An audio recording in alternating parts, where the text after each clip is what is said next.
Hey everyone. Welcome back for the fourth and final part of Patriot's Dawn. As always, huge thanks to all of my Patreons. Making these videos would be impossible without you guys' support, especially with all the restrictions YouTube places on my type of content. After this video, feel free to head over there, where you can find about 30 other different stories to enjoy. Also, feel free to send me any messages over there if you have any questions or even if you just want to chat. Link to all of that will be in the description. Anyways, everyone, enjoy the video. Chapter 18, Outside These Walls. // He had never been one for funerals, he hadn't been to one in decades. Somewhere along the way in his life he had gone to one too many, buried one friend more than he could stand, and avoided every other he was supposed to be at like the plague ever since. It wasn't about respect, everyone he had ever fought beside knew just how much he cared for his comrades. It was about his own happiness. No shinobi he had ever fought beside would care if he showed up at their funeral, so he didn't. Life was too short to be spent mourning those who had lost theirs. He had had that figured out by the start of the Third War. Was it selfish? Probably. Did he care? Not a chance. He hadn't attended the service for his most prized student years ago, though he had considered it, so it would come as no surprise that he didn't show up at his sensei's either. Instead, he gathered up his newest student and whisked him away to find the old man's replacement. It was a journey filled with adventure, intrigue, and, most importantly, debauchery, or at least that's what he'd told Naruto when he'd kicked his door in that morning. Sensei. You still haven't told me who we're looking for, Naruto whined from just behind him as they powered through the treetops. Or, where we're going. He had been known to leave out potentially key details on more than one occasion, but in his defense Naruto hadn't put up much of a fight when told they were leaving this morning. The boy was as big a fan of funerals as he was, it seemed. We're going to find a princess, Jiraiya exclaimed, a shit-eating grin on his face as he turned to behold his student's stupefied expression. He weren't expecting that one, were ya, kid? If you didn't want to tell me you coulda just said, geez, the blonde mumbled. Jiraiya laughed outright at the irritated expression on the boy's face. He was too easy to tease. The Sannin turned himself fully to face his student, now skipping backwards through the trees at pace. Who says I'm fucking with you, kid? He returned easily, expertly hiding the smallest of hitches in his voice as his newest student morphed into a ghost. Close-cropped blonde hair lengthened, forming bangs that framed a sharpened jawline. Narrower blue eyes glimmered in annoyance as whisker marks faded to nothingness, replaced with unblemished tan skin. Namikaze Minato stared back at him for a lost moment in time before Jiraiya blinked and the ghost of his past faded back into the ether. Despite having his mother's face, Naruto was damn near the spitting image of his father with his new green flak vest. The Sannin quickly turned back around to face forward. Oh, I dunno, sensei, common sense? The blonde piped sarcastically. Fair point, Jiraiya conceded, still shaken. Bah! You shouldn't doubt me, my very young apprentice. I have wisdom far beyond your meager comprehension, for I am Jiraiya. The one true sage of Mount Myaboku. A man so gallant that no woman has ever refused him. A man so powerful that his enemies quake in fear at the mere mention of his name, Naruto recited, voice flat. His eyes held a glimmer of amusement, however, and Jiraiya felt himself grin. Am I on track here, sensei? Hey, so he does listen. Ever since their first impromptu lesson in the hot springs, the blonde's awareness of the world around him had slowly but surely become something resembling acceptable. He was far from proficient, but he wasn't quite as liable to be killed because of lack of attention to detail. Which meant that Jiraiya could actually focus on developing the boy as a shinobi. He hadn't been this excited in years, damn near 13 years in fact. 13 years of traveling the world over, searching for whispers of his traitorous teammate. 13 years of poor leads and dead ends. 13 years of dedicated service to his village, looking for threats and neutralizing them before they truly materialized. 13 years of trying to forget about the loss of a man who was supposed to change the world, and 13 years of wondering how he was ever going to explain everything to his godson. 13 years of trying to put into words how Sarutobi's request, not order, to stay out of Naruto's early life, in the wake of Minato's death, had been a good enough reason to stay away. He had no explanation, none that he had dreamed up had ever satisfied his conscience, and he knew beyond a shadow of a doubt that they would satisfy Naruto. So he leapt when Sarutobi had finally put him in charge of the boy's development.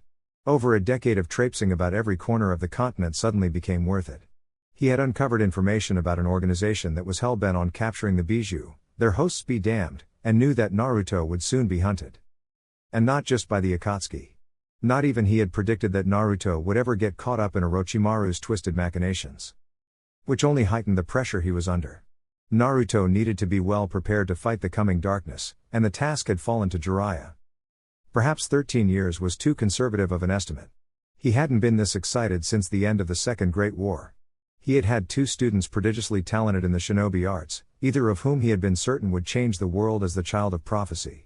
Minato and Nagato, 2 boys from different nations that he had been blessed to bestow even a fraction of his knowledge upon, legends in the making who had the potential to shape the world into a place worth living in. And then they were dead. Nagato and his friends slaughtered by Hanzo sometime near the end of the Third War. Minato cursed to an eternity in the Shinigami's stomach, stopping the Kyuubi's rampage. Naruto was the only one left, and where before Jiraiya had felt all hope for the prophecy lost, he now saw a glimmer of possibility. At 13, the boy was blessed with his mother's vitality and strength of chakra. As an Uzumaki, he would have had large reserves even without the Kyuubi being sealed into him at birth, but with it, Jiraiya had sensed, truly felt, Naruto's chakra 3 times since he had known the boy. Once in the Forest of Death when he had unleashed his rage upon the outmatched Orochimaru. Once when he had completed the second stage of training to master the Rasengan.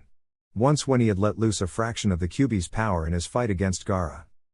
Massive didn't truly begin to describe what Jiraiya had felt. Oceans of chakra had greeted his senses, the Kyuubi's otherworldly reserves had bled through the seal for over a decade, leaving the blonde teenager with so much that Jiraiya doubted that he'd ever in his life experienced true exhaustion. Minato had been a genius among geniuses. Orochimaru had been the same. Nagato's legendary eyes had given him an insight to the workings of chakra that Jiraiya had never dreamed of. At 13, all had been better shinobi than Naruto was currently. Jiraiya himself had been as well. Naruto's skill set wasn't developed. He wasn't unbelievably fast. He had no naturally inherent grasp of ninjutsu. He was unrefined, his potential untapped, and yet had still tackled a fully manifested bijou, for the most part, on his own. The Sannin contained a shudder as he glanced once more at the blonde keeping pace with him. No, excited didn't really begin to cover what Jiraiya felt about being able to teach Naruto. // People looked at him differently now. They had always looked at him, whether they wanted to or not. At first with disdain and thinly veiled rage. Then with wariness. And finally with disdain once more. He wasn't used to awe. What were you expecting, idiot? His traitorous mind supplied. He had, after all, damn near fought a bijou on his own. It wasn't unreasonable that the general populace started seeing him in a different light, considering he played an integral part in defeating the greatest threat to Konoha proper since the First Great Shinobi War, with a little help from a friendly neighborhood Onbu squad, of course. The general populace didn't care about that part of the story. Hell, few enough shinobi cared that he had had help. He had beaten back the threat, scattering the bijou's chakra to the 4 corners of the continent when he obliterated Gaara. They didn't see the exhaustion that had kept him unconscious for over a day. They didn't see the tears that fell when he was told that the Sandaime had died in a last-ditch, failed effort to destroy Orochimaru. They lauded him as a hero where they had once scorned his very existence. Some were still wary, of course. 13 years of hatred could hardly come undone that easily, but the blonde had never been the recipient of so many well-wishes in his young life. He wasn't used to awe, and he didn't like it. The irony? He was only a few short years removed from having wanted that kind of attention more than anything else in the world. Even Ino and Kiba looked at him differently, though they hid it well. There was a wonderment in their gaze even as they made fun of the villagers who damn near tripped over themselves thanking him. A wry tint in Kiba's voice as he made a joke about still being able to take him in a fight. A glint of pride in Ino's eyes as she pulled back from giving him a goodnight kiss. They were the hero's teammates now. With the villagers it had been a surprise and an annoyance at their hypocrisy, but altogether not unexpected. Ino and Kiba were his family, they weren't supposed to treat him like anything other than their teammate and friend, and a bit more, in Ino's case. While he supposed it wasn't nearly as heavy-handed as the villagers' turnabout, it still irked him. Worst of all, he couldn't really explain it to them. How did one explain that they hated almost everything to do with the fickle population he had lived among for his entire life? That their change in behavior, however slight, reminded him of the villagers he had come to hate. They had seen his anger, even gleaned a hint of understanding upon learning about the Kyuubi. But they had never lived it. They had no idea what it felt like to be regarded as nothing more than a manifestation of the villagers' worst nightmares. He wasn't a person. He was the Kyuubi Jinchuriki. Nothing more, nothing less, and this latest rush of favor would evaporate just as quickly as the last when the time came. You are their pawn, a weapon forged in the heat of desperation to be used and discarded. Konohas to ignore for your service, and a scapegoat to be held up in times of strife. Perhaps the snake Sannin hadn't been entirely correct in his statement of Naruto's utility to Konoha, but he certainly appeared more right than wrong. The only two who didn't treat him differently were Sasuke and Jiraiya. The Uchiha had shown up in his hospital room sporting a new Chunin vest, apparently for outstanding service during the invasion. He had given him a quick once-over, sneered at his bedridden state, said, "TCH, find me when you're out of this place." Usual spot. No holding back this time, dead last, and left him to his recovery. And he would've, if only for a glimpse of normality in his whirlwind of a life, had his new sensei not burst in on the day of his release, thrown his own Chunin vest in his face, and unilaterally decided that they were going to find the old man's replacement. Fuck debauchery, he groused, sweat pouring down his face and chest as he used every ounce of concentration he was capable of to remain invisible. Naturally, he was in an onsen. Jiraiya, true to form, wasn't about to let finding the next Hokage interfere with his research. The Sannin was sprawled next to Naruto in the baths, in a small town called Shukuba, calmly taking notes in between the occasional giggle. Of course, the legendary Nin was using his usual cloaking method, leaving him completely invisible to the numerous women scattered around the bath. As a matter of course, Jiraiya had decided to turn the relaxing afternoon into a training exercise. The Meisai Gakur no Jutsu was difficult enough to perform and maintain under normal circumstances. Using it while trying to avoid sharp bursts of Suten chakra Jiraiya casually sent at him every few seconds was a bit more frustrating. I am gonna wring every ounce of knowledge out of this guy, Naruto thought, chakra control working in overdrive to maintain his cloaking as a jet of water clipped him underwater. And then I'm gonna fucking murder him with it. Preoccupied as his thoughts were, his focus slipped. The Gamma Sennin wasted no time and a jet of water, more powerful than the last, caught Naruto on his upper thigh. He clamped down on a squawk of pain as he felt his cloaking jutsu begin to fail. Tiger boar ox dog snake, Naruto's chakra reached out and deftly replaced himself with a log that was conveniently placed outside the back wall of the onsen where he and Jiraiya had been lounging. The blonde exhaled hard as the Meisai Gakur no Jutsu faded completely, slapping the ground in frustration. Fucking hell, he muttered, shaking his head and leaning it back against the bamboo wall of the hot springs. Maybe Yamato's insistence he work on his chakra control before the Chunin exam final, he contained a wince at the thought of his second dead sensei, had been better founded than he'd originally thought. Chakra control, fucking chakra control. It's what it all seemed to come down to these days. Too bad I've got a fucking demon in my system, Naruto thought derisively. Thanks for that one, Dad. He had raw power to throw around, and a lot of it. But raw power was useless unless he had the control to direct it. Not every enemy was as big a target as the Shukaku's head had been. Raw power had its uses. It had carried him through wave and river country, two situations where he'd likely have been killed otherwise. But it hadn't been enough to strike a killing blow against the treacherous Suna Jonin from the third exam, Baki, his mind supplied. It hadn't been enough to even touch the traitorous Anbu that had killed Yamato, his wind chakra, the most offensively oriented element, hadn't even touched the arrogant man. In the end it was his deception that had caught the man off guard, his power had merely been the blow landed. He didn't bother to entertain the idea that raw power would be enough to help him survive the Akatsuki, whenever they decided to make a move on him. Shaking his head at his circular musings, he formed a tiger seal and disappeared in an explosion of smoke dash. And reappeared in the men's changing area, where he was immediately greeted by his new sensei. "What took you so long, brat?"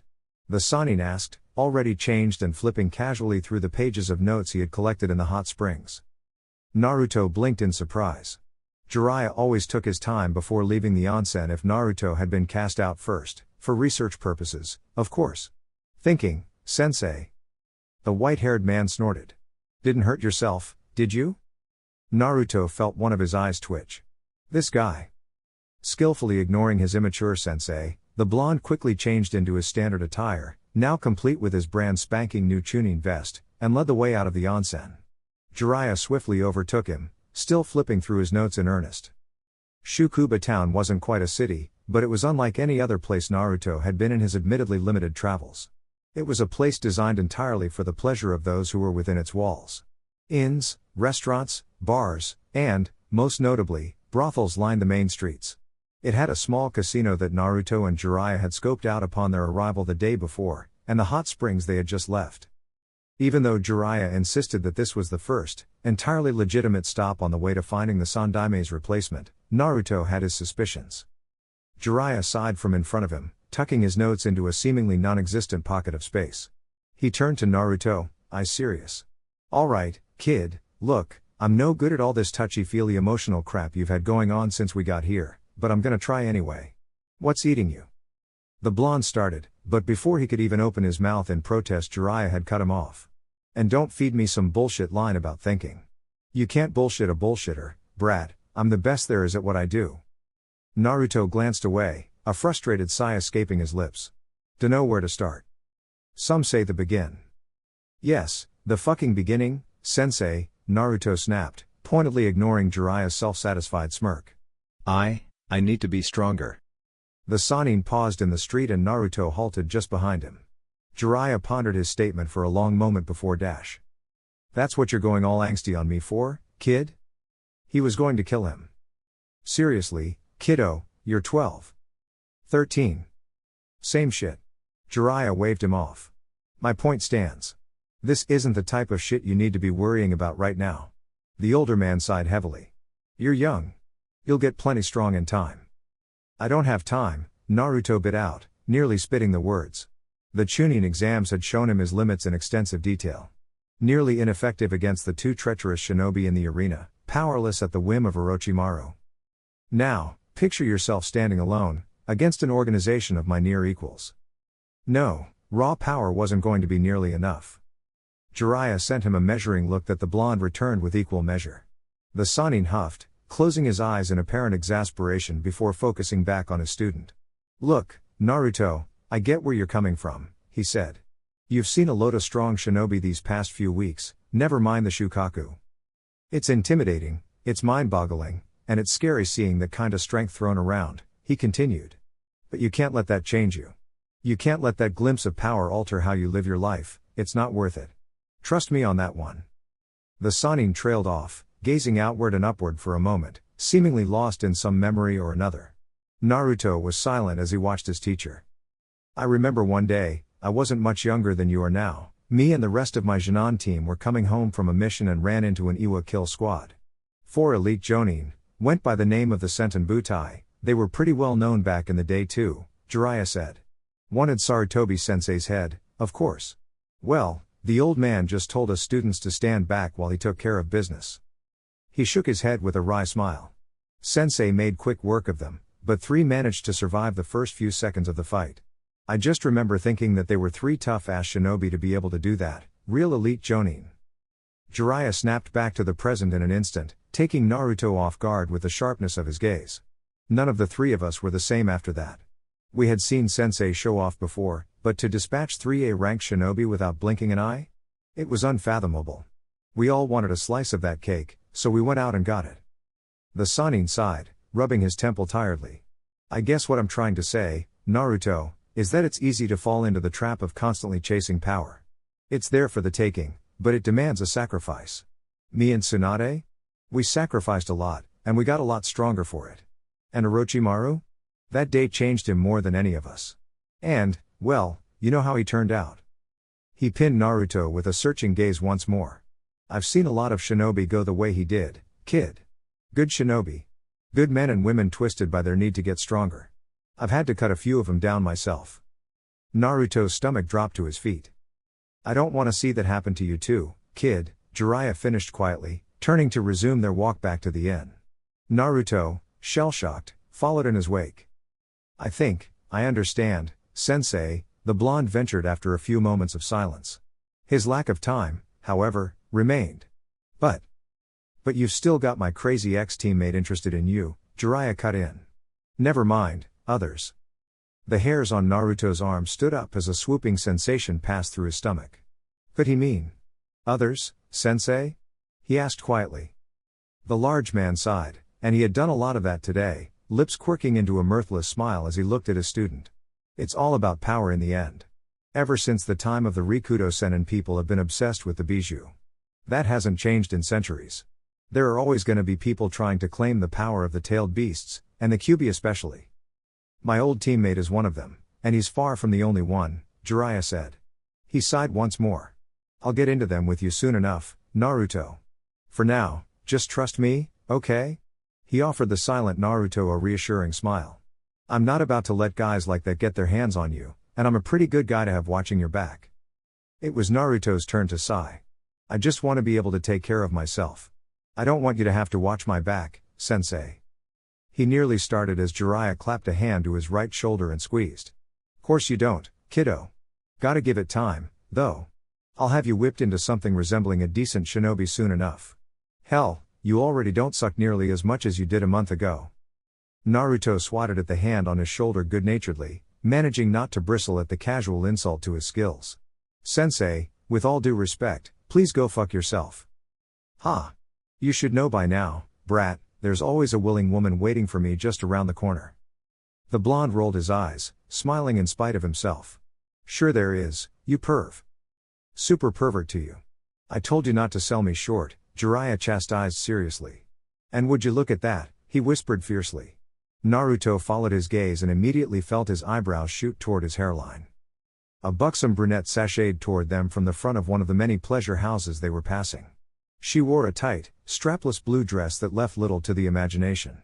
2 gold bands that gleamed in the midday sun encircled her slim waist, accentuating soft curves. Black heels placed her a couple inches taller than Naruto, and the blonde felt his pulse begin to race. Damn, he thought, uncaring that he was staring at the stunning woman.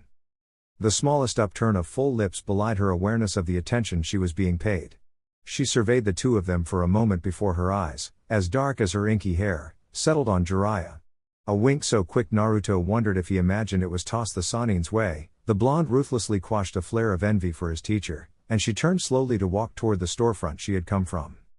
Ah, Naruto heard Jiraiya breathe at the invitation. Every woman has their own beauty, my very young apprentice. Some, of course, are easier to observe than others. Naruto sighed.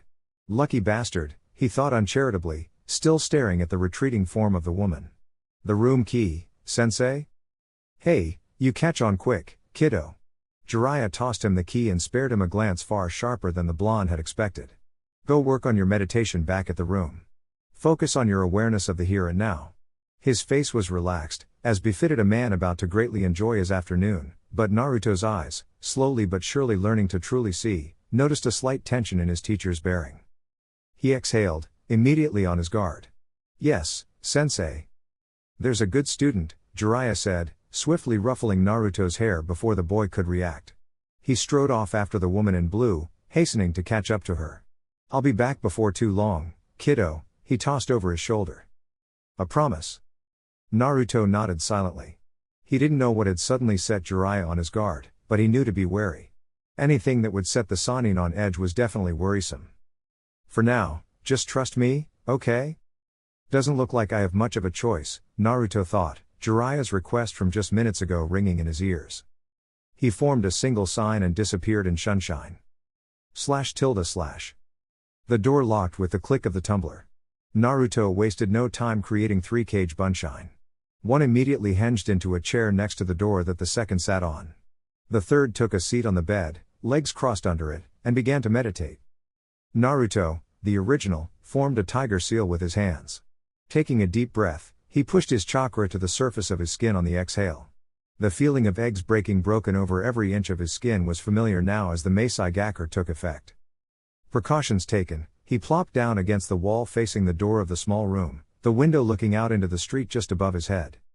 Jiraiya had sensed something amiss back down on the street, which could mean a few different things. Someone knew about their search for the next Hokage and was looking to put a stop to it, or someone was after Jiraiya and Naruto was to wait at the room so as to not be caught in the crossfire. Not bloody likely with my luck, the blonde thought, his heart rate elevating in nervousness. Was Akatsuki finally making a move? He had always expected to be blitzed by whatever S-ranked monster would be sent after him. He had had nightmares about the scenario for years, nightmares of dead bodies of teammates and senseless destruction and his own inability to prevent it.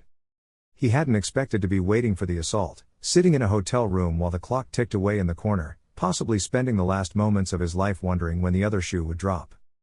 Pull yourself together. Jiraiya isn't far away. He'll be able to handle this, Naruto comforted himself, all the while nearly snarling at his own helplessness. Unbidden, The Kyuubi's chakra began to stir in his gut and he clamped down on the impulse to let it explode outward. Whoever found him here, if they find me, would be getting a face full of Kyuubi as a welcome. And how fucking long have I been? 2 knocks at the door cut off his thought and Naruto's heart leapt to his throat. Seriously? He thought, thrown for a moment even as the clone closest to the door slowly rose to answer, a kunai behind his back. Ignoring the absurdity of Akatsuki potentially knocking on his door politely, Naruto willfully brought the Kyuubi's chakra into his system. S-ranked or not, if the person behind that door was an enemy, he was ready to unleash hell. The clone opened the door and every ounce of fortified strength was sucked right out of him as Uchiha Itachi's Sharingan stared over the head of the clone, through his cloaking jutsu, and into his eyes. Shit, he breathed, stunned and unmoving as he beheld the man who had, with his words, shaped the past 5 years of his life. A black cloak adorned with red clouds covered the man from the bottom of his chin to his knees. Hair the color of slate framed an angular face that had haunted Naruto's dreams since the night of the massacre. "Hello, Naruto-kun," Itachi said pleasantly, his voice a smooth tenor that was somehow calming despite the perilous situation. "I must ask you to come with me, please. They will hunt you, Uzumaki Naruto." The clan killer had neglected to mention that he would be the one doing the hunting. Naruto entertained the idea that Itachi didn't mean him any harm. He had warned him of a group of powerful criminals who wanted him dead years ago, after all. But then S-ranked criminals rarely meant good news, and Itachi had slaughtered his own clan that night. His criminal status wasn't in question. His sanity, on the other hand. The blonde didn't bother mincing words as he formed a hasty Rasengan and slammed it into the wall behind him. He propelled himself backwards and out into the town with a burst of chakra as his 3 clones rapidly converged on Itachi. A crackle of lightning and the phantom smell of ozone was the only warning he got from the memories of his destroyed clones before Itachi was in his face. So fast was all his mind had time to process as he barely got his arms raised in time to stop the Uchiha's punch from caving his chest in. The strike sent him rocketing toward the street below, and only a hasty roll prevented him from cratering. He found his feet quickly, hands forming the familiar cross-shaped seal. 3 clones burst into existence next to him with a pop, the first already speeding through hand seals. Rat Tiger Dog, a futon, Rinkudan exploded out of the clone's mouth and hurtled toward the Uchiha. Itachi broke to his left, directly into the path of the second clone bearing down on him, knuckle knives roaring with wind chakra. The clone slashed out at the missing nin's head, a 3-foot blade of pure chakra extending from the end of the knife. "You've grown, Naruto-kun," the rogue Uchiha complimented, ducking the blow with ease. Naruto winced as the memory of a straight kick to the chest greeted him upon the clone's demise. The blonde palmed 2 kunai and sheathed them in his wind chakra before hurling them at Itachi. The final clone gripped its wrist, and suddenly the sound of chakra grinding against chakra filled the town as a fully formed Rasengan sprang to life in its hand. A seal-less Kawarimi was thwarted as the missing nin knocked both kunai off course with twin throwing knives of his own. Recovering quickly, the clone blurred faster than Naruto's eyes could track in a shunshine. The speed ninjutsu proved useless, as Itachi reacted faster than Naruto thought possible. He smoothly redirected the Rasengan with the back of his left hand before stabbing the overextended clone in the neck with a kunai hidden in his right sleeve. "I am so fucked. My best friend was a man given the moniker of Sunshin no Shusui," Itachi stated placidly, his kunai disappearing back into his sleeve. "Your shunshine, unfortunately, pales in comparison to his." The Uchiha had disappeared and Naruto's eyes widened as he hopped over sliding kick, reflexes acting before his mind caught up to the speed of battle. Itachi stuck a hand to the ground with chakra, halted his momentum, and drove a kick into Naruto's exposed stomach that knocked the breath out of his lungs. "Your tactics are simplistic," Itachi critiqued, appearing above the airborne blonde. Naruto twisted in mid-air, snapping out a chakra-laden kick towards Itachi's torso. It crashed into the Uchiha's outstretched arm and halted. "Your attacks lack potency," the missing nin said before slamming his fist into Naruto's face. The blonde hit the earth like a meteor, cratering in a 4-foot deep hole as cracks in the road expanded outward rapidly. Stars flashed in front of his eyes as his vision blinked in and out, the sky turning from blue, to green, to yellow, to white, and back to blue again as he lay dazed. Distantly, he recognized that he'd never been hit harder. Soft footfalls greeted his ears as Itachi came to stand at the edge of the crater he'd punched Naruto into. His cloak, unruffled from the conflict, rippled in the breeze. To Naruto's slowly readjusting eyes, the Uchiha looked almost disappointed. "Tales of your exploits have been spread far and wide, Naruto-kun. You have indeed grown strong since we last met," Itachi said. His voice was entirely calm, not a hint of strain at having so soundly beaten the blonde below him. You are, however, underdeveloped in many ways. You cannot hope to stand against me as you are today. Your skill pales in comparison to my own when I was your age, even. I fear my words from so long ago have not been enough. Naruto blinked and suddenly found himself with his back against the wall of his hotel room once more. His clones were frozen, and Itachi had stepped around the one who had answered the door to face Naruto fully. Genjutsu, the blonde breathed. He bit down on his lower lip harshly, drawing blood in an attempt to break the secondary illusion he was undoubtedly caught in. Blue eyes widened when nothing happened. My Sharingan casts genjutsu that are not so easily broken, Itachi said. Naruto gingerly rose, unsure. Why not just kill me? He asked, his voice nearly a whisper. The Uchiha blinked. You have undoubtedly surmised that I am a member of Akatsuki, however, I have no wish to kill you, Naruto-kun. Naruto balked, incredulous. Then what the fuck was that? He jabbed his thumb over his shoulder at the street where their one-sided fight had taken place. A measure of your capacity, Itachi replied. As I said, your exploits have become rather well known to those who are interested enough to listen. I wish to see what rumors were based in fact. The rogue Uchiha sighed almost imperceptibly. I had hoped that my warning from years ago would have helped push you toward the strength you will need to fight the coming darkness. The you are not good enough was left implied. Naruto felt his mouth go dry and his stomach drop to his feet even as he bristled. You don't fucking know me. He bit out. You have no idea what I've done, the training I've put myself through.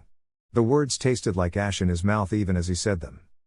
He didn't give a flying fuck about Uchiha Itachi's disappointment.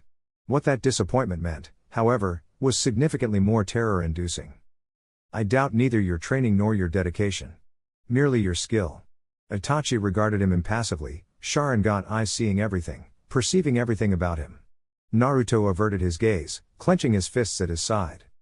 I'm fucking nothing to this guy, he realized. You fight with precision, Itachi continued. Your chakra is both potent and expansive, but you do not know how to use it properly. Your potential is easy to see, but that is all it is. Not that I don't appreciate the lecture, but is there a point to this? Naruto asked, teeth bared in frustration. The Uchiha kept his gaze firmly rooted on the blonde. He paused for a moment, seemingly weighing his options before. I did not warn you of Madara and Akatsuki simply for your own benefit. Your survival, however, is integral. Madara recruited me to help him achieve his goal of world peace. Naruto felt his eyebrows shoot up of their own accord. Unfortunately, his idea of peace would benefit few other than himself. He must be stopped at all costs. He intends to collect the 9 Bijou in order to resurrect the Juubi, the legendary Bijou defeated by the Rikudo Sennin. With its power at his disposal, he will cast a massive genjutsu on the world in order to end all conflicts. Naruto blinked, opening and closing his mouth ineffectually as Itachi watched patiently from the center of the room. You're serious? The blonde finally managed to ask. At the Uchiha's raised eyebrow he shook himself. You do realize how ridiculous that sounds, right? Itachi's lips twitched, but he recovered from his bout of hilarity quickly. Regardless of how bizarre his plan might be, Naruto-kun, he is a powerful man with powerful forces working for him. Your life is very much in danger, as is the rest of the world. So go to the cage. Naruto almost screamed, but stopped himself as his mind caught up to Itachi's situation. Missing Nin had no credibility with anyone, least of all with any of the cage.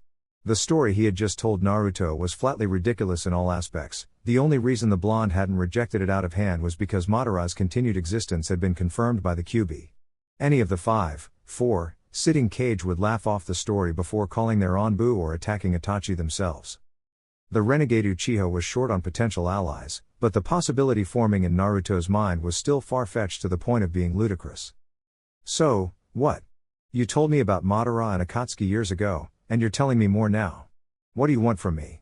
Naruto asked, feeling his heart rate spike at the possibility of finally, learning why Itachi had singled him out 5 years ago. You are, no doubt, wondering if I placed my hopes for eliminating Madara in an 8-year-old boy, Itachi began. Your potential, both as the Kyuubi's Jinchuriki and an Uzumaki, is greater, even, than my own. I had hoped that my warning would help drive you, and that you would become a worthy ally against Madara.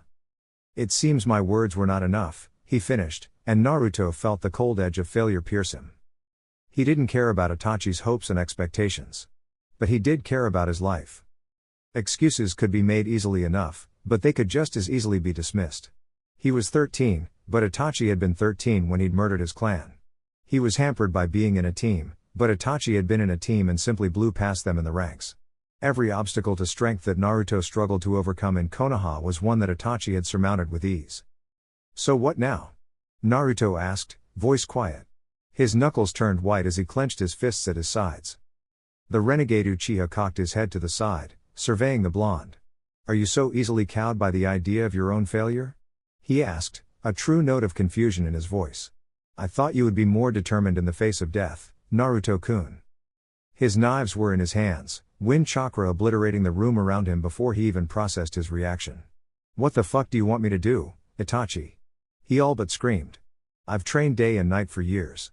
Taken every scroll I could get my hands on, taken every tip and lesson Konoha decided I could have. And you're gonna tell me I'm not determined enough? Itachi closed his eyes. Determination alone, however great yours may be, will not be enough. The Sharingan wielder's eyes snapped open, but the red pupil had changed. The fully developed three tomoe had morphed into a three-pointed star that resembled a curved Fuma shuriken. Naruto started as the world faded to shades of red, black, and gray. He shivered as a terrible coldness seared him to the bone, his breathing increasing as terror took hold. The renegade Uchiha regarded him for a moment before turning his head to his right, gazing off into the distant plains of the world his eyes had created. Unbidden, Naruto followed his gaze and beheld legends reborn. Thick fingers of wood exploded up from the earth to wrap around a shadowy figure clad in red battle armor that danced around them with precognitive grace. A massive battle fan appeared from nowhere and was snapped out, expelling massive blades of wind that shredded the wood with ease. A second figure burst out of the rain of splinters and Naruto recognized him as Senju Hashirama just as he slammed a Zanbatsu into the shadowy figure's fan in an overhead smash. The Shodai's face was contorted in concentration, sweeping red lines of some sort of jutsu curving from under his eyes up into his Konoha forehead protector. Then that's Naruto thought, snapping his gaze to the shadowy figure that repelled the sword strike with contemptuous ease before landing a snap kick to the Shodai's chest. Uchiha Madara, Itachi murmured, eyes rooted on his patriarch. The legend of old landed lightly and wove a hand seals before Naruto's mouth dropped open at the unfathomable amount of chakra that suddenly saturated the air.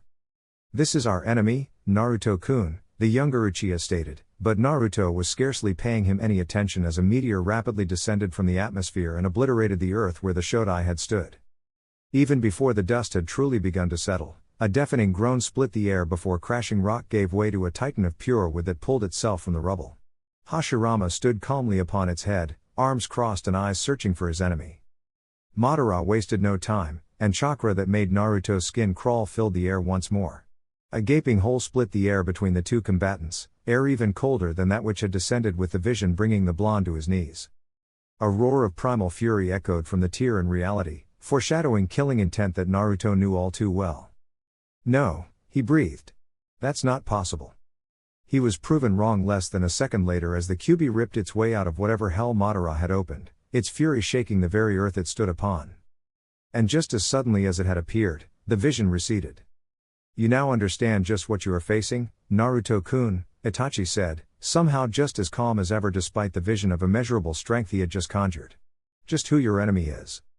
Naruto glanced up from where his eyes had settled on the floor. Incredulity didn't even begin to describe his state as he stared down his captor. You want me to fight that? He whispered harshly. He was nothing next to Itachi's might. He might as well have been a newborn baby next to Madara's. As he is now, Uchiha Madara is but a shadow of what he once was, Itachi said. His mind is keen, his agents are numerous and powerful, and it is still beyond the limit of my abilities to kill him alone. He is vulnerable, but as you would be nothing but an insect to be swatted. You must do more, the missing nin said sharply. Your determination, as it is now, is meaningless compared to Madara's strength. Become more than a shadow of the potential that you possess. Cut yourself free of the shackles that bind you, Uzumaki Naruto, and become strong. Itachi was nearly nose to nose with Naruto before the blonde could react. Cling to life as you've never done before. Naruto's eyes widened at the desperation that colored the Uchiha's tone as the Sharingan bored into his eyes. Defend your existence as if the survival of the world depended on it. For it very well might. Just as suddenly as Itachi had invaded his personal space, he was back in the doorway. The blood red of the renegade's dojutsu had turned to onyx, and his unfrozen clone suddenly went on the offensive. Naruto realized belatedly that the genjutsu must have ended even as Itachi casually snapped the wrist of the first Kage Bunshin, ending its life with a jab to the chest. He sat stupefied as the two remaining clones leapt futilely into action. Less than a moment passed since the door opened, and we've been talking for 10 minutes. This guy, he's unbelievable. Memories of a blow to the head and a slashed throat pulled Naruto from his stupor as the smoke from the final clones dissipated. The Uchiha was unruffled, looking for all the world like nothing had happened since the door had opened. The only sign of strain was the conspicuous lack of Sharingan coupled with a slight tightness around his eyes. And Naruto realized that even 1 month before he wouldn't have noticed even that about his supposed ally. Despite his strides toward strength, despite how far he had distanced himself from his peers since graduation, despite everything, he was still nothing to shinobi of Itachi's caliber. Less than nothing, his mind supplied. And for the first time since the night of the massacre, Naruto realized the true magnitude of his situation. Orochimaru had spoken the truth, talent and potential alone would leave him dead against the likes of Itachi and the Akatsuki. A cold sweat broke out along the back of his neck, and it had nothing to do with the monstrous, shark-like man who had just stepped behind Itachi. Itachi-san, I expected a bit more of a fight from this one. All those stories, I was looking forward to giving Seimata a nice lunch. The blue man grinned, baring pointed teeth as he reached back and grasped the handle of massive weapon wrapped in bandages. Should I cut off a couple limbs for good measure? The statement forcibly yanked Naruto back to the present. Itachi said nothing, continuing to gaze at Naruto impassively as the fatigue around his eyes slowly regressed. The blonde didn't have time to contemplate his next move before the wall directly to Itachi's left exploded inward and the sound of 1,000 screaming birds nearly deafened him. His eyes widened as Sasuke, and what the fuck was he doing here, darted through the opening, his hand filled with blue lightning and aimed at Itachi's chest. The elder brother didn't even flinch, and Naruto formed a cross-shaped seal as he realized what was about to happen. He narrowed his eyes in concentration, manipulating his chakra into a Kage Bunshin that formed across the room. Doing the same to his brother as he had done to Naruto earlier, Itachi effortlessly redirected the no-doubt lethal technique to the side. A sharp crack ended the jutsu as Sasuke's wrist broke, and the younger Uchiha cried out in sudden pain as the renegade turned his momentum into a throw. The clone used its body to cushion Sasuke's impact against the opposing wall, bursting into smoke that Naruto used as cover for a body flicker to appear behind his friend. Not that I'm unhappy to see you, but what are you doing here? Naruto hissed. Uchiha Itachi, Sasuke grunted, directed more at his brother than at the blonde behind him. Naruto's eyes narrowed as black flames began to rapidly spread across Sasuke's neck and the air became heavy with malice. Hello, Sasuke, Itachi said, calm as ever in the face of his younger brother's palpable rage. It was foolish of you to come here today. I can see it in your eyes, your hate is not strong enough to defeat me. Sasuke's chakra ignited into blue lightning tinged with black as his voice became low and guttural. Naruto hastily stepped back, away from the jutsu's fallout as Sasuke bit out, I'll show you just how strong my hate is, Itachi. The massive blue man stepped forward, bandaged weapon still strapped to his back. Not to interrupt the touching family reunion, Itachi-san, but you were the one who said we have a time limit. The renegade Uchiha's eyes narrowed for a moment. Indeed. I'll deal with my foolish brother. Apprehend Naru. The missing nin stopped abruptly, tensing as his partner unlatched his weapon and swung it at the wall that separated the room from the hallway. The sound of chakra grinding upon itself greeted Naruto's ears a moment before the wall blew inward, a Rasengan meeting the mysterious blade with a high-pitched whine. Behind it, Jiraiya grinned savagely. Sorry to crash this little shindig, but I just couldn't stay away. The Rasengan suddenly expanded to twice its original size before exploding in a thunderclap of blinding light. Naruto's eyes widened against the blast, just as he felt someone grab him by the back of the collar. His vision blurred, and he found himself halfway down the hallway outside the now destroyed room. Sasuke was beside him, lightning jutsu aborted in the confusion, and Jiraiya stood in front of them protectively. You alright, kiddo? The Sannin asked over his shoulder as the smoke cleared to reveal the two missing nin, mostly unharmed save for the bandages on the blue man's weapon having burned off. Naruto snorted. Never better. What took you so long? I never leave a woman unsatisfied. I work fast but not that fast, Jiraiya said, a grin in his voice. Distantly, Naruto marveled at how at ease he was in such a perilous situation. He glanced left to see Sasuke still glaring daggers at his brother, though the mysterious black flames had receded from his skin. As for these two, Jiraiya began, his full attention on the missing nin. Uchiha Itachi and Hoshigaki Kisame. I had wondered if the rumors were true. So you were after the containers, huh?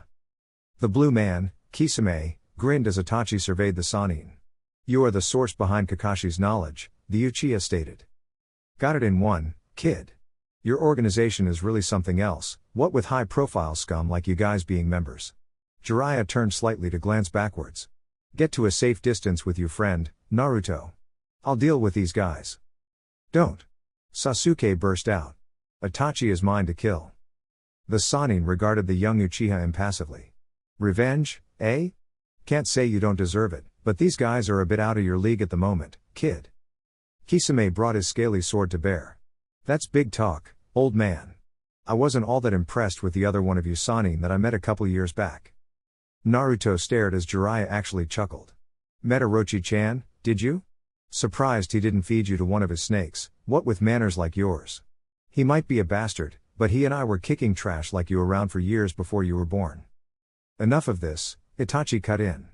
Kisame, this isn't a fight we want today. Let's go. The blue man grimaced but holstered his weapon all the same. One of these days, Itachi-san. Kisame grunted, before turning and sprinting after his partner down the hallway. Oh no you don't, Jiraiya exclaimed, speeding through seals and slamming his palms to the floor. Fleshy pink tissue burst from the walls with a squelch, immediately slowing the fleeing shinobi. A Rasengan formed in his hand in an instant. You guys are already in the belly of the beast. He tore after them in a burst of speed that Naruto hadn't thought the large man capable of, only to stop short as the air inside the walls suddenly spiked in temperature. Pitch black flame burst from nowhere in front of Itachi, burning a hole 10 feet wide in the fleshy walls in an instant. The nuke-nin wasted no time powering through the opening and into the open air. Jiraiya reached the opening a moment later but halted, surveying the still burning black flames with something akin to morbid curiosity. Well, I'll be damned. He muttered, sparing the sprawling town that the nuke-nin had disappeared into one last glance. Naruto and Sasuke hurried to his side. You're not going after them? The blonde asked, sending a sidelong glance at his friend. Sasuke was still quivering with rage, but was breathing heavily and cradling his broken wrist gingerly. He wouldn't be attempting anything else. Wouldn't do much good, now would it, brat? Jiraiya said absently, pulling a jar from nowhere and scooping up some of the black flames. I'd chase them, we'd fight some and maybe I'd get one of them, maybe they'd get me. He surveyed the flames for a moment more before the jar disappeared back to wherever he'd pulled it from. Naruto stood in wonderment at how easily he broached the topic of his own death, not happy with the possibility for sure but neither did he seem particularly concerned. What's that like, he wondered. In any event, we have a mission to complete and a Hokage to find. The Sannin said with some of his usual cheer before he noticed Sasuke. Oh, he started, face falling into contemplation. You weren't supposed to know about this, super secret mission and all that. Ah, I'm sure you won't tell anyone. Sasuke blinked and nodded in bewilderment, shooting Naruto a look filled with confusion. The blonde just shrugged, long since used to his bizarre sensei's antics. Good, good, Jiraiya said, clapping his hands. Now, we should probably get that wrist of yours taken care of. I'm not much of a healer myself, and we can't turn back to Konoha at this point. Well, I guess it's a good thing backup should be here in about 3, 2. Dynamic entry. Was all the warning they had before Jiraiya casually dropped to a knee and a leotard-clad man hurtled through the empty space his head had just occupied. Naruto flattened himself on the ground, just barely avoiding a heel to the face as the man's momentum carried him overhead. Just in time to be late to the fight, he heard Jiraiya mutter, uncharacteristically uncharitable before the man boomed, "Guy. You're just in time." Naruto rested his hand on his forehead to calm his spinning head. He doubted his day was even close to being over. Chapter 19, Concentric Wavelengths. // The steady, rhythmic beat of his cane hitting the floor was as familiar as the backs of his hands at this point. It, like everything else, served its purpose. He had long since grown used to his appearance. Age was nothing more than a mark of experience, injuries were smokescreens to hide skill. Regret was unprofessional, and all things could be tools, one merely had to be a shrewd shinobi to use them properly. The rhythm halted as Danzo reached his familiar destination.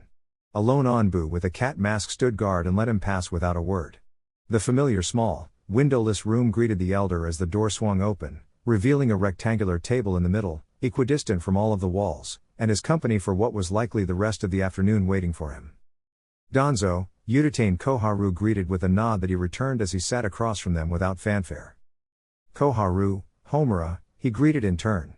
They sat next to each other on the long end of the table, their usual seats, while Danzo sat alone. He didn't allow his eyes to wander to the head of the table, to the empty chair that was to be filled by the Hokage. His nostrils flared involuntarily and he quashed the grief that momentarily threatened to overwhelm him with an iron will.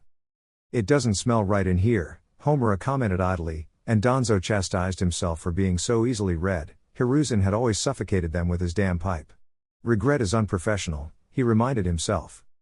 "To business then," Danzo said quietly, pushing thoughts of his greatest rival and oldest friend from his mind. "The threat assessment?" Koharu prompted, leaning forward. A swipe of blood and a slight application of chakra revealed 2 file folders, both marked as classified. Root's assessment of Orochimaru's capabilities leaves little room for doubt. "I won't bother reciting a full list of his transgressions. He has proven himself to be the greatest threat to Konoha's sovereignty since the Third War," Danzo proclaimed, opening the top one. "He is considered a level 1 threat." "Even after Hiruzen's seal?" Koharu asked. "Regardless of how injured he is in the aftermath of their battle." The bandaged elder shook his head in the affirmative. "Orochimaru successfully created a village of his own, turned an ally against us, orchestrated an attack on our village proper, and murdered our cage. Left unchecked, we can assume he will continue working towards our eventual destruction. Putting aside the damage caused to the village, our reputation is in a quagmire. He must be dealt with. An attack that we successfully anticipated and turned to our advantage by routing the invading force," Homura countered. "The reparations we'll receive from Suna will be more than enough to mitigate the damage that was caused by the Ichibi. Truly, other than Hiruzen's death, we are not as disadvantaged as you seem to think, Danzo. And one of the sitting kage has not been assassinated since the Sandaime Kazekage, and the Nidaime Raikage before him. I need not remind you what happened in the aftermath of both of those deaths. We've no one to declare war on," Koharu stated, referencing both the Third and Second Great Shinobi Wars. "Our enemy is known. We have routed the invasion, and our Anbu are pursuing the leftover Oto forces through river country." Homura interjected, "Our attention belongs in the north. Jiraiya's latest report on Kumagakure before the exams was indeed troubling." Danzo caught his outburst with patience developed over a lifetime, even as irritation bubbled to the surface. "The fastest way to stall Kumo's advance is to re-establish ourselves as the dominant power on the continent. Eliminating Orochimaru accomplishes this while possibly avoiding a war with Kumo in the next 5 years, a war we can scarcely afford at this time even with Suna's reparations, and a war that is looming ever closer given what we know of A's movements." The 2 elders opposite him shared a glance. "What exactly are you proposing?" Koharu asked. "Do not misunderstand, Danzo," Homura said. "Eliminating Orochimaru is very much a priority. He is, unfortunately, one of the most powerful and elusive men on the continent and not to be handled lightly. The resources needed simply to find him could be better spent on preventative measures to guard against a preemptive strike from the north. Finding him is a difficult enough starting place. He's avoided our best scouts for years, even Jiraiya has difficulty pinning him down," Koharu concurred. "Never mind the skill needed to assassinate him." "I agree," Danzo said quickly, noting the surprise evident on his peers' faces before it was quickly masked. "Loath as I am to admit it," he thought, allowing irritation to color his thoughts before quashing it with practiced ease. "There is no efficient way to strike at Orochimaru in our current state. That does not mean that we should not take steps to neutralize him going forward, if not eliminate him entirely." "And what, exactly, did you have in mind?" Homura asked. The bandaged elder pushed the first folder containing Root's threat assessment to the side, leaving a second, far thinner folder in its place. He blinked, an uncharacteristic moment of hesitation taking hold of him before he ruthlessly crushed it. It wasn't the first impossible task he would set upon a young shinobi's shoulders, and he doubted it would be the last. Opening it, Uzumaki Naruto's face stared back at him. // "How much of this do you already know, kid?" Naruto twitched as Jiraiya's words penetrated the wind in his ears as they ran through another of Fire Country's expansive forests. The discussion of what exactly had happened in Shukuba town had been summarily tabled while the Konoha Jonin, a Mito guy, had sped off to Konoha with the still injured Sasuke in tow. The Uchiha had left without much protest, but Naruto had received a look that he knew spelled nothing but trouble for him upon his eventual return. "How much of what, exactly, sensei?" he asked wearily. There was no deliberate evasion in his voice, he honestly didn't quite know where to start. Can't fool these old eyes, the Sannin boasted from next to him, powering from branch to branch at a pace that Naruto had to push himself to match.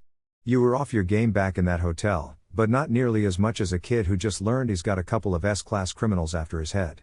There was no accusation in Jiraiya's tone, a fact that put Naruto more at ease than he thought he'd be. He tensed, expecting the same feeling of panic that had always greeted him whenever he had thought about the Akatsuki, the sound of blood pounding in his ears and the memory of Itachi's Sharingan whenever someone came close to finding out his greatest secret. Only this time there was nothing. Blinking in confusion, he turned to Jiraiya, who was looking at him expectantly out of the corner of his eye. The night of the massacre. Itachi, showed up at my apartment. Naruto didn't need to turn his head to know Jiraiya's attention was riveted on him. No proverbial weight was lifted from his shoulders when he said it, such was the magnitude of his task. But Jiraiya had certainly proven himself to be more than capable as both a shinobi and a sensei. If anyone could help him now, even as the clock kept ticking until Akatsuki made their next move, it would be him. So Naruto told him.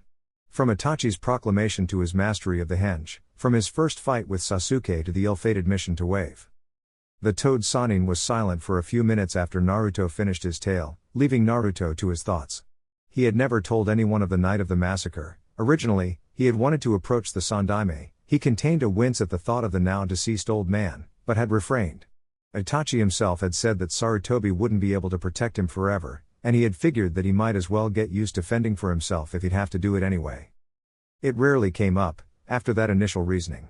What few people did question his sudden passion for excellence were easily assuaged by the fact that a Hokage wannabe would naturally need to be skilled. And it's not like anyone would have believed the truth of the matter regardless. But now? He finally had a teacher that was taking him seriously. Better yet, one of the Sannin. He still had no clue why exactly Jiraiya had singled him out, though it very well could have had to do with his father, but he was far from complaining. The Toad Sage had put enough trepidation into 2 Akatsuki members on his own to send them packing. Not being upfront with the man at this point would have just been stupid, on his part. Hell of a story, kiddo, Jiraiya said, breaking his momentary reverie. I won't bother asking why you didn't bother to tell anyone cause, well, he trailed off with a rueful chuckle. You believe me, then? Even you would have come up with a better lie than that, Gaki, the Sannin boomed, laughing heartily now. Naruto, quelling his irritation with the older nin, wondered absently at the man's ability to seemingly take everything in stride. Even so, all that said, doesn't really change much, does it? Jiraiya cut him off before he could question. I've been tracking these guys for a long time, ever since I got wind of Oro Team being a member round about 10 years ago. Knew they'd be after you sooner or later, just had to wait till enough of my own problems had been sorted to work with you myself. Naruto blinked, mystified but not entirely surprised even as a small smile cracked his lips. It was even slightly comforting knowing that something bigger had been in the works for his training. As alone as his fight always seemed, he wasn't. Not truly, at least. Anyway, considering I'd always planned to whip you into something halfway decent, this whole Itachi shtick doesn't change much at all. Though their first move means we've got to get moving, the Sannin murmured. Sensei? Jiraiya turned to him, face set in stone. Real training starts now, kiddo. Even if Itachi doesn't want you dead, there's no telling if he's gonna be the one after you all the time, and we can't take the chance that I'll always be around to bail your ass out of the fire when the bad guys come knocking. The blonde couldn't help the grin that split his lips at Jiraiya's proclamation. Perfect. He crowed mentally. The large man halted on a branch mid-stride, and Naruto mimicked him quickly, eager for whatever tidbit of knowledge was about to be bestowed upon him. We're about 3 hours travel away from Tanzaku Gai, the white-haired man said. Your job, from now until we reach it, is to hide from me. Naruto bit down on his no doubt childish retort with effort. The Sannin hadn't yet led him astray with his unorthodox training methods, but he couldn't help wanting to learn a kick-ass jutsu or two in the meantime. I assume this isn't gonna be as simple as I think. Ha! It will be if you actually can hide from me for a decent amount of time, Gaki. Naruto quirked an eyebrow. And a decent amount of time is? Jiraiya stroked an imaginary beard on his chin in mock thought. Let's say 3 minutes to start. You manage that, we up it to 5. And so on. That's it? Naruto thought incredulously. TCH, fine by me, he said, grinning. Without prompting, he shot off into the trees in a burst of raw speed sans chakra. Leaving an easily traceable chakra signature by using Sunshine was a rookie mistake, and Naruto was no rookie when it came to hiding from experienced shinobi. He'd been avoiding patrols in order to go train for years, after all. Coming to a halt after a 30-second sprint, he formed a cross-shaped seal and 3 clones popped into existence. The 4 Narutos formed a tiger seal and the Meisai Gakur took hold before all split off into different directions. The original ducked down to ground level and behind a small grouping of shrubbery, being extra careful not to disturb the leaves as he settled in. 39 seconds since I left, he counted off in his head. The decoys would hopefully be enough to shake the footprints he had undoubtedly left, despite his best intentions. And his use of the Meisai Gakur no Jutsu had improved since before the prelim. "Miss me, kid?" Jiraiya whispered into his ear, causing Naruto to leap nearly a foot in the air with an undignified yelp. "How?" Naruto nearly shrieked before the combined memories of his 3 clones simultaneously being dispelled smacked him in the skull, causing him to wince in pain. "Not gonna lie to you, Gaki, 40 seconds is more than I expected from you at this point," Jiraiya said, clapping the newly incredulous Chunin on the shoulder. 40 seconds is still ass though. We've got some work to do on your stealth skills. That Meisai Gakur technique you've got going ain't bad, but I can still see you distorting the air every time you take a breath." Naruto, who approximately 45 seconds ago had thought his stealth skills were at least a few cuts above ass, couldn't refrain from sulking. "And I assume you have a plan for all this, sensei?" "Course I do." Jiraiya's grip suddenly became vice-like before he vaulted both of them back into the branches. Landing without a sound, he said, suddenly serious once more, "You've got no chance fighting against the kind of shinobi Akatsuki can send your way right now, and you won't for a while just yet, even with me teaching you. Which means your best bet right now is being able to at least avoid and outrun them if shit gets real." Naruto carefully bit down on his pride. He was no stranger to the notion of Akatsuki being able to utterly obliterate him. Itachi had made that abundantly clear. "Yes, sensei," he said, his tone less than enthused regardless of the rationality behind the plan. "Buck up, Gaki," Jiraiya crowed. "I know a thing about speed and stealth. Ever heard of the Yondaime?" He was pretty quick and he didn't get that way on his own. The Sannin paused, considering, before, well, not entirely on his own, he amended. Naruto couldn't help but snort at the offhand mention of his father's legendary speed, his mood lightening. By all rights, Namikaze Minato had been the fastest man in the world when he died, and he hadn't been far from it before he invented his lethal Hiraishin no Jutsu. "But first," Jiraiya said once more as he led Naruto off into the canopy towards their destination. "Let me tell you about a guy by the name of Mu. You probably know of him by his title, Nidaime Tsuchikage. Got to meet him one time. Sarutobi sensei hated the bastard. Not as much as his successor of course, but I digress. // Finding a member of the legendary 3 had promised to be a harrowing endeavor. They were the Sandaime's students, each respected as a cage-level ninja in their own right. If they didn't want to be found, they wouldn't be. According to Jiraiya, Orochimaru had more than proven that point in the years that he had tracked him across the elemental nations. It was fortuitous for their mission, then, that Tsunade wasn't trying to hide. Naruto assumed she wasn't, at least, what else could explain her contentedly playing poker in the middle of a crowded casino floor with nary a genjutsu to conceal her well-known features? Although there was clearly an illusion of some sort, there was no other explanation for how she looked exactly the same as the academy textbooks had shown her in photos. Those photos had been taken at the end of the Second Shinobi World War. Not even the most skilled shinobi could defeat Father Time. Naruto had paused alongside Jiraiya when they had entered the casino in Tanzaku-gai at seeing the Toad Sannin's teammate clearly in the open. "What's your plan, sensei?" he asked. Jiraiya had told him that they were looking for Tsunade to be the next Hokage, but hadn't actually explained how they would be going about getting her to come back with them. From what little Naruto knew about Tsunade, she had been outside of the village for some time. If she hadn't come back for her sensei's funeral, how were they to convince her to return? Although Jiraiya hadn't attended the Sandaime's funeral either. "Neither did I," the blonde mused with a twinge of guilt. He had damn near jumped at the opportunity to leave when the older man had kicked his door in and declared that he Nina King him on a mission that would very conveniently have them outside the village during the massive ceremony.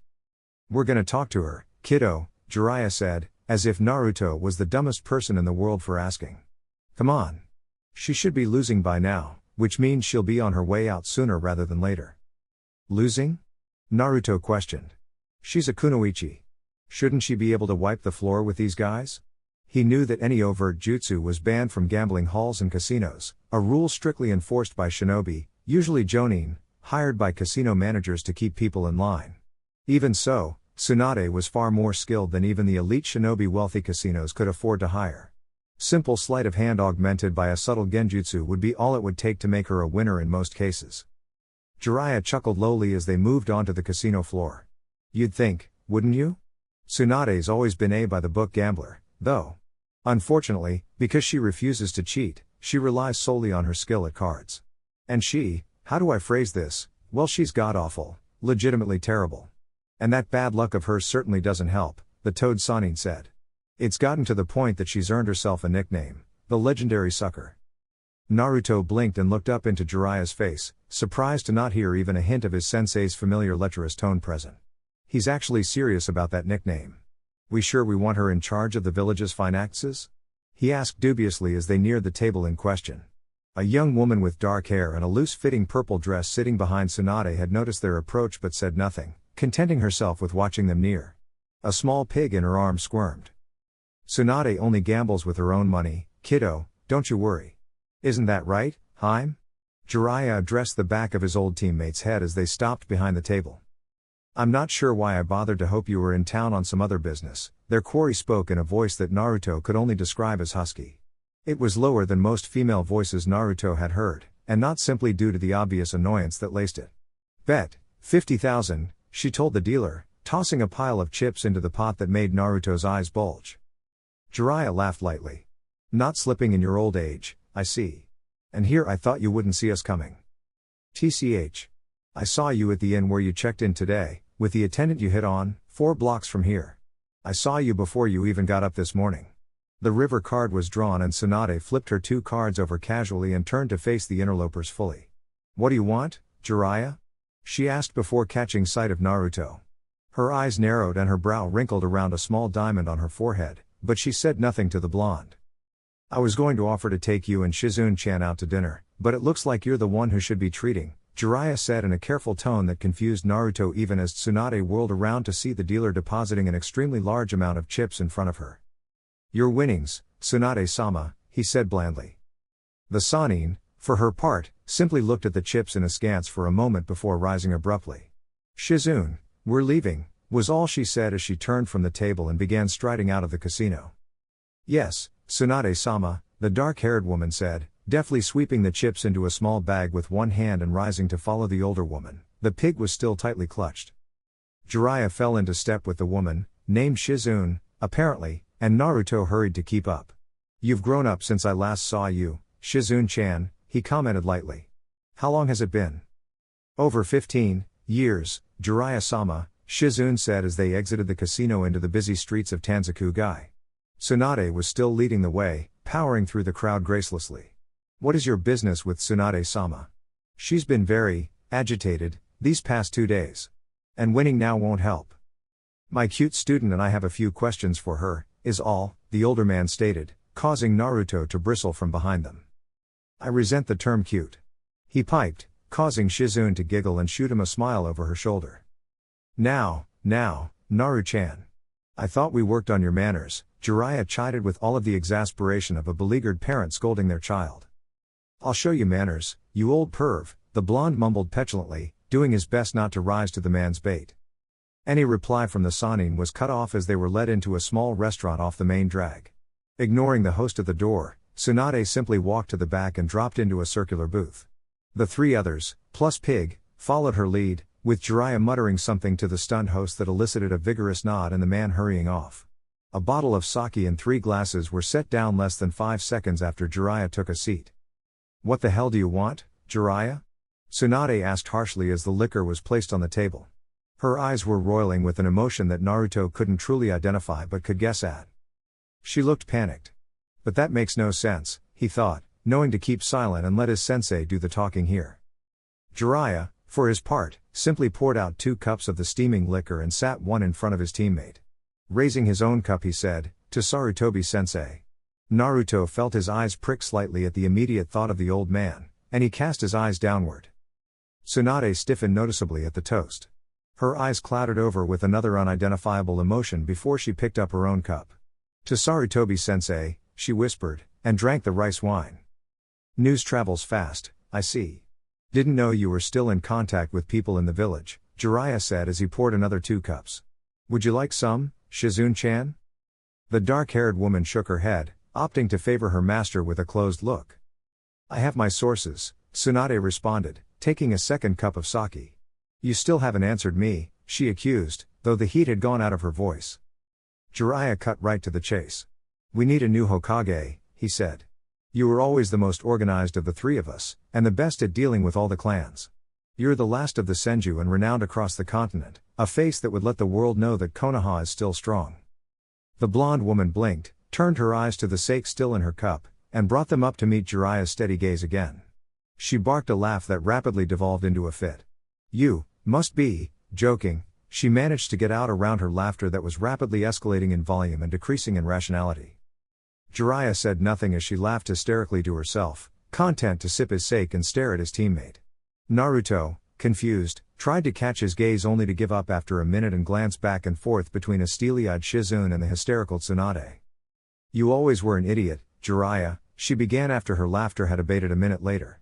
There wasn't a trace of mirth in her gaze as she regarded her teammate. But this is impressive, even by your lofty standards of stupidity, she bit out. I hope those bastard elders put you up to this, because you should know better. Naruto felt his eyes narrow as his hackles rose, even as Jiraiya looked unperturbed by the vitriol. They told me you were the best choice for the seat and I agreed with them. Tsunade sneered. Then you're just an ass, coming here for this. I'm not going back to that place. There's nothing left for me there. The Toad Sanin sighed. I know why you left, Haim, and I know it hurts, but there's so much good that you could do in Konoha, Jiraiya implored, voice quiet. Think of the medical corps. You could finally do the work that you always dreamed of. You could make it so that others don't have to go through what you did with. Don't you dare say their names, the slug Sanin whispered violently. Never thought you'd resort to base manipulation. Don't sit there and talk like you understand what I've been through. Don't I though? Her teammate responded softly, and Naruto suddenly got the feeling that he was intruding on a conversation that was far too personal. Shizune looked similarly uncomfortable across the table. Their respective sensei didn't seem to remember that they were there, however. My friends are all dead, my students the same, Orochimaru killed sensei, and you left too. Tsunade averted her gaze at Jiraiya's words. The genius, the princess, and the dead last. Somehow you ended up the best of us, didn't you? She shook her head. Who's the runt? Jiraiya shifted his gaze to Naruto, his lips quirking upward at the abrupt change in subject. Who, this? Why, it's my newest apprentice. Introduce yourself, Gaki. Naruto blinked at the apparent dropping of the reason they were there in the first place, but didn't bother to question. Given the intensely personal turn the conversation had taken, it was likely that the two old teammates would be continuing the discussion privately. As curious as he was to learn more about both legendary shinobi, he didn't want to pry into a place where he wasn't wanted. Uzumaki Naruto, he said. A pleasure to meet you, Tsunade-sama. How's that for manners? The older woman cocked her head to the side, considering him. Bit of a stuck-up little runt, isn't he? She asked rhetorically. Naruto felt his eye twitch, all thoughts of manners fleeing from his mind. This bitch, are all of the Sanin total dicks? He wondered. But I wasn't expecting that name, Tsunade was continuing. Uzumaki, Looks an awful lot like your last apprentice, Jiraiya. The lingering implication wasn't lost on him, though Naruto suspected that if he wasn't already aware of his heritage it might have gone over his head. Doubt he's as talented, though. The young blonde let the dig pass and instead favored his sensei with a searching look. The Sanin, for his part, had a neutral look on his face. He had never gone over his knowledge of his parents with the man. There had always been issues more important than discussing dead people. But now isn't the time, he thought. Airing what was likely a classified secret during a meeting that was already tense, never mind the source of his knowledge, didn't seem to be the better part of valor. I doubt anyone can really measure up to the Yondaime, he finally said, plastering a bland smile on his face for the older woman. TCH. From what I hear he's practically a saint back in Konoha these days. What with that whole Kyuubi business, she said, never taking her eyes from Naruto. The younger blonde felt his earlier anger bubble up once again. Tsunade had to know that the Yondaime's death was a reasonably sore subject with Jiraiya, even after 13 years. It also raised the question of her knowledge of his Jinchuriki status. She certainly seemed focused on him rather intently. A thought struck him, underneath the underneath. Is she deliberately testing to see how much information I know about myself? Or is she trying to create tension between me and Sensei with information that I shouldn't know? He couldn't guess at her motives. For all he knew, It could be anything from overt manipulation to simple information gathering. Still, must be tough having to be compared to a guy like that all the time, Tsunade finished, still staring at him. Or she could just be a bitch, Naruto concluded. Unbidden, Asuma's words from the mission to Wave Country came back to him. Stop comparing yourself to everyone else. If there's anything my experience has taught me, Naruto, it's that the only way to get stronger is to focus on yourself, and what you need to get where you want to go. I'm just focused on me, Tsunade-sama, he demurred. Comparing myself to Namikaze Minato wouldn't make much sense, our lives are too different. And maybe he was more talented than me too, can't change that either. The grin that split his lips was genuine. But I'm gonna be just as strong as he was someday. Stronger too. Believe it. Jiraiya laid a hand on his shoulder, and Naruto looked up to see a proud expression gracing the man's weathered face. Shizune was staring at him too, a bit wide-eyed at his casual proclamation. Tsunade had leaned back into the booth as he spoke, her eyes calculating. Bold words from a runt. You want to be Hokage like him too, don't you? Naruto couldn't help the snort that immediately burst forth. Hokage? Nah. Too much work behind a desk for me. A perfectly manicured eyebrow rose. Huh. Guess you might be smarter than his last apprentice after all. // Mind if I join you? Naruto opened his eyes to behold his new companion. Tsunade was stretched out on the concrete roof of the hotel languidly, barefoot and with a bottle of sake in her hand. Blinking, the blonde Chunin realized that it was nighttime. I've been up here for a while, he realized. Looks like you already have, he remarked, not perturbed by her sudden appearance in the slightest. One of his sentry clones had dispelled moments earlier, alerting him to her coming his way. Inwardly, he realized that she must not have cared to try to sneak up on him. The rest of the meal had been somewhat uneventful, with little more about Naruto said after Tsunade's initial probing. Immediately after, the two old teammates had disappeared to parts unknown, presumably to reminisce and discuss Konoha's proposition. Naruto had been left with Shizune and her pig, Tauntaun, and had gone back to his and Jiraiya's hotel. After a few choice words to the desk attendant, Tsunade's apprentice had upgraded their room to a large, comfortable suite which all four were apparently going to share. The blonde didn't bother to complain or even give the matter much thought. It wasn't his money being spent, and if it got Konoha a new Hokage sooner, then all the better. Some time later, after having claimed his spot in the room, Naruto made his way to the roof to stargaze, meditate, and process what he knew about the final Sannin to make his acquaintance, not necessarily in that order. Tsunade had proven to be an enigma.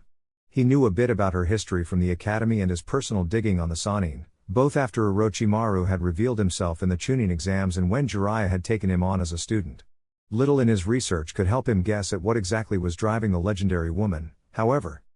The Shodai's granddaughter, the Sandaime's student, a prodigious medic nin who had left her mark on 2 of the 3 shinobi world wars. Not much else was said. Naruto figured it was classified above his pay grade. Suppose I have, the older woman murmured. You don't look surprised to see me, kid. Thought I was quieter than that. Naruto just shrugged, electing to keep silent about his clones.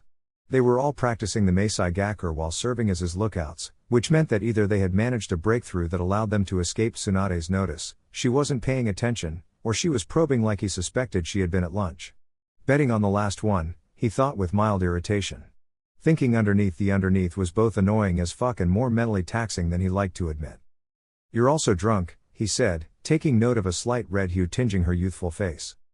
Tsunade snorted inelegantly. TCH, hardly.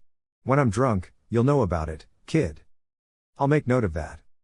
The Sannin tilted her head to regard him in the early moonlight. Her eyes, Naruto realized, were as sharp as ever despite her rosy cheeks, and her stare pinned him in place. Distantly, he mused that all 3 Sannin had the ability to effortlessly leave him off kilter, Orochimaru's cold menace, Jiraiya's masked shrewdness, and now Tsunade's penetrating stares that made it feel like he was being dissected. She was seemingly content to stay silent, and he couldn't help but squirm as her eyes bored into him as the seconds ticked by.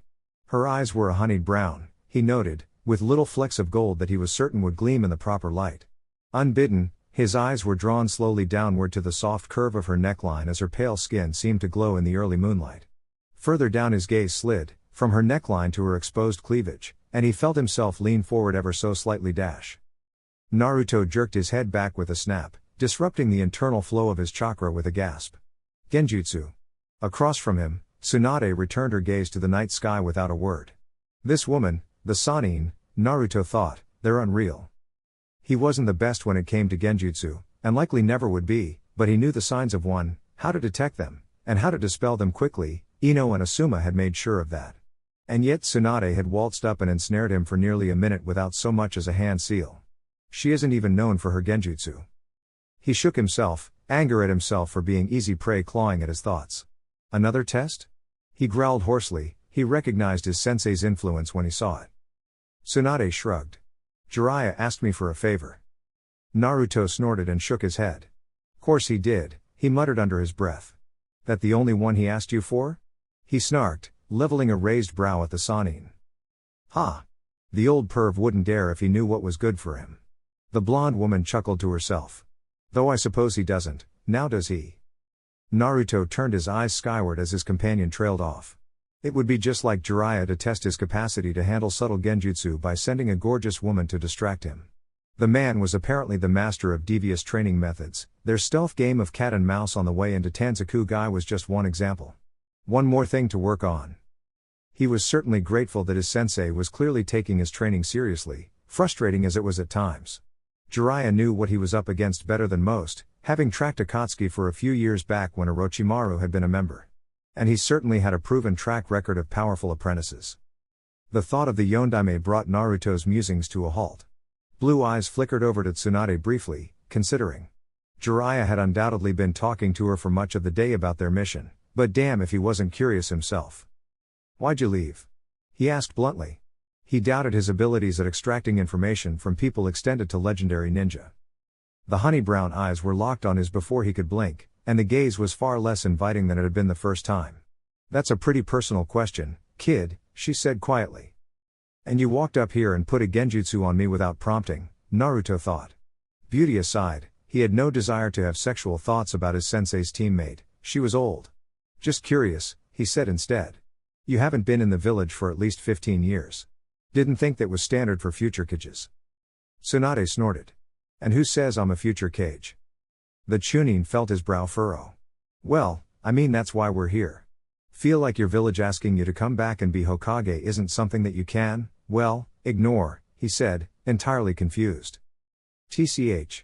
Those elders can rot in hell for all I care. I'll tell you the same thing I told Jiraiya, kid. There's nothing left in Konoha for me. But you must ask yourself this, what allegiance does a man owe to a village that does not appreciate him? None. Orochimaru's words came to mind without prompting. Naruto grimaced at the thought of the traitor's words. It seemed the Sannin weren't all that different. In the end, Orochimaru defected, Tsunade left, and even Jiraiya spent minimal time in Konoha. What a team, he mused.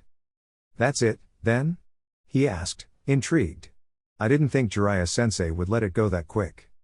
Tsunade shrugged in his periphery, taking a pull from her bottle. I may give the pervert shit for being an idealist, but he knows a lost cause when he sees one. Naruto nodded, trying to quell the mix of confusion and irritation bubbling beneath the surface. Just seems odd to me, you know. Your Gramps was the Shodai and your sensei was the Sandaime, why wouldn't you follow in their footsteps? Being Hokage is a death sentence, Tsunade declared immediately, as if she didn't even have to think about it. Anyone who wants that hat is a damn fool, she said, bitterness seeping through every word. Her eyes snapped to Naruto for the second time that night, pinning him once more. But you know that already, don't you? All that talk about wanting to be better than the Yondaime and even you don't want a Hokage. She shifted so that she faced the young blonde fully, and Naruto felt the full weight of her attention fall on him for the first time. You joked about being behind a desk, but I could see it in your eyes, she continued. You want to be Hokage as much as I do, so why bother asking? Naruto shook himself. They're also not asking me to take the job, he murmured. That's kinda it, though. I don't know what happened to you, don't really want to either, but whatever it is, they know about it, and they're asking you anyway. The village wouldn't do that unless they really needed you. Tsunade barked a laugh. You have no idea what they make you give, kid. They'll ask for your life, and that's fine, that's what you sign up for when you graduate, even though you don't know it. But then they ask for your friends' lives, and your families, until you're the only one left, and then they ask for more. That's what being Hokage is. And for your sacrifice, you get your face carved in stone, she concluded, raising her sake in a mocking toast. Most don't even get that much, she whispered into the night. Naruto leaned back, considering the Sannin's words. It wasn't much more than he had already considered himself, back when he learned of his parentage from the Kyuubi. It took a certain kind of person to seal a demon into your newborn son, knowing the likely consequences, even among shinobi, who had loyalty bred into them from their first academy lecture, that was above and beyond. But that's who the Hokage were. The Shodai had died defending his troops from Salamander Hanzo's first, unexpected offensive at the outset of the First Great War. The Nidaime had fallen to Kumagakura's Kinkaku force, sacrificing himself so that his team could pass word of Kumo's treachery on. The Sandaime sacrificed his soul to stop Orochimaru. And his father? A small, sardonic smile split his lips at the thought. I used to want to be Hokage, he said quietly. The villagers hate me because of the Kyuubi, so I figured that if I became Hokage then they'd have no choice but to love me. But that's not what being Hokage is about. Naruto shook his head. I studied them, you know? Every scrap of information I could get my hands on. Especially the Yondaime, he said. He turned his eyes skyward, knowing that he had Tsunade's undivided attention. He sacrificed his soul and his life to stop the Kyuubi. He's the village's greatest hero, and they don't even know what he gave up, not really. Honestly, Naruto didn't quite know what he thought of Namikaze Minato most days. As much as he hated what his father had done to him, he couldn't help but feel an inkling of pride for the man. He turned back to the Sannin to find her wide eyes locked on him and roiling with an emotion he couldn't name. The Chunin inclined his head slightly. To be Hokage is to be the least selfish person in the village, he declared softly. Mentally, he had put himself in his father's shoes many times. Would he have been able to sacrifice not only himself, but his only child for the betterment of the village? The village has to come first, no matter what. And I don't know if I can do that. That's why I don't want to be Hokage, he told Tsunade. The older woman regarded him carefully for nearly a minute, a glint in her eye that hadn't been present before. Naruto held her gaze with ease, daring her to challenge his declaration. She nodded after a while, turning to stare out into the night, presumably lost in her musings. The younger blonde settled himself after a few minutes, reflecting. She hadn't reacted overmuch to his hinted knowledge of his parentage. Which either meant she had known or suspected from the moment they had met. Jiraiya probably confirmed it to her, he deduced. Jiraiya was right, Tsunade said without prompting, breaking him from his musings. The young blonde turned to her expectantly. You are smarter than you look. Naruto felt his eye twitch, but couldn't help the laughing snort that escaped him. Beside him, Tsunade smiled, settling in to watch the stars once more. Chapter 20, Fortune's Gate. // Wake up, kid. We've got a problem. Naruto sat up abruptly from his lying position on the futon, knives finding their way to his knuckles out of reflex. Why he started, head on a swivel to take in the suite he had spent the last 2 nights in. Jiraiya was leaned up against the far wall, breathing heavily and being tended to by a harried-looking Shizune while Tauntaun squealed in displeasure at being ignored. Tsunade was nowhere to be seen. Sensei? Naruto asked, sheathing his knives given the lack of immediate danger. I need you to send clone sentries out into the city. Tsunade's gone. The blonde narrowed his eyes, seeing a guilty look pass over Shizune's face even as her healing chakra passed over Jiraiya. He formed a cross-shaped seal and 6 clones burst into existence. Gone? The last 2 days had been something approaching pleasant since their impromptu conversation on the roof. He had made sure not to mention Konoha's offer in her presence anymore. Jiraiya undoubtedly had his own strategy that he had no desire to interfere with, he'd probably just mess it up. In the end, he actually got along with the third Sannin rather well. She openly mocked Jiraiya, leaving the man with less time to annoy the ever-living shit out of him when he was teaching, so she couldn't be all bad. The toad Sannin sighed, pinching the bridge of his nose. She left early this morning to meet with Orochimaru. Naruto felt his eyes widen in shock and anger. Shizune said the meeting would likely be on the east side of the city. Send your clones to scout it. 2 of the 6 immediate disappeared in Sunshine while the other 4 held a tiger seal for the Meisai Gakur, quickly disappearing from view save a small shimmer when they moved. Naruto narrowed his eyes in consternation at the difficult jutsu as the final 4 took off in their own Sunshines.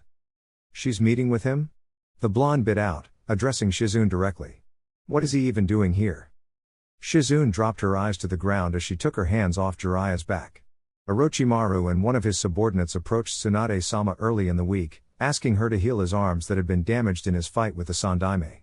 They left before I could convince her to attack them, promising to be back within the week to get her answer. And apparently they've come to collect, Jiraiya butted in, drawing himself up to his full height with some effort.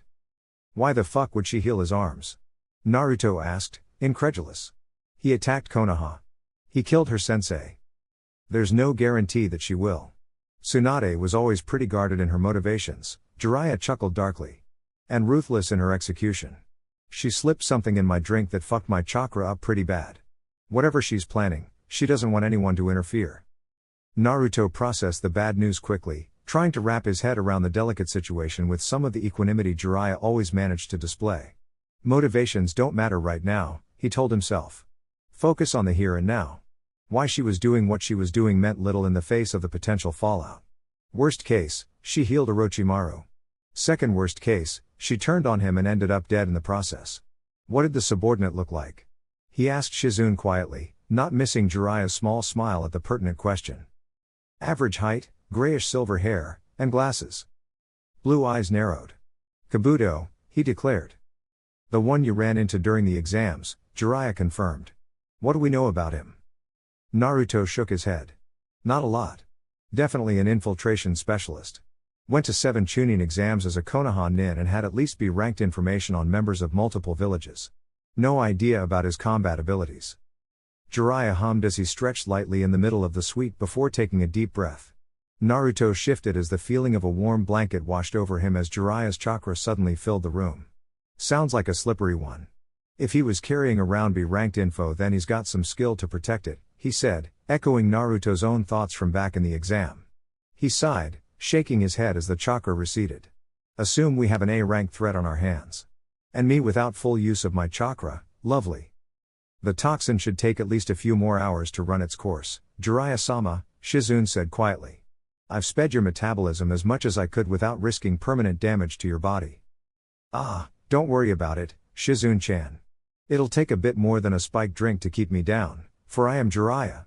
The Sannin declared, striking a pose with his arm outstretched ridiculously. Tsunade's assistant cracked a smile at the display while Naruto just shook his head. The blonde envied his sensei's unprecedented ability to keep his cool regardless of the severity of the situation. Naruto, the older man spoke, suddenly all business. When we make contact, you and Shizune will have to field Kabuto. Leave Orochimaru to me. Even with your chakra? Jiraiya grinned.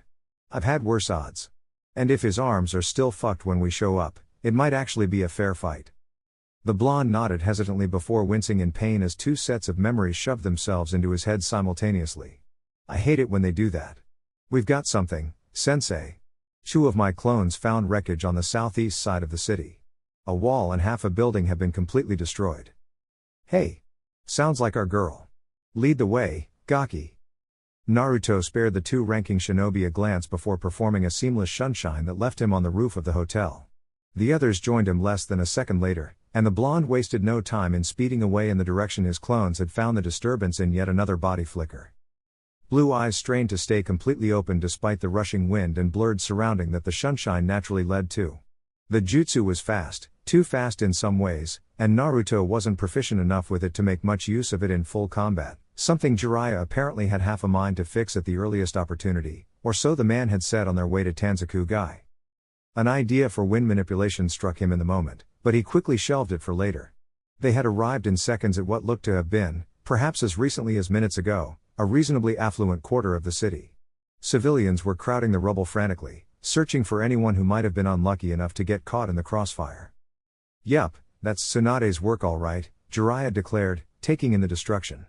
Looks like they took things outside the city to the south, if the direction of the damage is any indication. I'll take point on this one, Naruto. The Sannin took off quickly, following the trail of rubble into the countryside with Shizune hot on his heels. Naruto spared one last glance at the floundering civilians before following suit. He powered himself to run even with Shizune a few moments later. Her face was creased with worry, undoubtedly for her master's well-being given the signs of a fight left over in the city. He'd have to let her lead if it came to a fight. She'd been under Tsunade's tutelage for over a decade. If the final Sannin was even half as good a sensei as Jiraiya was, she'd be a force to be reckoned with on the battlefield. A snarl split his lips at the prospect of paying Orochimaru back for the crimes he'd committed against his home. For all he railed against the general populace in his own mind, he didn't care to see them senselessly slaughtered at the whims of a madman. The heavy feeling of latent chakra washed over Naruto abruptly. Blue eyes flicked to his sensei in time to see a change come over the man's bearing. Go time. // One moment, Jiraiya was leading them, the next, he was gone at a speed Naruto hadn't thought the large man capable of. Fast. Shizune followed without hesitation and Naruto, seeing a clear path, dashed forward into sunshine to keep up. He landed less than a second after Tsunade's apprentice, 2 steps behind Jiraiya. The blonde Sannin was on her knees, shivering and covered in blood behind her loyal teammate. Across the plain, Orochimaru stood next to a serious Kabuto, a grin twisting his pale face. Looks like we're just in time, Jiraiya boomed, stepping forward. Can't say I'm happy to see your pasty face again, Orochimaru. Jiraiya, the snake Sannin all but hissed, grin widening. What a lovely reunion. How long has it been since we've all been together? Hey, not long enough clearly. Though I was sorry I missed getting a chance to cave your skull in back in Konoha. The snake Sannin just grinned wider, his lips stretching unnaturally. I see your manners haven't improved after all these years. That's no way to greet an old friend, Orochimaru chuckled. And you've brought young Naruto-kun as well. You performed most admirably during the invasion, child, he complimented. Naruto's felt his lip curl at the sound of the man's voice, but did nothing other than draw his knives in anticipation. Slippery as he was, Orochimaru would undoubtedly use anything the blonde said against him. Losing his head here could lead to actually losing his head. Indeed, you defied even my expectations. Poor Gaara didn't stand a chance, did he? The snake sighed theatrically. I'm afraid our business with Tsunade-chan is complete, Kabuto-kun. Naruto didn't have time to react as Shizune reached out and pulled him and Tsunade to the right. The world blurred for less than a second as she carried them in sunshine away from 2 massive plumes of smoke that the blonde hadn't even processed. Summoning. He realized. 2 brown snakes the size of most buildings in Konoha dove into the other cloud that had been left over, undoubtedly from Jiraiya's summoning. A giant, magenta-colored toad wearing a black kimono leapt past them with surprising grace, deflecting the bite of one of the snakes with a shield it pulled from its back. Heads up. Shizune called, a split second before Naruto's reflexes had him diving out of the way of a palm that was covered in visible, glowing chakra. He turned his dive into a roll and the hien roared to life in his hands as he righted himself. Kabuto stood between Naruto and Shizune, who was still covering Tsunade's front, and smiled maliciously. I had thought to test myself against one of the Sannin today, but I suppose you two will have to do. He disappeared in a blur that Naruto's immature eyes couldn't track. Senses screaming, he spun in place, lengthening the hien into 5-foot whips that circled him defensively, forcing Kabuto to abort. Inventive, the spy said from just outside the wind's range. He torqued his body suddenly, neatly avoiding a palm thrust from Shizune. He jumped back a step, parrying another thrust with ease. I would suggest leaving this to the adults, however.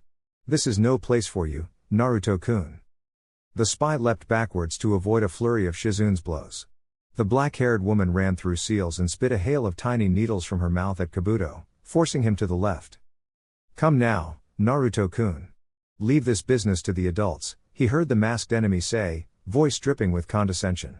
Truly, this is no place for Jinan, even on as talented as you. The Foanbu's words from the day of the invasion rang in his head with the force of an earthquake. It was you, Naruto breathed, the speech patterns and voice aligning in his mind. It was you. He screamed, rage for Yamato's death bubbling to the surface. Horse monkey bird. Naruto clapped his hands together in front of his mouth and exhaled a sharpened cloud of dust that sped toward the spy, pulverizing the ground to dirt particles as it passed. Go. He told Shizune, who dashed back into the fray as Kabuto strafed to his right to avoid the Fuji no Jutsu. Naruto hung back, mind working furiously to find an opening. Kabuto was clearly a Jonin, and for all of his advances with Jiraiya, he couldn't go toe-to-toe with the man. Close combat would see him dead in a matter of seconds, given the gap in speed and the chakra covering the man's hands. The blonde wasn't about to chance getting caught by that. Ninjutsu it is. The students of 2 Sannin clashed in a flurry of taijutsu, their hands glowing matching shades of green as chakra scalpels sought to rend flesh. Knocking one of her thrusts aside, Kabuto pivoted and jabbed 2 fingers of green chakra into Shizune's right shoulder, causing her to cry out. Speeding through seals as fast as he could, Naruto spat a bullet of wind at the small space between the 2 combatants. The low-level futon technique served its purpose, and Kabuto jumped back to avoid being hit, allowing Shizune to dart back to Naruto's side. Forming a familiar cross-shaped seal, 3 Narutos burst into existence and rushed forward to blitz the spy in individual shunshines, knives drawn. The original turned to his ally expectantly. He's better than me in close quarters.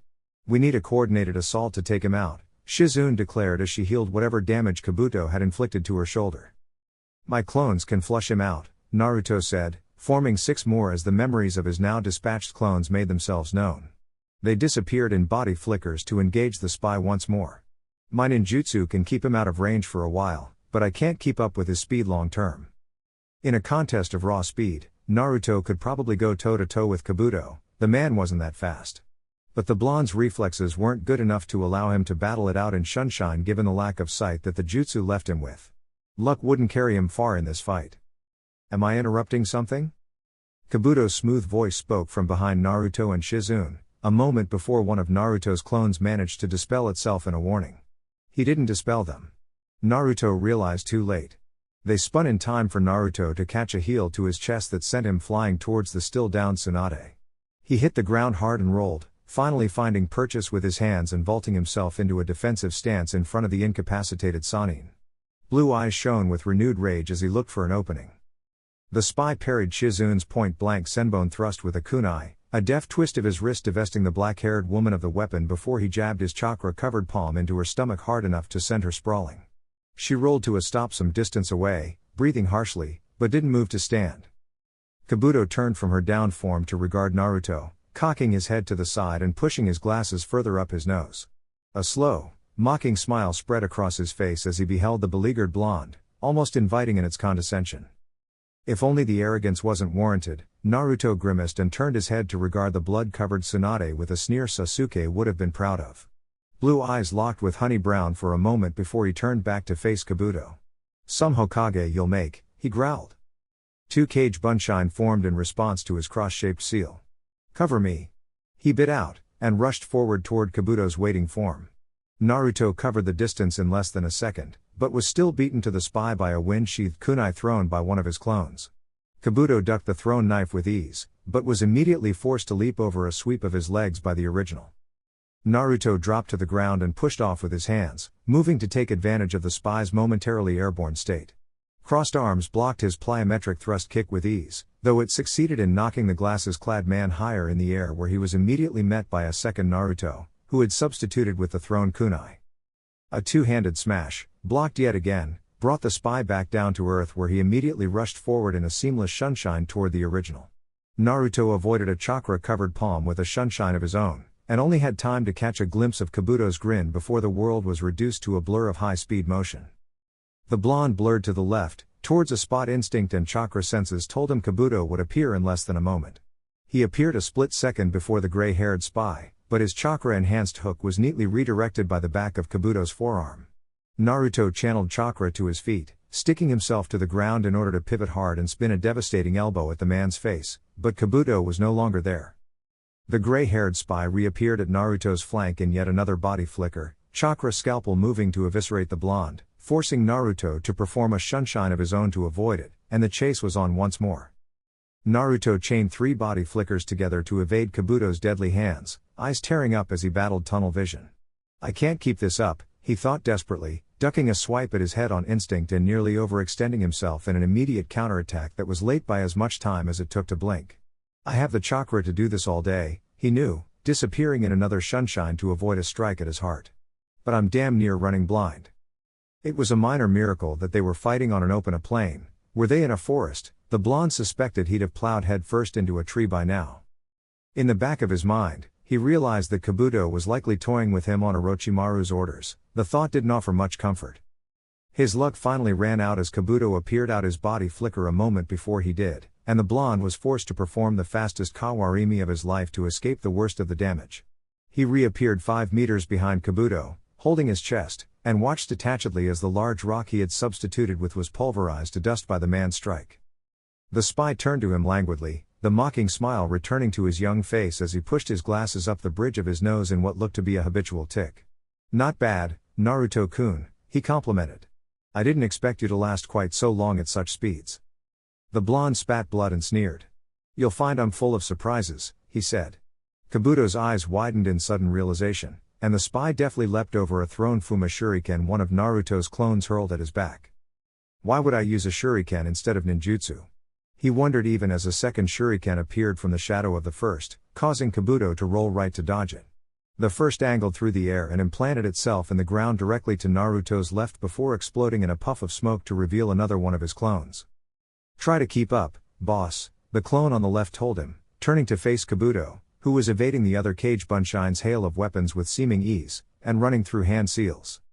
Naruto's eyes lit up in recognition of his clones, his plan, and sped through his own hand seals fast enough to keep up. "I even surprise myself sometimes." Katen, Gokakyu no Jutsu. Futon, Daitapa. The resulting firestorm wasn't nearly as massive as his Kyuubi and Anbu-aided effort back during the invasion, undoubtedly his clone's inspiration for the combo, but it was still far more impressive than either of the two C-ranked jutsu could have been on their own.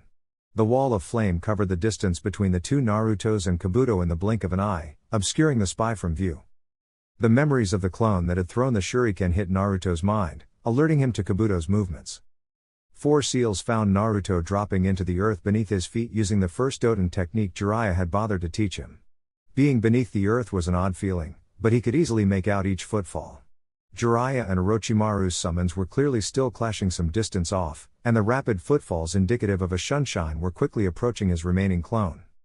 The clone strafed backwards from the spy's offensive, and Kabuto gave chase swiftly. "Now!" Naruto erupted from the ground, gripping his wrist as his chakra began to whirl, racing forward in a Shunshin at Kabuto's exposed back.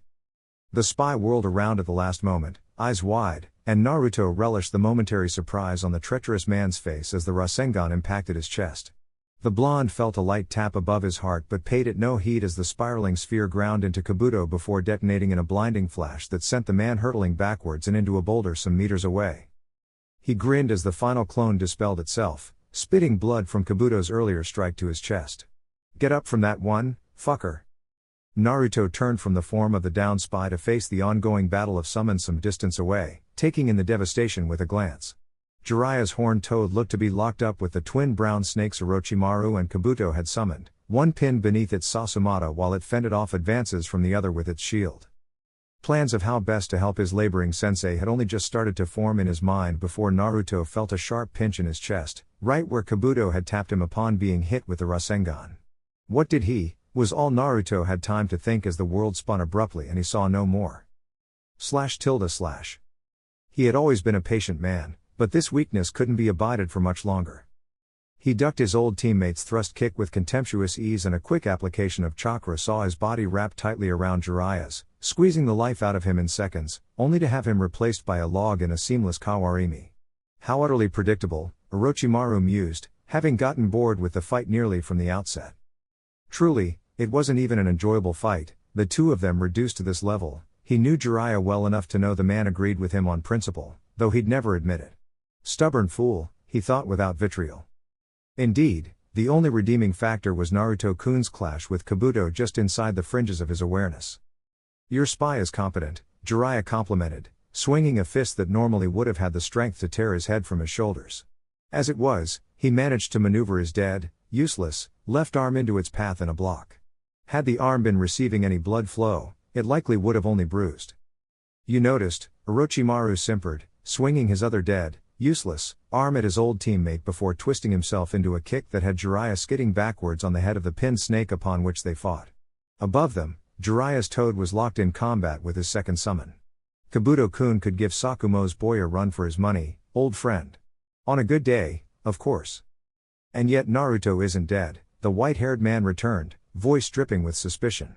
"He knows me too well," Orochimaru mused amusedly. Outwardly, he chuckled. "I abhor waste, Jiraiya. Naruto-kun has so much potential that it would be shameful if he was cut down before he could reach it. Surely you see that." "Hey, course I do," his old teammate said, face set in stone. "But that doesn't explain what the hell you want with my student, now does it?" He felt his lips stretch into a wide smile. "Only the best of things, I assure you," he said, delighting in the frustrated countenance that came over Jiraiya's face. He blinked, chakra working in overdrive to twist his body out of the way of his old teammate's flying knee. He regains his strength quickly. "You know he'll never join you," Jiraiya said matter-of-factly, blocking his return kick with ease. "Promises of power won't tempt him, Orochimaru. Not after what you've done." "Won't they? He and I are allied against a common enemy, And I am the greatest resource he could possibly have to fight them. The snake Sanin smirked.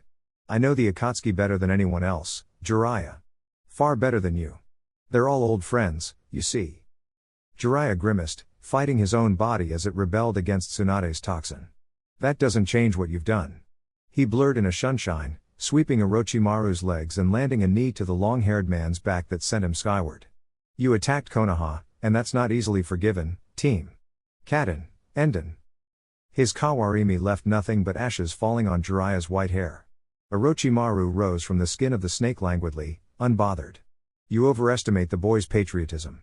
Konoha has done naught but spurn his existence from the moment the Kyuubi was sealed into him. Those people mean nothing to him. TCH, I see you haven't changed much either. Still projecting your twisted worldview onto everyone around you, Jiraiya declared, his arms held loosely at his sides. Orochimaru could see the muscles tensing and relaxing beneath the man's hari, however, and knew his old friend could strike at any time. He won't abandon his home over some petty villagers. He's his father's son. Orochimaru felt his lips twist in a reflexive sneer at Namikaze Minato's mention. For all his hatred of what the man represented, failure, he couldn't help but respect the man's ruthless efficiency. The boy had been a prodigy hailed even higher than he had been, and the yellow flash had certainly lived up to his hype. He had envied Jiraiya's luck in getting to teach the boy, though Namikaze had emulated his sensei's style in only the most superficial of ways. There was a certain satisfaction in imparting knowledge onto one student, a truth he had realized with Anko, despite her failings. He only hoped his next student would prove to be a more satiating endeavor. Speaking of the boy, Orochimaru thought, a swell of chakra at the fringe of his awareness attracting his notice. He turned in time to catch sight of a raging firestorm erupt from twin blondes and race towards his subordinate. Magnificent, he hissed as Kabuto powered around the worst of the combination jutsu. His father's son indeed, he noted with mixed feelings, watching the boy spring from the earth and rush Kabuto's blind spot, Namikaze's Rasengan whirling in his hand. The boy was nearly unprecedented. A barely 13-year-old Chunin with 2A ranked kills, the Jinchuriki of the Kyuubi, the heir to the potent chakra of the Uzumaki, and the son of the Yondame. You've done well by the boy, Jiraiya, he complimented as the Rasengan detonated with a thunderclap that sent his subordinate flying into a boulder. He will make a fine student. If he survives, of course, he mused aloud, his eyes not missing Kabuto's counter. Jiraiya abandoned their farce of a fight faster than he could blink, reappearing by Naruto's side. Orochimaru took the opportunity to perform his own body flicker to check on his subordinate. Naruto-kun is, full of surprises, Kabuto coughed, still prone against the boulder. The explosion had burned away most of his standard purple shirt, and the impact had jarred the auto headband from his forehead and cracked his glasses. Torn and bloody flesh was knitting back together in front of his very eyes, however, burns fading as new skin cells rapidly formed. What a terrifying ninjutsu, he thought as his subordinate spit blood with a grimace. It appeared the Rasengan did more than just superficially wound its victims. A delightful trait in a lieutenant and student, I assure you, Kabuto-kun. I expect you'll witness many more of the boy's surprises, provided your little counterattack hasn't killed him, Orochimaru said, the evenness of his voice belying his murderous irritation. The gray-haired teen met his stare with familiar deference, though insolence shone through the haze of pain he was no doubt experiencing. A reflex, Orochimaru-sama. I apologize for my mistake. You do not make mistakes, Kabuto-kun, the snake Sanin stated plainly. Between Danzo, Sasori, and himself, the boy was as sharp a shinobi as any on the continent. I hope, for your sake, that this little experiment of yours turns out how you expect it to. Kabuto smiled demurely as he gingerly rose to his feet. It appears Tsunade has recovered, was all he said. Indeed. Orochimaru turned to see his two teammates and Shizune huddled over the young Chunin's form. Tsunade's hands glowed green as she worked desperately to undo any damage that Kabuto had inflicted. The snake Sanin felt the lingering irritation at his subordinate's test fall away as Naruto visibly twitched under his teammate's expert attentions. What, exactly, did you do to the boy? He asked, curious. Kabuto hesitated, clearly uncomfortable with the sight of the very much alive Chunin in spite of his own actions. Testing a hypothesis, I severed his aorta, Orochimaru-sama. Orochimaru felt his eyes widen at the implications. A severed aorta would see the victim dead in less than 10 seconds as the brain stopped receiving blood from the beating heart. Naruto had been prone for nearly a minute, and Tsunade, as gifted as she was in healing ninjutsu, could not reverse death. Well now.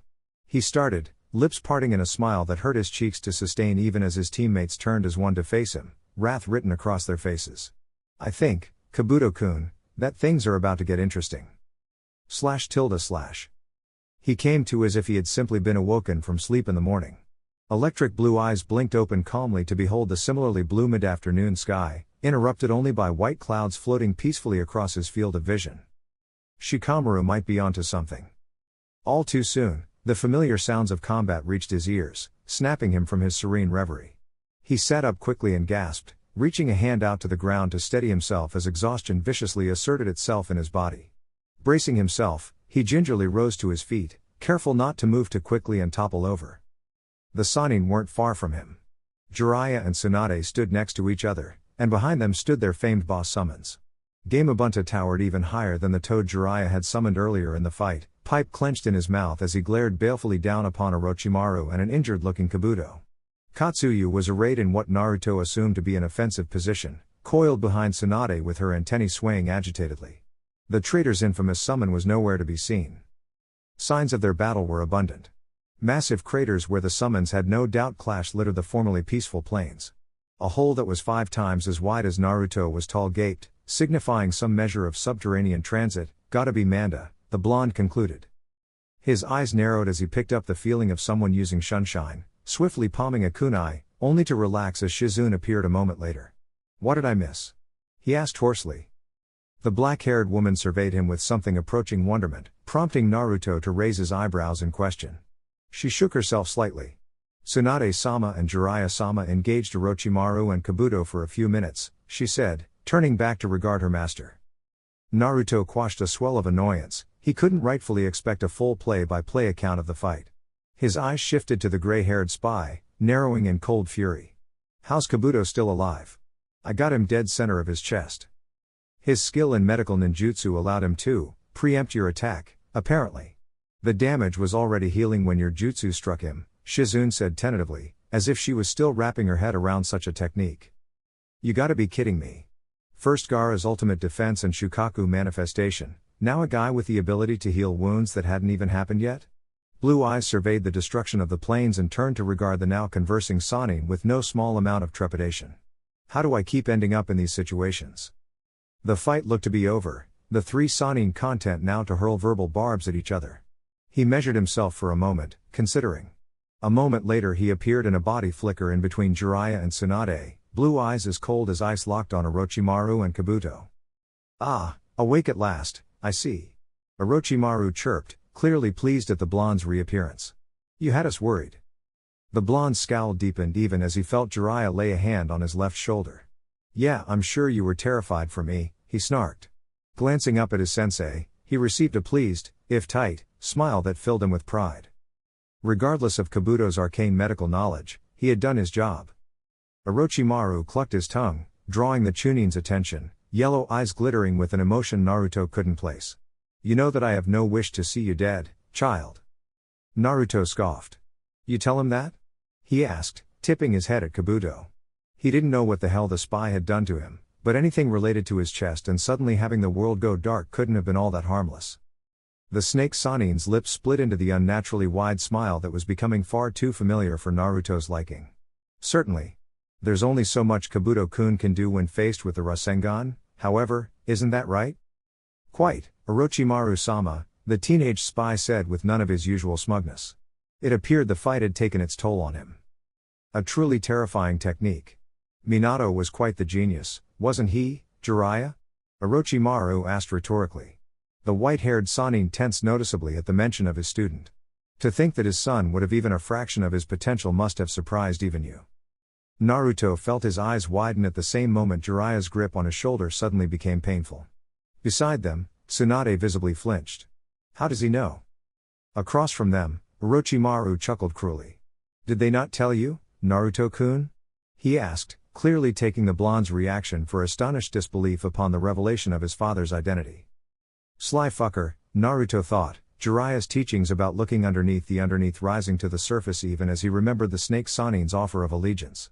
Orochimaru hadn't made a secret of wanting Naruto's loyalty back during the Chunin exams, he was clearly trying to drive a wedge between Naruto and his home. If not for the Kyuubi's cruelty, he might have even succeeded. I've known about my father for months, he returned quickly, looking to knock the insufferable grin from the snake Sanin's face. Orochimaru's eyes gleamed. Indeed, you are full of surprises, aren't you? I wonder who told you that particular bit of history. Not Sarutobi-sensei, surely. Even as he worked to dismiss the Sanin's words, the kernel of mistrust that had been planted in him from back when the Kyuubi had first revealed his parentage wrestled its way to the surface of his mind. Back then, it had been a question of why Sarutobi, for all of the years he had known him, hadn't revealed the knowledge. And while he certainly had had more pressing concerns facing him for most of his tutelage under Jiraiya, that question still remained. Why didn't they tell me? It matters little, I suppose. It is enough that you do know, Orochimaru mused aloud, repeating his words from when Naruto had revealed his knowledge of the Akatsuki. He turned to the last of the three Sannin with a disappointed frown. I had hoped, Tsunade, that we would come to a mutually beneficial agreement today. It seems, however, that your time abroad has done you little good. For what little it is undoubtedly worth to you, I wish you luck. The smile returned, just as cruel as the last. You will need it. Until next time, he hissed, sinking into the ground, yellow eyes fixed unblinkingly on Naruto. Kabuto followed shortly. Jiraiya sighed heavily, sinking to the ground in a heap. Slimy bastard, he growled, shaking his head. Now that that's finally dealt with, can we get to the business of actually unfucking up my chakra, Tsunade? Naruto felt his lips twitch in spite of himself. Of course Jiraiya could brush off the battle with ease, settling himself on the ground next to his beleaguered sensei. The fight had taken its toll on him as well. Tsunade scoffed. If Shizune did what I think she did, there's nothing more that can be done. It'll leave your system in a few hours. What? You gotta be kidding. Are we done here, Jiraiya? Naruto nearly jumped from his seated position as Gamabunta rumbled behind them. Forgot he was here, the blonde thought, chiding himself for his slip in situational awareness. Yeah, we're all good, Bunta. Thanks for your help today. Ha! Any opportunity to kill Manda is worth my time. Just make sure you're in better shape next time, you useless pervert, the giant toad said before disappearing in a massive cloud of smoke. Katsuyu followed shortly. Super pervert, Jiraiya muttered irritably. He turned his eyes to Naruto, subdued. Suppose you and I have some talking to do, don't we? The blonde shrugged indelicately. Get your body fixed first. I can wait a few more hours. And I could probably use a nap, too. Jiraiya hesitated, clearly torn, before nodding once. You did well today, Naruto. Really well. That Kabuto kid is pretty tough. He was too fast, Naruto returned, all grimace. Could barely keep up with him. Pretty sure he could have killed me more than once and I wouldn't have even had time to react. The spy's orders to leave Naruto mostly unharmed weren't lost on him. Orochimaru's interest had saved him from a rather messy death. Or did they? He wondered, thinking about whatever technique Kabuto had used on him at the end of the battle. Shunshine-paced combat is tricky, Jiraiya said, all understatement, breaking Naruto from his musings. It's all reflex and experience, neither of which develop overnight. The large man paused, seemingly weighing his words before Hiraishin, it was your father's specialty. I have a few drills he developed. We'll start working on them as soon as we're on our way back to Konoha. Naruto couldn't help the small grin that split his lips at the prospect. The more high-level opponents he encountered, the more it became clear that most high-level fights weren't decided by who knew the most ninjutsu. Itachi had blitzed him with skill he had barely even dreamed of. Kabuto, test of his mettle or no, had shown him his limits almost as effectively. Namikaze Minato's notes would go a long way in helping him break those same limits. And he already had an idea of how he might be able to speed the process along. What about her? The blonde asked, jerking his head in the direction of the quietly conversing Tsunade and Shizune. We did have a mission here. Who, Tsunade? Let's see, hey, Heim. You coming back home with us or nah? The blonde Sannin glanced their way, amusement dancing in her eyes. Honey brown locked with electric blue and for once Naruto didn't feel unsettled. Hey, looks like it, she said quietly. Jiraiya boomed a laugh, slapping Naruto on the back. Well there you go, kiddo. Mission accomplished. // He didn't start when he heard the distinctive clunk of Jiraiya's geta on the rooftop. He was having a lot of conversations on roofs these days, it seemed. First Tsunade and now Jiraiya, maybe Orochimaru will come offer me training tomorrow night, he mused humorlessly. View from up here ain't half bad, he heard Jiraiya mutter as the large man sat himself on the ledge beside him. Doesn't suck, he said, quoting one of Ino's favorite phrases. Jiraiya didn't bother responding and Naruto didn't bother prompting him. They both knew exactly what this talk was about. The blonde didn't expect his sensei to have any particularly satisfying answers as to why he hadn't told him about his father, or even why he hadn't so much as appeared in his life before the Chunin exams if he had been so close to his old student. Emotions were tough enough to manage in regards to the living, let alone the dead, and Jiraiya had never struck him as particularly adept at managing his own grief. Their conspicuous absence from the Sandaime's funeral spoke volumes. But that didn't mean Naruto was about to make this easy for him. The Sannin heaved a sigh as the silence dragged on for over 2 minutes, finally turning to look at his charge. Look, Naruto, I'm no good at this kind of thing, which I think you know by now. Yeah, I got that. Right, anyway, I'm gonna be upfront with you. I don't have any really good explanations for why I wasn't, Yano, there when you were growing up. Figured. Not ones that matter, at least. I was doing my job and that was enough to keep me away, Jiraiya finished, turning back to the view of Tanzaku Guy's bustling nightlife. As far as not telling you about Minato, honestly I just didn't know how. Or when. Or what to say. And I'm sorry for that. You deserve to hear it from someone who knew Minato for who he was, not Orochimaru, or whoever it was that told you. Naruto debated letting him know that it was the Kyuubi who had deigned to reveal his lineage, but bit his tongue at the last moment. Aside from opening the can of worms that was the Kyuubi's ability to draw him into his own mind from time to time, which I should probably deal with at some point, the knowledge would likely only make Jiraiya feel worse about the whole situation. I'm not really mad, he finally spoke. I was mad when I first found out, but that was a while ago. The old man had his reasons for not telling me, and you were off doing whatever it is that you do. But it's the past and you can't change it. I do want to know why though. Why what? Why the fuck no one told me, you fucking lecher? Why didn't the old man tell me? He asked instead, reining in his emotions. Jiraiya regarded him, a blank mask for a moment, before, Minato was on track to be the strongest shinobi in history. Stronger than Sarutobi-sensei, stronger than the Shodai and the Nidaime. He was damn near perfect as a ninja. The Sannin turned back to watch the cityscape. Iwa hated him for what he did in the Third War but the rest of the world was just scared of him. Hiraishin made him a ghost. He could flash in, kill you, and be gone before the person standing next to you even knew what happened. If he touched you, you were as good as dead. If one of his kunai was near you, you were as good as dead. Sensei always lamented his death, wondering what world he could have created if not for the Kyuubi. I did too, for a while. But sometimes I wonder if it might have just led to more war. His existence was a threat to every village on the continent, and being Hokage might have just made the others ally in an attempt to remove that threat. Naruto felt goosebumps break out across his skin, his mind connecting the dots and understanding the nature of the secret in an instant. If other villages knew who I was, they'd have killed me. His potential as Namikaze Minato's son would demand nothing less from them, Naruto knew. I'd probably do the same in their position, he realized. They'd have tried, at least, Jiraiya confirmed. And even if they failed, your life would have been reduced to complete isolation for your own safety. That's no way to live. The blonde shuddered. Even the barely restrained anger and distaste the villagers had for him was preferable to solitary confinement. So Uzumaki it was. Jiraiya nodded. Your mother's clan was a much better option. Kushina was a good kunoichi, the Uzumaki a strong clan at one point, but the world could very easily overlook a lone Uzumaki if they found out about you. A Namikaze, not so much, Naruto stated. Got it in one. What was he like? He asked, more curious than he had ever been even as he tried to process just the kind of ability the man must have possessed to inspire such fear.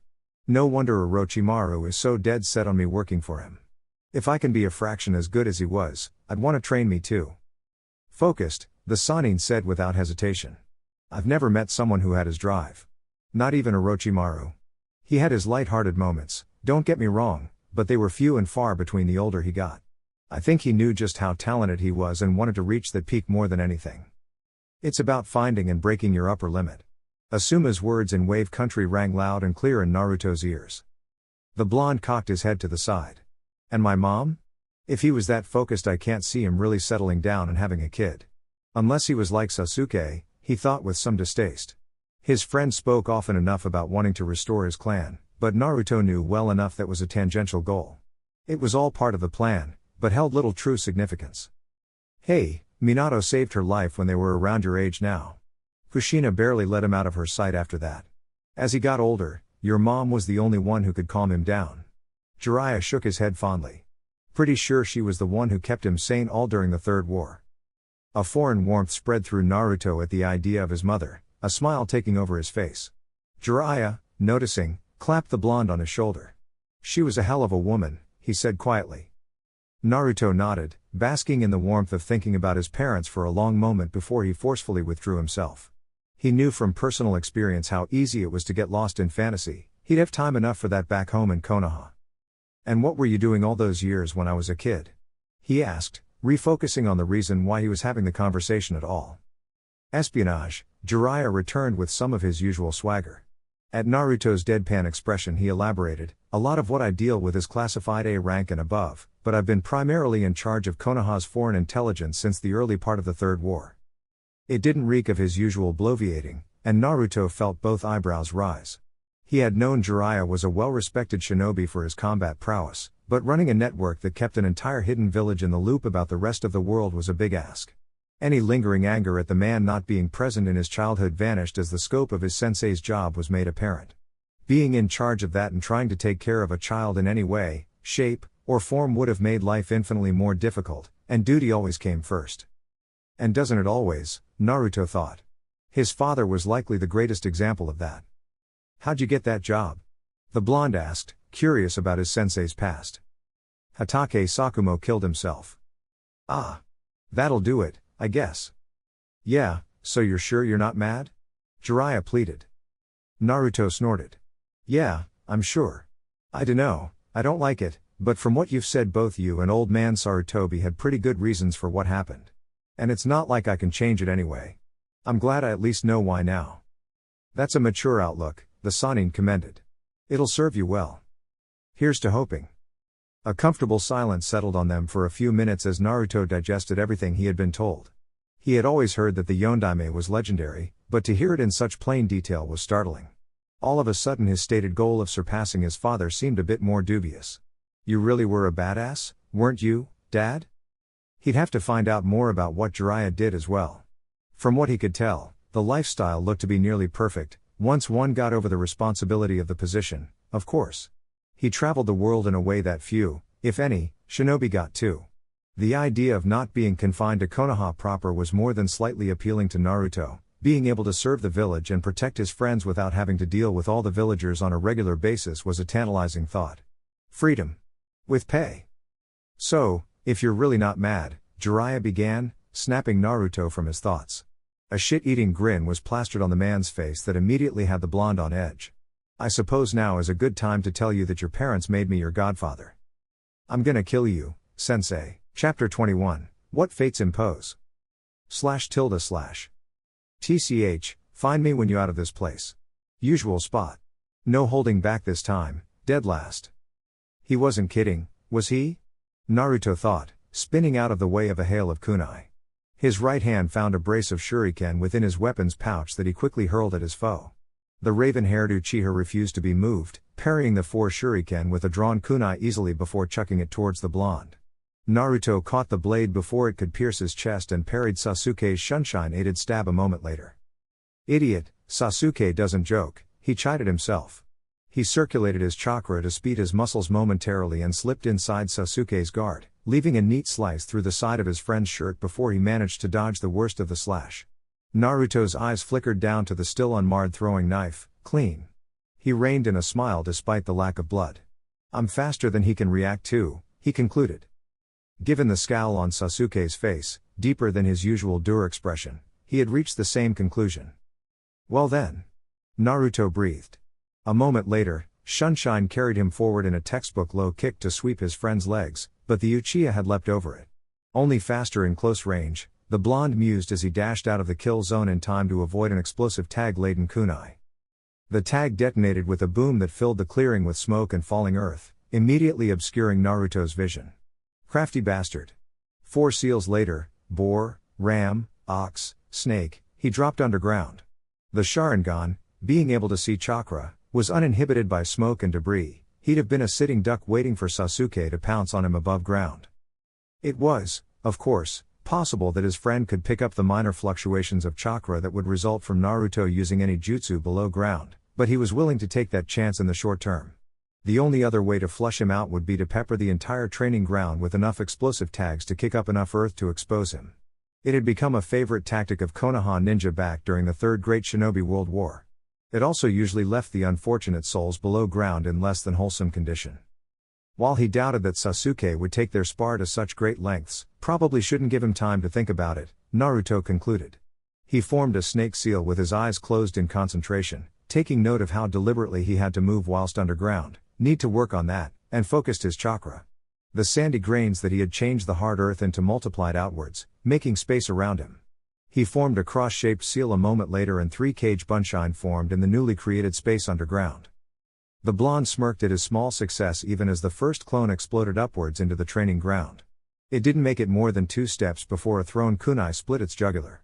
To the right. The 2 other clones burst from the earth a second after, immediately blurring away in twin body flickers before Sasuke could attack. Memories of a hand seals formed and a kick to the chest caused his eyes to widen. He pushed himself to the surface, speeding through hand seals of his own as the memories of his last clone forced themselves into his head. Snake, ram, monkey, boar, horse, tiger. Katen, Gokakyu no Jutsu.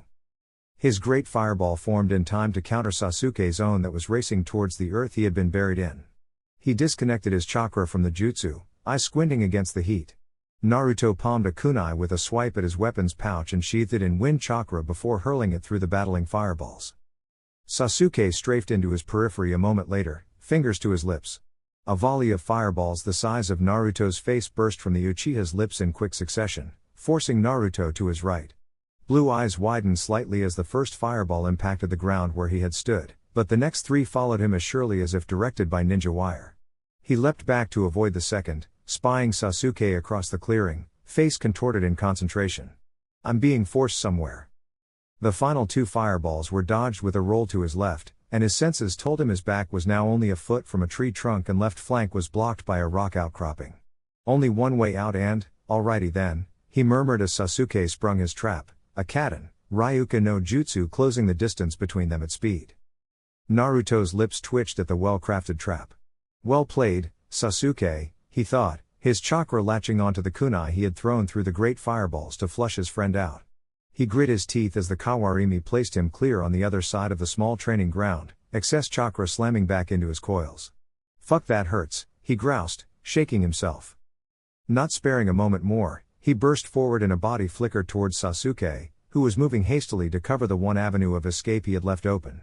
The Uchiha turned just before Naruto made contact, his senses no doubt alerting him to the incoming blonde, but he was too late to block Naruto's taijutsu. The blonde caught Sasuke with an elbow to the chest that sent the boy reeling. He caught the Uchiha's hasty counterpunch, took the opportunity to pull himself further inside his guard, and jammed an uppercut palm strike to Sasuke's chin. Naruto gripped Sasuke's arm like a vice even as his friend tried to stagger back, planted himself using chakra, and torqued the Uchiha into a throw that sent him to the ground hard enough to make a shallow crater. Naruto let out a heavy breath, taking 2 steps back from his prone sparring partner. That Katen combo was some tricky shit, he said, looking down at Sasuke. He blinked, a foreign chakra tingling on the fringes of his awareness dash. And barely had time to cross his arms in front of his face as an explosion of foul chakra sent him careening through the air. He hit the ground 10 feet back and rolled backwards onto his feet, knuckle knives spinning their way to his hands out of reflex. Sasuke stood in the tiny crater he had occupied a moment before, inky black flames covering the right half of his face. Waves of purple chakra were bleeding off of him into the air, tinging it with a feeling of wrongness that made Naruto's lip curl inadvertently. The Uchiha gritted his teeth, seemingly in pain, Sharingan spinning rapidly, and the flame slowly began to recede. Naruto watched, half fascinated half terrified, as his friend forced the foul chakra back from wherever it had come from. 30 seconds that felt like an eternity later, Sasuke staggered forward a step before catching himself. The blonde kept his distance. What the fuck was that? Naruto exclaimed, knives still in hand despite the lack of foreign chakra tainting the air. Sasuke barked a laugh. Power, he said. Oh, is that what it was? You know I managed to get there myself, believe it or not. Mind sharing a few details, team? He had expected some combination of Sasuke's usual aloofness about himself, a sneer and a put down, a scowl and a put down, maybe a straight-faced put down, not the calculated gaze that settled upon him. Possibly. You never mentioned what he was doing looking for you that day. Ah, a trade. How'd you find out he was looking for me? Naruto asked. He wouldn't play dumb, not with Sasuke, not about Itachi. The fact that Itachi had singled him out the night of the massacre remained his secret, though perhaps not for much longer. He came here first, Sasuke said darkly. Naruto nodded. He knew that much from Tsunade, who had been forced to heal Hatake Kakashi immediately upon her return to Konoha. Itachi had apparently done a number on the elite shinobi. I overheard one of the Jonin talking about it. He said that you were his target. The blonde sighed, dropping to the ground and sitting cross-legged. I told you years ago that I had people that I needed to be stronger than. I believed you, Sasuke stated, arms crossed. How'd this turn into an interrogation? Naruto wondered. Well, he's one of them. He trailed off, struggling not to quail under Sasuke's piercing gaze that all but said, figured that out, Dobi. Fucking hell, patience isn't your strong suit, is it? Naruto groused, tossing his friend a weak glare. Sasuke was, unsurprisingly, unmoved. He's one of them, same with that shark-looking guy he was with. They're called Akatsuki. Why? Naruto paused, locking eyes with his friend and barely withheld a flinch at the raw fury that glared back at him. Breaking the staring contest, Naruto weighed his options for a moment. Fuck it. Ino and Kiba know too. I was born the day the Kyuubi attacked, he began. Turns out there's no way to kill a Bijou, so the Yondaime sealed it. In me. Itachi wants the Kyuubi? Sasuke pressed, the manic look fading to slightly less crazed appraisal. Distantly, Naruto marveled at the single-mindedness one had to have to completely brush aside the fact that your friend had a massive, primeval chakra monster sealed inside of him. He doesn't, he said. Uchiha Madara does. He's Dash. The Uchiha clan patriarch, the raven-haired Chunin finished for him without missing a beat. He's dead. Apparently not, according to Itachi at least. Onyx's eyes narrowed in apparent confusion before, uncharacteristically, Sasuke began to pace. Naruto held his silence, letting his friend work through whatever mental gymnastics were undoubtedly taking place. Why would he tell you that? He all but whispered. Madara wants to control all of the 9 Bijou in order to dash. Madara is dead. His ashes are in the first urn in the Uchiha clan crypt, next to his brother Izuna's, Sasuke declared. Naruto's brow furrowed. So what are you saying? The only way Sasuke's gaze could have been more intense was if his Sharingan was activated. Itachi is the best liar I've ever met. Everything he does and says is for a purpose. Everything. He's manipulating you.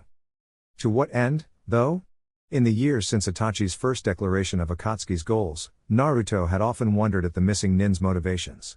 He had, however, trusted in Itachi's words. He had trained, day and night, because how could he not?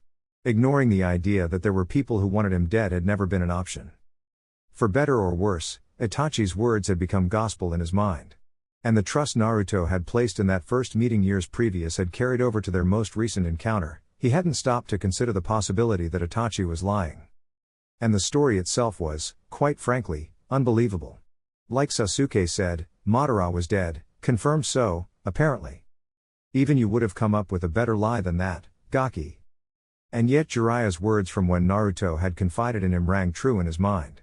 While it was unbelievable, it was almost just unbelievable enough to be true. Itachi, gifted liar that he surely was, could have come up with something better than what he had told Naruto. But arguing with Sasuke about his brother's motivations wasn't something Naruto had time for. So, what then? He asked instead. It changes nothing. He is mine to kill, the Uchiha declared instantly, turning back to face him fully. The intensity of his gaze faded and a more familiar smirk settled itself on Sasuke's face after a moment. You're welcome to all the rest. Naruto couldn't contain a snort. Sasuke will be Sasuke. Always the generous one, team. Should talk to Jiraiya-sensei about this, the blonde mused as the two Chunin fell into silence. The Sannin had all but brushed off the missing nin's words from their mission, claiming that it hadn't changed the way they would be going about things. Knowing Jiraiya, he had already digested the information and come to his own conclusions about its likelihood. Probably sent out a few feelers to those spies of his too. The revelation of his sensei's expansive responsibilities had only increased Naruto's confidence in the man. If anyone could prepare him to combat whatever unspeakably strong and esoteric foes he'd find in Akatsuki, it was Jiraiya. The man had power in spades and a network that apparently spanned the continent to tap into. Speaking of power. About that chakra of yours. Naruto ventured, remembering why the conversation had started in the first place. Sasuke blinked, looking to have been lost in thought as well. It happened during the Chunin exams. Orochimaru gave it to me, he said plainly, as if he wasn't talking about one of Konoha's most infamous traitors. He rolled his right shoulder forward and pulled the high collar of his shirt down, exposing 3 black, comma-like marks arrayed in a circular formation. Naruto felt his eyes widen as his stomach dropped to his feet. He's fucking everywhere. What did he say? The Uchiha shrugged. To use it. That it would help me with him when the time came. The blonde felt the hairs on his arms stand up as a wave of coldness swept over him. I'm not the only one he's after, Naruto realized in a moment of total clarity. One didn't give the gift of power without asking for something in return. And you're gonna just go with that? He asked incredulously. Sasuke scoffed, favoring Naruto with a glare that conveyed exactly how stupid he considered the blonde for even asking. Of course not, idiot, he said, as if it was just that simple. Naruto blinked, the unease in his gut calming slightly. Kakashi knows? Mild irritation crossed Sasuke's face. He nodded once. He placed a containment seal around it. The unease returned in full force. Either Kakashi wasn't much of a sealing expert or Orochimaru's mark was that much more powerful because the chakra Naruto had felt coming from his friend had been many things, contain not being one of them. He'd add it to the list of subjects to broach with Jiraiya when he next saw him. What was that jutsu you used against the Sanjinan? Sasuke asked, shaking Naruto from his musings. Huh? Oh, Rasengan, he said. He gripped his wrist and spun his chakra into what was now a familiar sphere, the sound of hundreds of blades grinding on whetstones filling the training ground. Naruto looked up to see Sasuke staring at his technique, Sharingan activated. He quelled the spike of resentment at seeing the powerful dojutsu, cutting the flow of his chakra after a few moments. HN. You've gotten better, Sasuke said as the jutsu dissipated, red eyes fading to onyx. Always the tone of surprise, Naruto quipped with a half-smile. It was the Uchiha's turn to snort. You were never as useless as the rest of the losers from our class. Not that that's saying anything. You really know how to make a guy feel good about himself, you know that? Who was the one on the ground a few minutes ago, A dark look passed over Sasuke at the reminder of his defeat in their spar, his lip curling in disgust. Naruto barked a laugh. Don't look so cheery, bastard. I've beaten you before. Their spars in their younger days had usually been fairly even, though Sasuke had certainly gotten the better of him more times than not. I don't care about you, Dobi, Sasuke practically snarled, causing Naruto to start. He's still out there and he's not waiting around for me to get strong enough to kill him. Ain't that the truth? Takes time, man, Naruto said quietly, recalling what Jiraiya had said to him after Itachi had shown him the limits of his ability in stark detail. Even so. What time? His friend asked on cue, unknowingly echoing Naruto's sentiments from Shukuba town. Whatever time I have is being wasted drilling with Nara and Haruno while Kakashi recovers. Distantly, Naruto wondered at his own fortune at having landed Jiraiya as a sensei. The man didn't give a damn about protocol, understatement of the year there, and was more than happy to abscond with his student whenever the urge to teach struck him. It had happened more often in the days following Tsunade's ascension, the Sannin following through on his promise to take Naruto's training more seriously in light of Akatsuki's movements. It showed too, given his spar with Sasuke. As far as he was from the level that he needed to be at to weather Akatsuki's storm, he could see how far he had come since Jiraiya had started teaching him back during the exams. The man preached celebrating the small victories whenever you could, and Naruto was doing his best to adhere to it regardless of the magnitude of Akatsuki's current advantage. In that light, however, he could see why Sasuke was as visibly frustrated as he was. Though he had never been as viscerally affected by losing to Naruto before. Itachi really fucked him up, the blonde thought, containing a chuckle at the massive understatement. He had always known Itachi had owned the majority of the real estate in Sasuke's head, he just hadn't realized how serious the damage was. He killed his whole family, you fucking idiot, he chided himself, tendrils of worry for his friend's well-being creeping in. What was that technique you used back in Shukuba town? He asked suddenly. Naruto had no desire to bring Itachi further into the conversation than he already was, but Sasuke had been using a flashy new jutsu that the blonde had never seen before. That, and getting the Uchiha to talk about jutsu specifically was usually a good way to calm him down.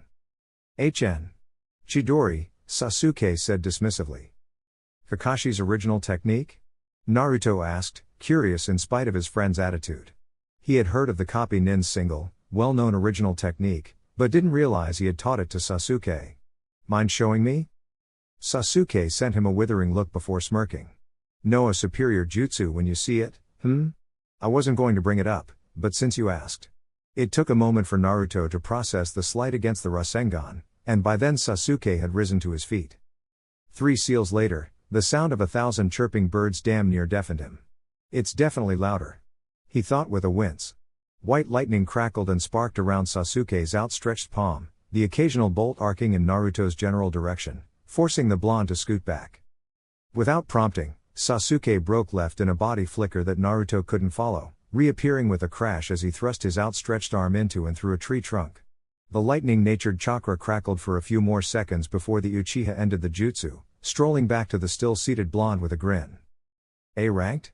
Naruto asked, doing his best to sound unaffected, surveying the hole blown into the tree from afar. For Suu or don't want to get hit with that. HN. The blonde chuckled lowly. Gets the job done all right. Training can't be all bad if he's showing you shit like that. Sasuke sighed audibly as he dropped back to the ground, folding his legs under him in a single, smooth motion. It's not when it's just me and Kakashi, he acquiesced, sounding pained. He's always late in reading his porn, but he knows what he's doing. It's never just you and Kakashi, then. The raven-haired Chunin nodded. It's just not fast enough. Not fast enough for me, not fast enough to kill him. He trailed off, right hand rising to absently massage his right shoulder. The mark, Naruto realized. He contained a shiver as goosebumps broke across his arms and neck once more, watching his friend lapse into thoughts that undoubtedly contained nothing but death. // Are you paying attention? Blue eyes blinked rapidly, shifting from staring out at the horizon over the top of Konoha's bustling business district to his companion. What? He asked before mentally berating himself. A hand suddenly snaked around the back of his head, grabbed a firm hold, and pulled him forward.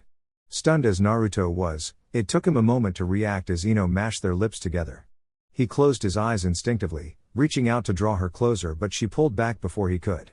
His eyes popped open in surprise as Ino bit his bottom lip and held it between her teeth, not unpleasantly, before finally pulling away. Are you paying attention now?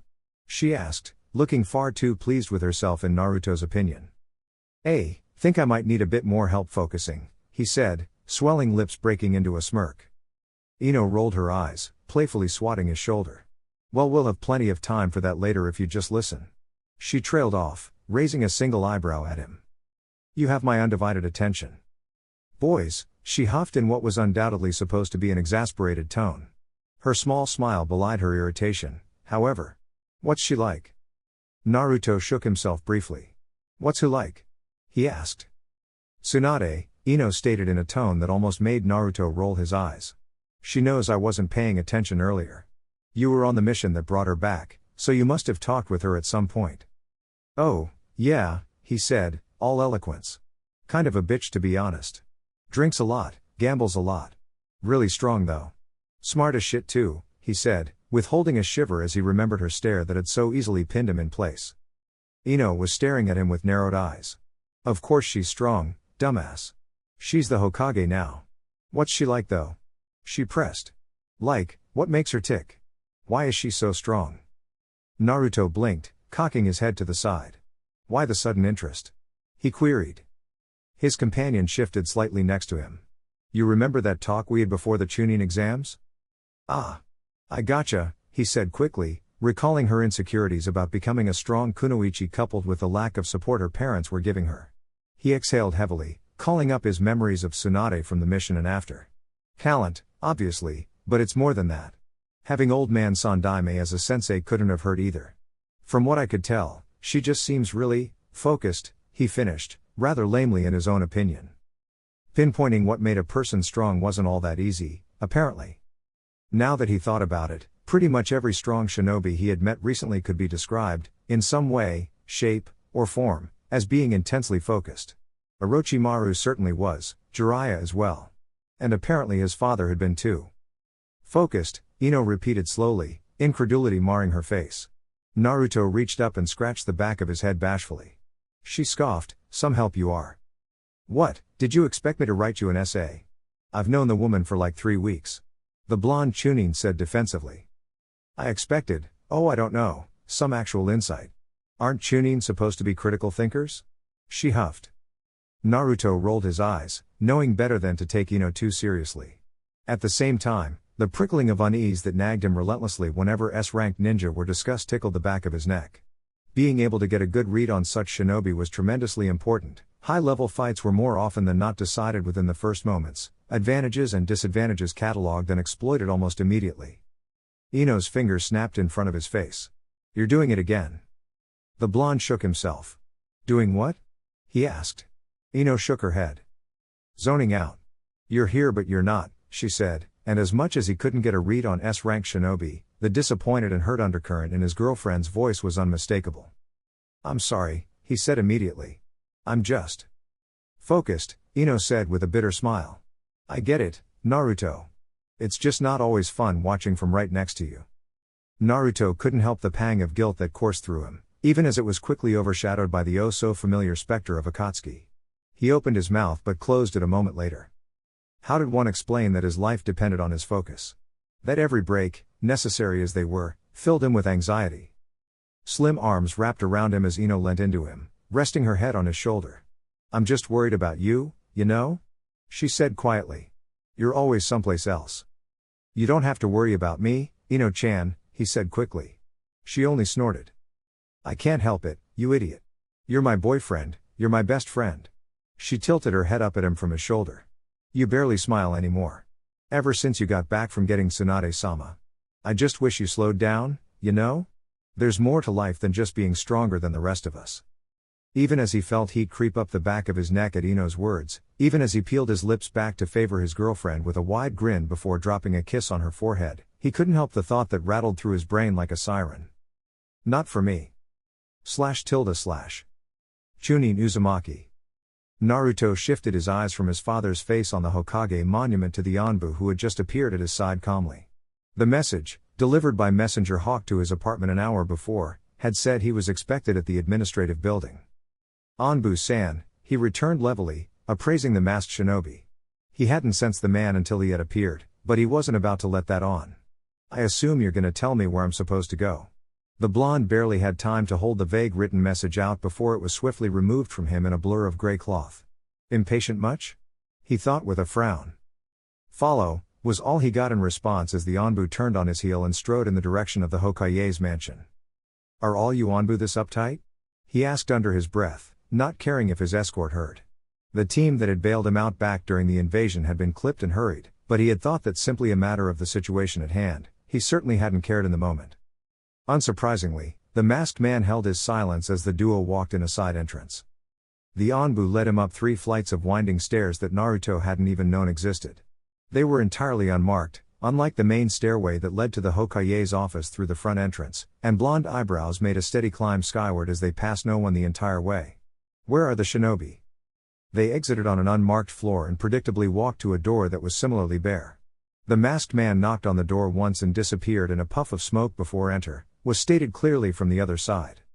Well, this can only end well, Naruto murmured as he opened the door to a well-lit room that held 3 occupants.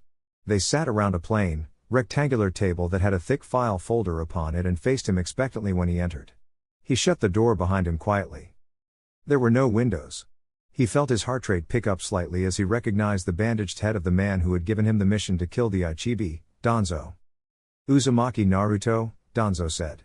This is Utatane Koharu and Mitokado Homura, the late Hokage's advisors. And where's the current Hokage? The blonde heard himself speak out of reflex. Currently meeting with the clan heads, the woman named Koharu responded without missing a beat. Naruto blinked, surveying the 3 elders whose faces might as well have been carved from granite. Please sit Uzumaki-san, she said, gesturing to the single unoccupied chair that was opposite them.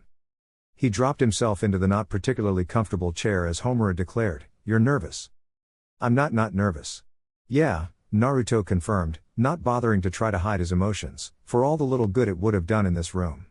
Between Ino's probing and Sasuke's jumpiness the last few days, he wasn't in the mood to beat around the bush. What's this about? Danzo, sitting in the middle of the trio, pushed the file folder toward him. Orochimaru made you an offer of allegiance before the preliminary round of the Chunin exams. You encountered him once more on your most recent mission, where he revealed classified information to you regarding October the 10th 13 years ago. You read my debriefs, Naruto confirmed. Glancing down, his eyes narrowed at seeing the snake Sanin's name printed on the top of the file folder. He felt his hackles rise much as they had in his discussion with Sarutobi and the examiners before the preliminaries. I went over this with the Sandaime. I'm not about to defect, he bit out. Danzo's lips twitched. That's very good to hear. One could, however, argue that you have as much cause as any to be displeased with Konoha. You can understand our reticence, I'm sure. Your youth was marked with multiple altercations with villagers, Homura continued. Your academy instructors slighted you consistently, whether in their instruction or in their reviews. You have been subjected to the fickle whims of. Naruto stood abruptly, expression thunderous, cutting the elder off. You read my debriefs and the Sandaime's notes, he bit out through clenched teeth. If those aren't good enough for you, go ask Jiraiya and the Hokage what they think. I didn't come all the way here to listen to a bunch of retired has-beens question my loyalty. Calm yourself, Uzumaki, Danzo cut in. Despite appearances to the contrary, your loyalty is not under scrutiny. Your motivations very much are, though. Naruto glared at the bandaged man. And that's different how? Koharu spoke up, you've performed admirably in all situations into which you've been thrust. The Sandaime considered you an exceptional talent, a notion the Godime agrees with. All that said, the motivations for why you have become so exceptional remain a mystery. Was there a question in there somewhere? The blonde asked snidely. Get to the fucking point. We know you're loyal. The question is why you are loyal to Konoha? Danzo asked, voice reverberating around the small room. Naruto paused. It was a question he hadn't given much consideration to before. It was all he'd ever known, for sure, but he expected such an answer wasn't what these three were looking for. It's my home, he said quietly, but truthfully. Regardless of his relationship with the unendingly fickle populace, Konoha was home. My what? Family? My people are here, he finally said. Outwardly, his declaration, unsure that it was, had no visible effect on the three elders. They sat silently, observing Naruto's still standing form as the blonde fought the urge to fidget under their collective scrutiny. Do you know what has made Konoha the greatest of all the hidden villages, Uzumaki? Danzo asked. Naruto quirked an eyebrow and said nothing. At its core, Konoha is no different than any other hidden village. Minus a few standouts, our shinobi are no more exceptional than Kumo's or Kiri's. Regardless of what you may have been told, we are no smarter than Iwa, nor are we tougher than Suna. On the whole, we are all the same. What separates us, then, is how we handle adversity, Danzo continued. Since the day the Senju and Uchiha came together to form this village, the others have perceived us as the strongest. We had the strongest clans at the outset, and thus the strongest village. Our world is predicated on power and reputation, and so the others have either sought to ally with us or, more frequently, destroy us. Each and every Hokage has fought against immeasurable odds, oftentimes pulling the village from the brink of destruction by force of will alone. Danzo leaned back in his chair. You are, undoubtedly, aware of this fact. Your very existence is a testament to Namikaze Minato's dedication to Konoha. Naruto fought to keep a glare from rematerializing on his face at the mention of his father. It is the sacrifice of each and every Hokage, along with the sacrifice of countless Konoha shinobi that has allowed this village to stand the test of time.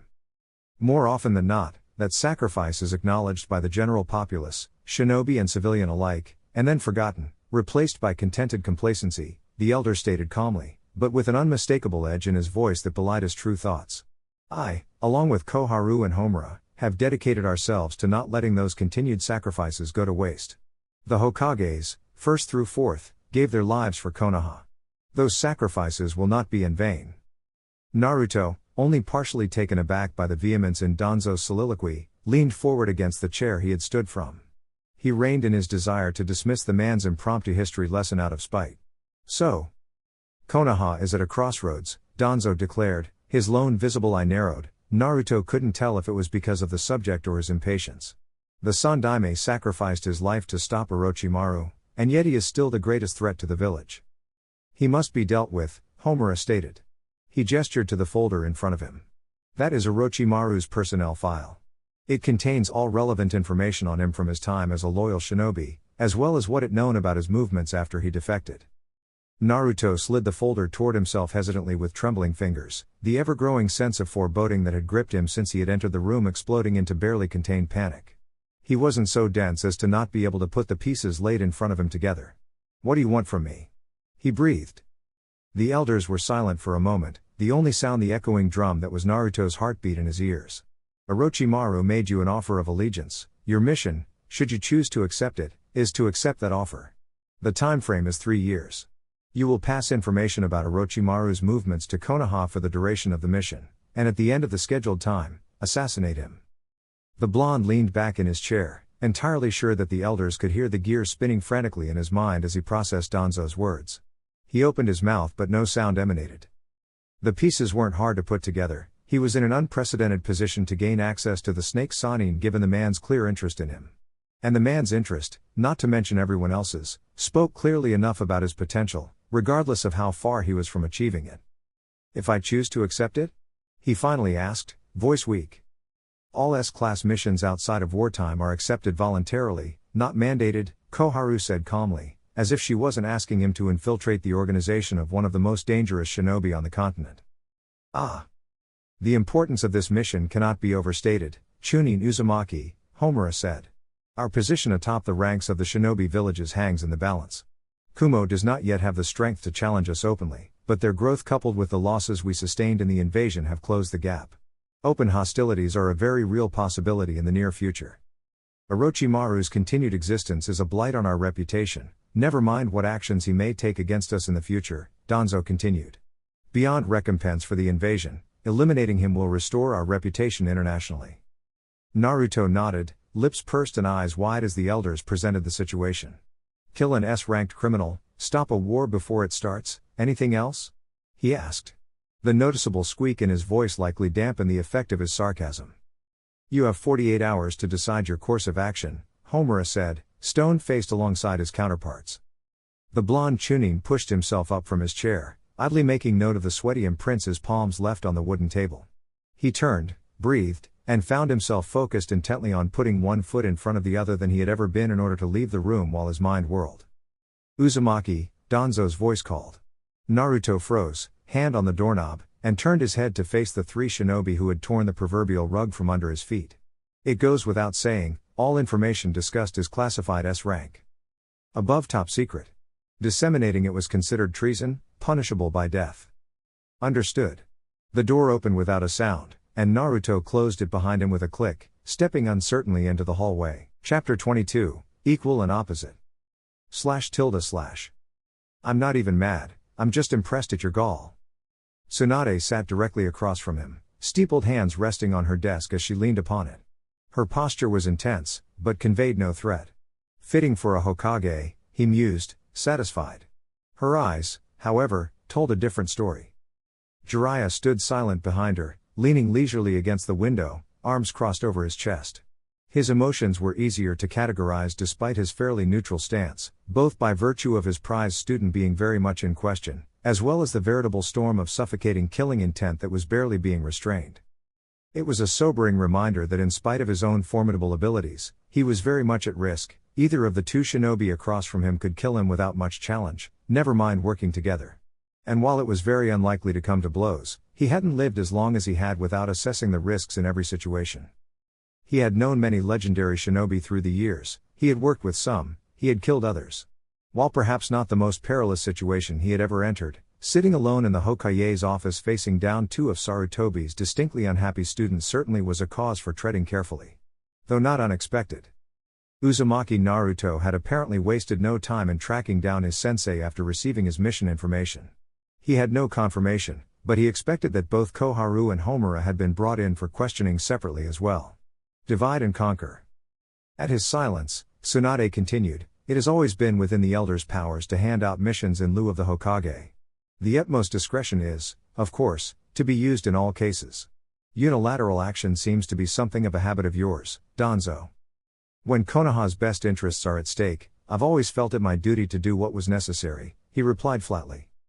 Tsunade leaned back in her chair, unaffected by his bland statement.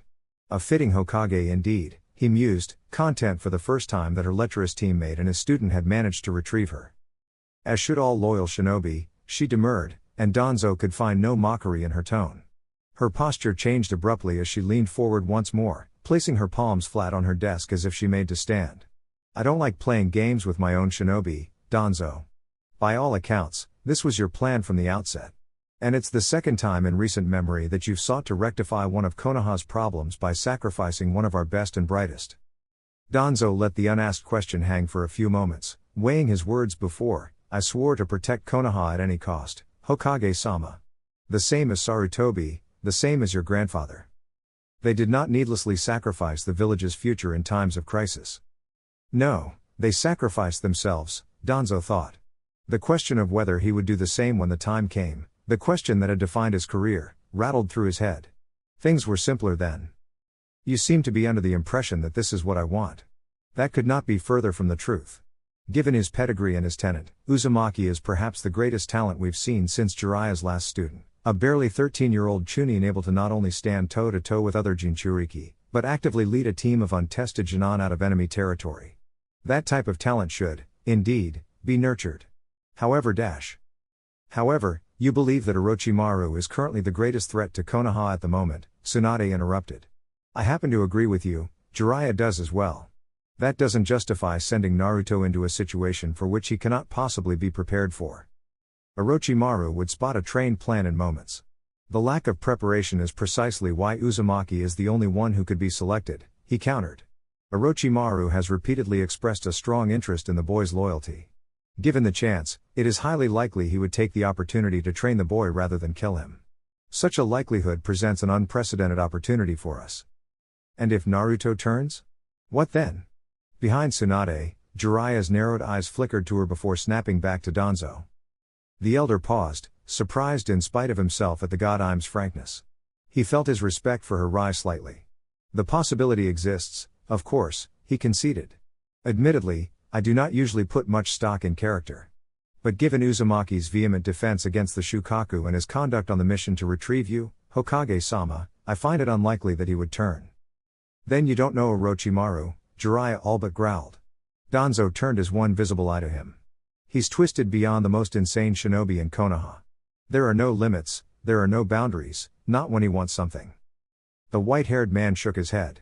You know what we do to interrogate enemy shinobi, how we break down potential spies, the lengths we go to. Even as far as we go, there are limits. Orochimaru has none.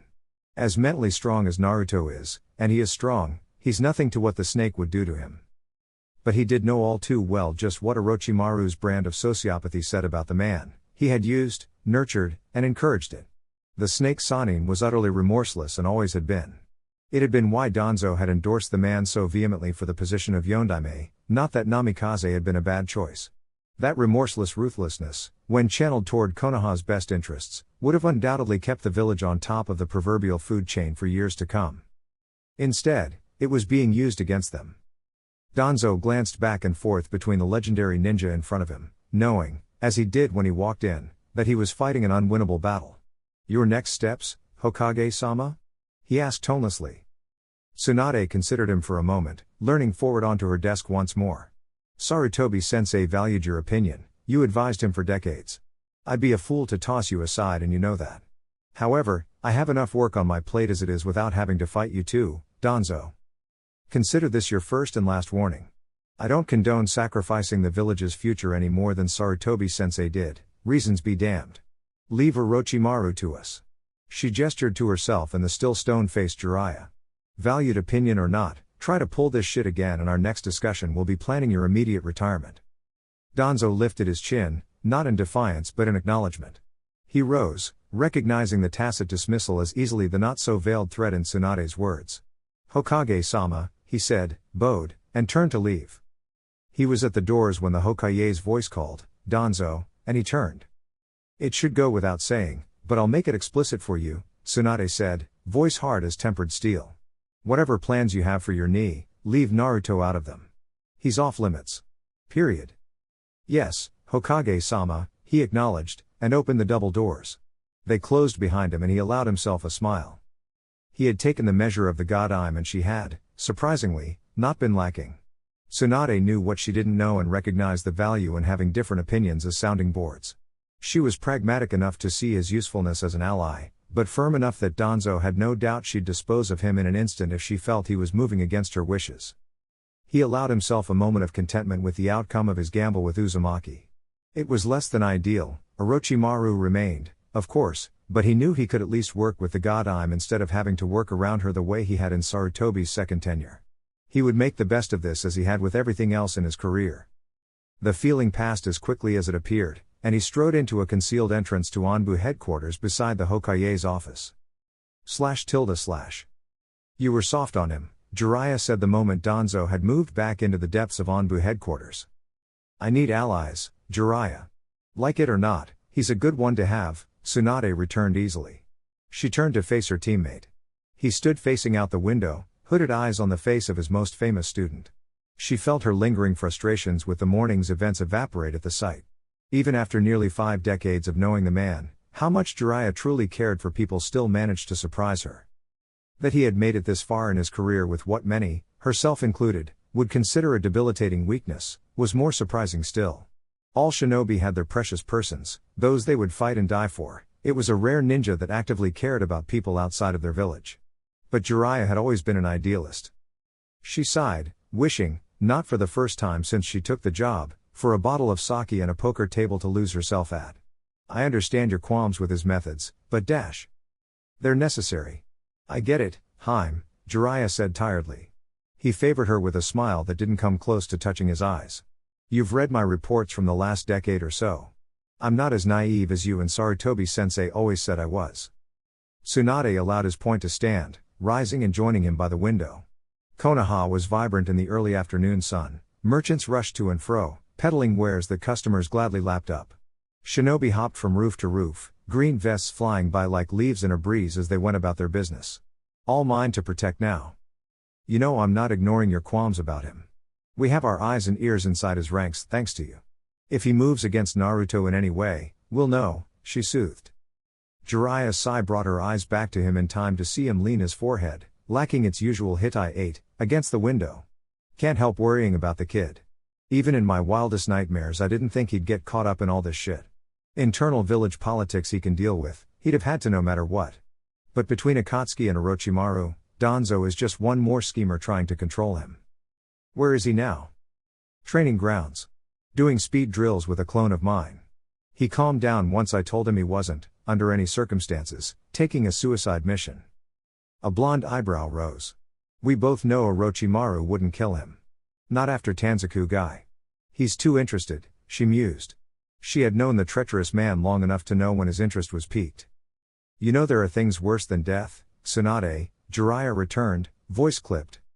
Like surviving where all your loved ones died, she almost said, but bit down on it at the last moment. Jiraiya knew perfectly well what demons she was battling just by being in Konoha, just as she knew the demons he was battling every time he looked at his godson. He's just anxious, she thought clinically. Delving into a pointless argument about who was suffering more solved nothing. And she had no desire to hurt one of the last people she truly cared for.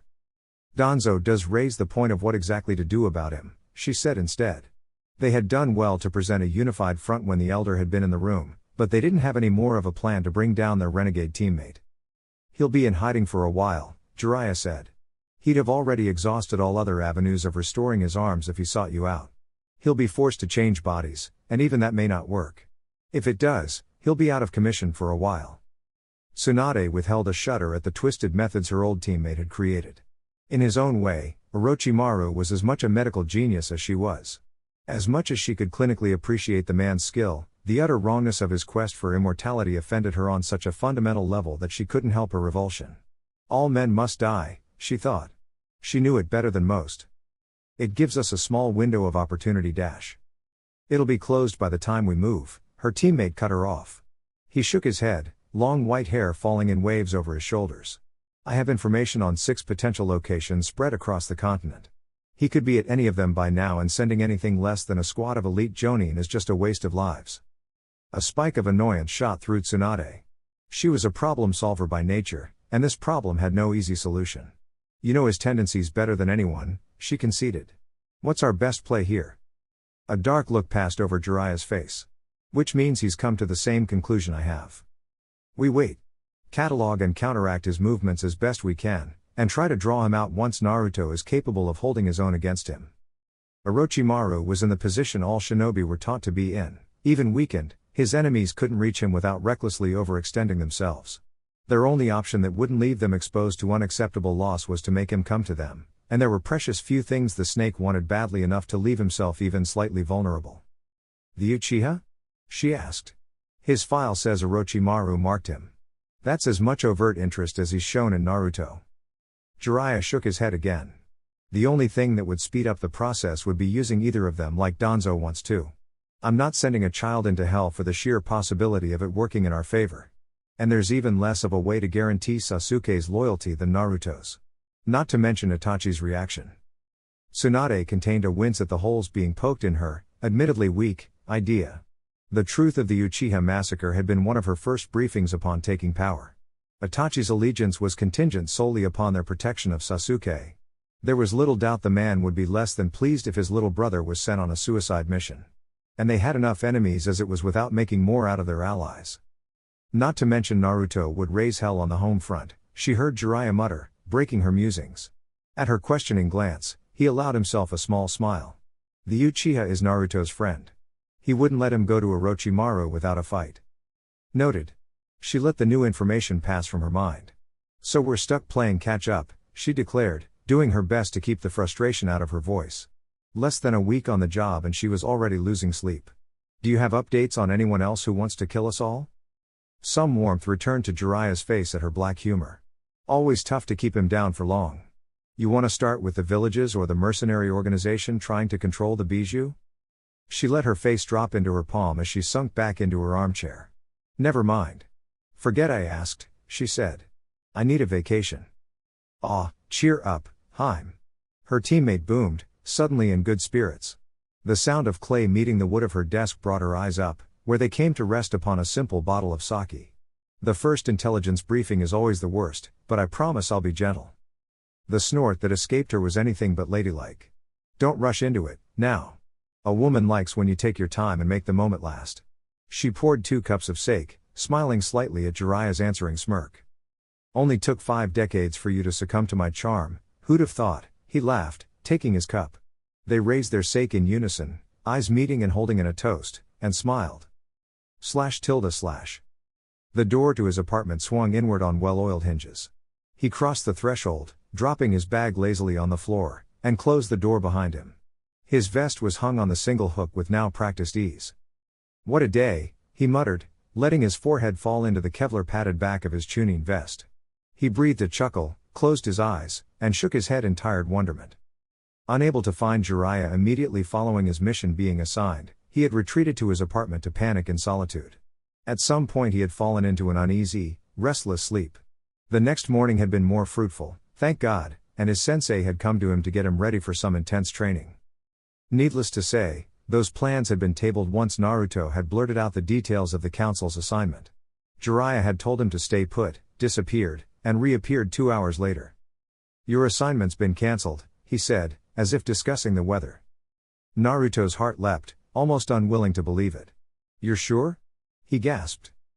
"Course I'm sure, kiddo. Tsunade is handling the council now, so don't even stress. Now come on.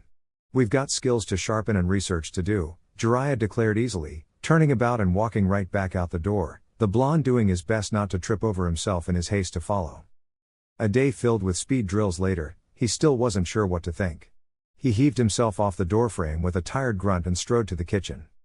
Rummaging through the cabinets was a good deal more difficult than it had been before. Asuma had started overhauling his usual food supply of ramen in favor of things like whole grains, lean meat, and vegetables, a process Jiraiya had all but completed in the time since they'd returned from retrieving Tsunade.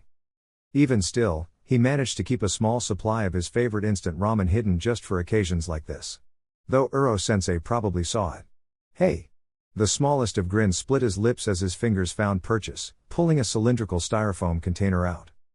3 long minutes later saw a steaming cup of noodles in his hand as he walked to his living room window. He lifted it open and clambered onto the sill with practiced ease, his leg hanging lazily outside, not quite able to touch the metal fire escape just beneath him.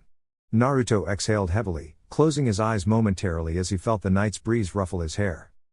To think that training to survive Akatsuki's onslaught would be the simplest of his problems. It was, at the least, straightforward: get strong enough to survive, or die trying. Then that fucking snake had to fuck everything up, he thought viciously, aggressively slurping his ramen. He paused, mulling over his unbidden thought, and snorted hard enough to nearly choke on his noodles.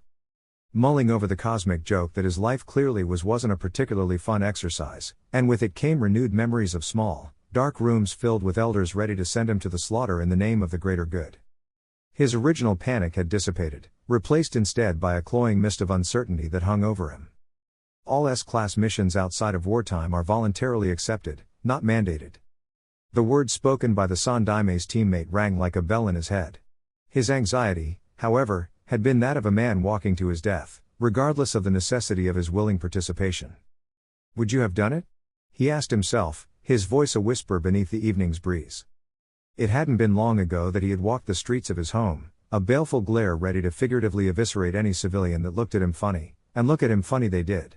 From expressions of rage, to terror, and, finally, to awe, the people of Konoha never seemed to know how to see him. And he hated them for it. Hated their smiles and well wishes even more than he had hated the glares and contemptuous disinterest from his childhood. Hated even more that he had to grin and bear it when every impulse in his body wanted nothing more than to wipe their hypocritical smiles from their faces. So why had sheer panic gripped him when a mission that was entirely voluntary was laid on the table for him to choose?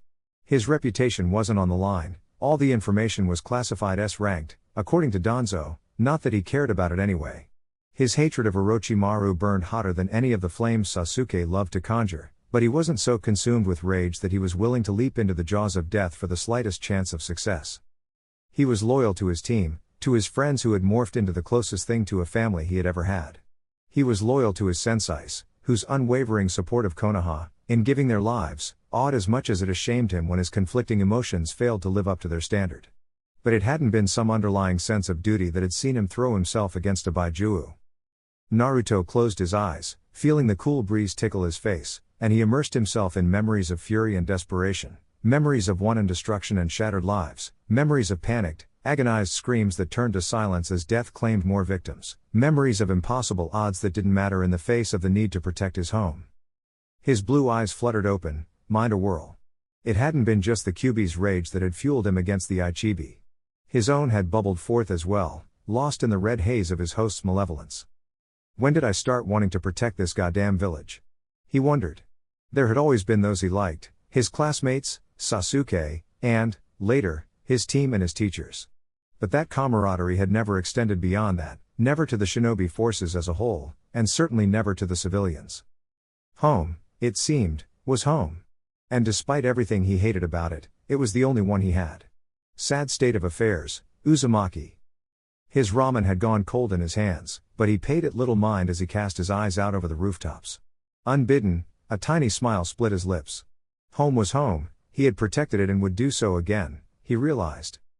And in the process, maybe, just maybe, he would find a way to live up to his sensei's legacies. The smile froze on his face as the memory of a clone shoved its way to the forefront of his mind. What the hell is he doing? He thought for a moment, but it was swiftly discarded as its subject appeared soundlessly on his fire escape. Sasuke peered at him with an intensity that Naruto felt should have necessitated his Sharingan be activated. He was back in the garb he had worn in their academy days, the blue shirt that the blonde knew had the Uchiha crest emblazoned on it reaching up to cover his friend's chin. Naruto felt his eyes narrow as he spied the fully loaded backpack draped over Sasuke's shoulders, confusion bubbling to the surface. We need to talk. // Not wearing your vest?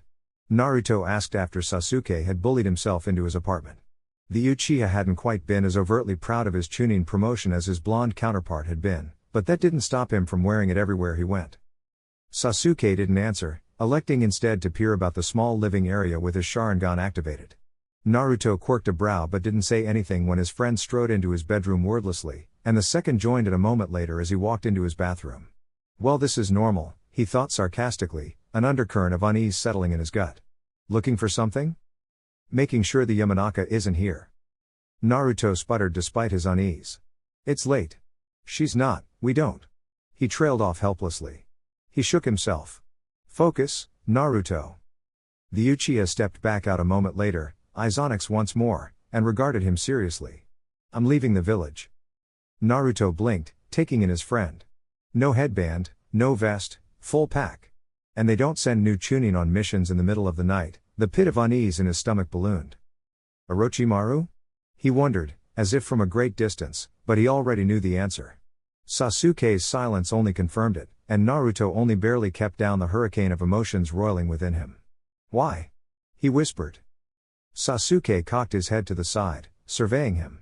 I'm done with games. I'm done with playing ninja with people that are only holding me back. I have one goal.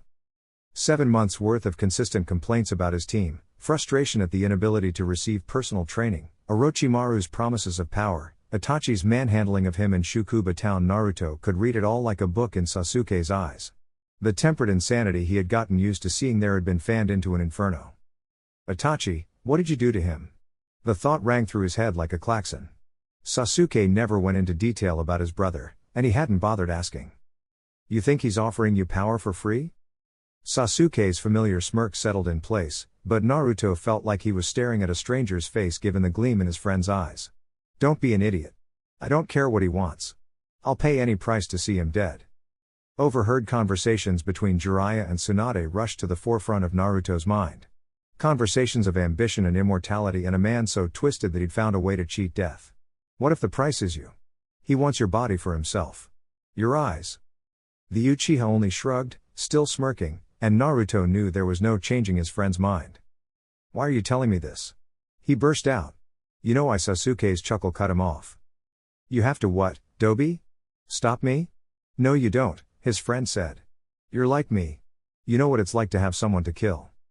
Naruto's eyes snapped to Sasuke's onyx orbs at the syllable. But he didn't see the usual derision he got from people when they asked him why he did things.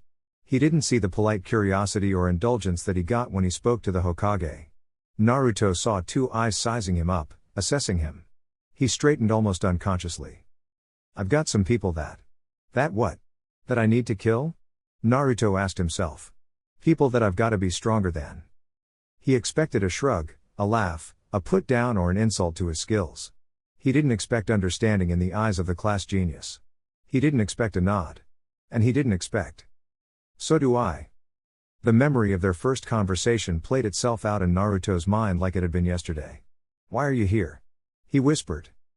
Come with me, Sasuke demanded. I spoke with his men earlier tonight. They say he made you an offer too. Did he? He attacked the village, Naruto returned, not willing to confirm what Sasuke clearly already knew. The Uchiha laughed derisively. You care about these people? You told me about the Kyuubi, and I've seen how the villagers treat you because of it. You can't lie to me, Naruto, these people don't mean anything to you. Clarity struck Naruto like a hammer blow, and he remembered his thoughts from a week earlier, when he and Sasuke had trained together. The mark. It's changing him. He's not thinking straight. Why should I come with you? He asked, a bizarre calm settling over him at the realization of his friend's plight. Sasuke cocked his head to the side. Me and you, we're the same. The same drive, the same goals. Itachi is mine, but that leaves you with all the rest. The Uchiha bared his teeth in something that couldn't be called a smile. You'll need some help. Naruto felt his lips twitch in spite of himself. Sasuke will be Sasuke. Even now. How nice of you. That's what friends are for, Sasuke said, shrugging, and Naruto nearly started. The Uchiha had never referred to them as friends before, no matter how Naruto considered them. It wasn't in his nature. Avengers didn't need friends. His resolve crystallized. I need to stop him. And there's no way I can talk him out of it when he's like this. Which meant he'd have to be subdued. Where are we meeting his men? He asked. Sasuke didn't react with anything more than a slight smirk. He never doubted that I'd come with him, Naruto realized. We're hidden past the north gate. Back for 2 days hard travel. We? Naruto burst out. His friend chuckled darkly. Cage Bunshine is pretty useful. I told them you'd come, but they made me send a clone just in case you decided to get stupid. Fuck. He must have copied it in one of our spars. And if I dispel him, they split. I'll get my bag, he said, trying to contain his alarm. Hurry up. We leave in 15 minutes and they haven't told me where to. Yeah. Naruto trailed off, hustling to his room, feeling like his heart was beating out of his chest. And with him watching me I can't make my own clone to warn anyone, he thought frantically, and he heard Sasuke follow closely behind him. He's not leaving this to chance.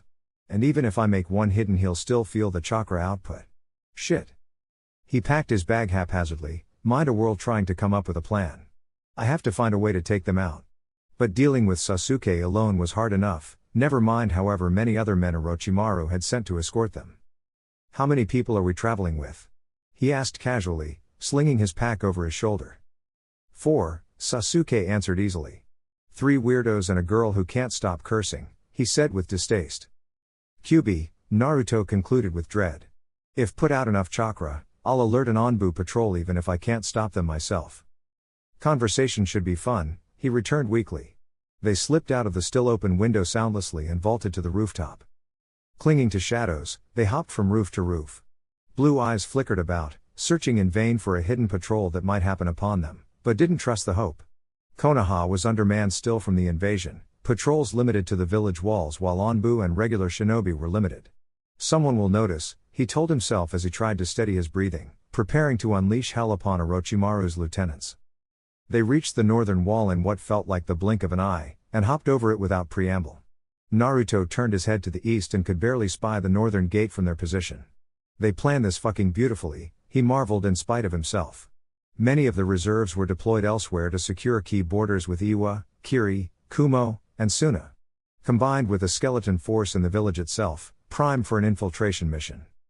They scaled a small hill that left them with a good view of Konoha's north wall. Which means they should have a decent view of us, Naruto thought resolutely. He sighed heavily, the exhale calming his frayed nerves and making way for his chakra to circulate in earnest. TCH. Don't worry so much, Dobi, Sasuke told him as they crested the rise. 5 figures stood in shadows to greet them, and suddenly the Sasuke next to him dispersed into smoke. I told them you'd come, the real Uchiha declared. He stepped out of the shadows, his smirk firmly in place. Naruto said nothing, his eyes flickering around the other 4 figures. They weren't much older than he and Sasuke. A fat boy had his arms crossed and stared at Naruto with undisguised impatience. A short boy with a ponytail grinned at him with 2 sharp teeth, the expression stretching a scar across the center of his face. An older teen with white hair simply smiled enigmatically, while the lone girl glared daggers at him that the blonde could practically feel. And who are you all supposed to be? He growled, tapping into the Kyuubi's chakra with a thought. They're the Sound 4, a familiar voice spoke from right behind him. Naruto whirled around in recognition, lashing out in an instinctive punch. What the fuck is he dash?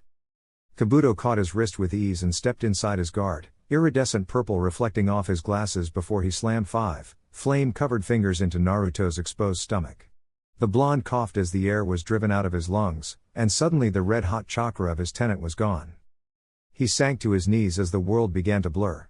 So glad you could join us tonight, Naruto-kun, he heard Kabuto say, and he knew no more. // What did you do to him? Kabuto glanced up from Orochimaru's prize to regard the young Uchiha, dissecting him with a glance. Young Sasuke wasn't angry, merely irritated at the unexpected turn of events. He smiled and adjusted his glasses. Merely following orders, Sasuke-kun. He'll be fine. The Uchiha stared him down for a moment before turning away dismissively. When do I get this second stage you guys mentioned earlier? He asked the Sound 4. You really should get better friends, Naruto-kun, Kabuto thought with some amusement as Sakon handed Sasuke a pill. Come all this way to save your friend, only to have him turn his back on you. Perhaps Orochimaru-sama won't have to teach that lesson after all. He picked the blonde Jinchuriki up and walked to Jirobo. Take him, he commanded. The fat teen took Naruto without effort, merely scowling at the added weight.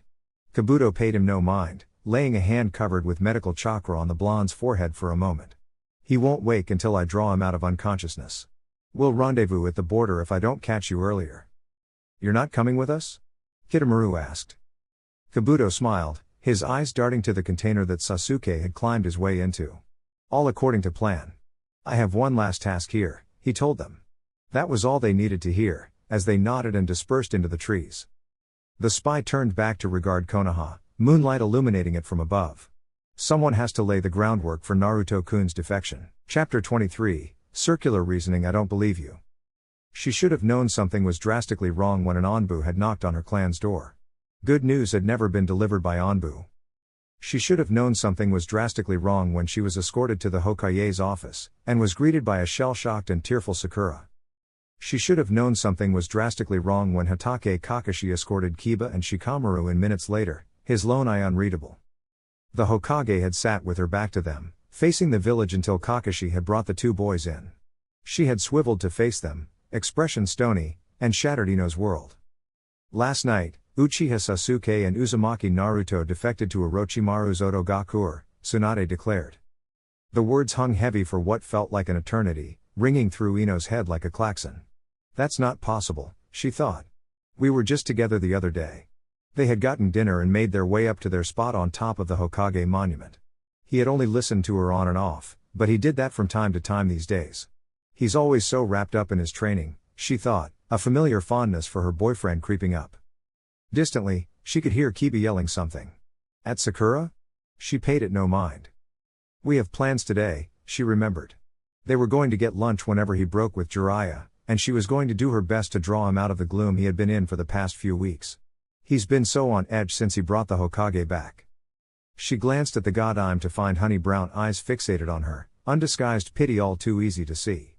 Suddenly, the room snapped back into clarity. Kakashi had managed to hush Kiba, a firm hand on his shoulder, but the feral boy was still growling like Akamaru. Shikamaru looked pensive, which would have been normal if the usually present undercurrent of boredom hadn't been replaced by tension in his shoulders that Ino had never seen before. Sakura was still a mess, tears running freely down her face, though she was silent.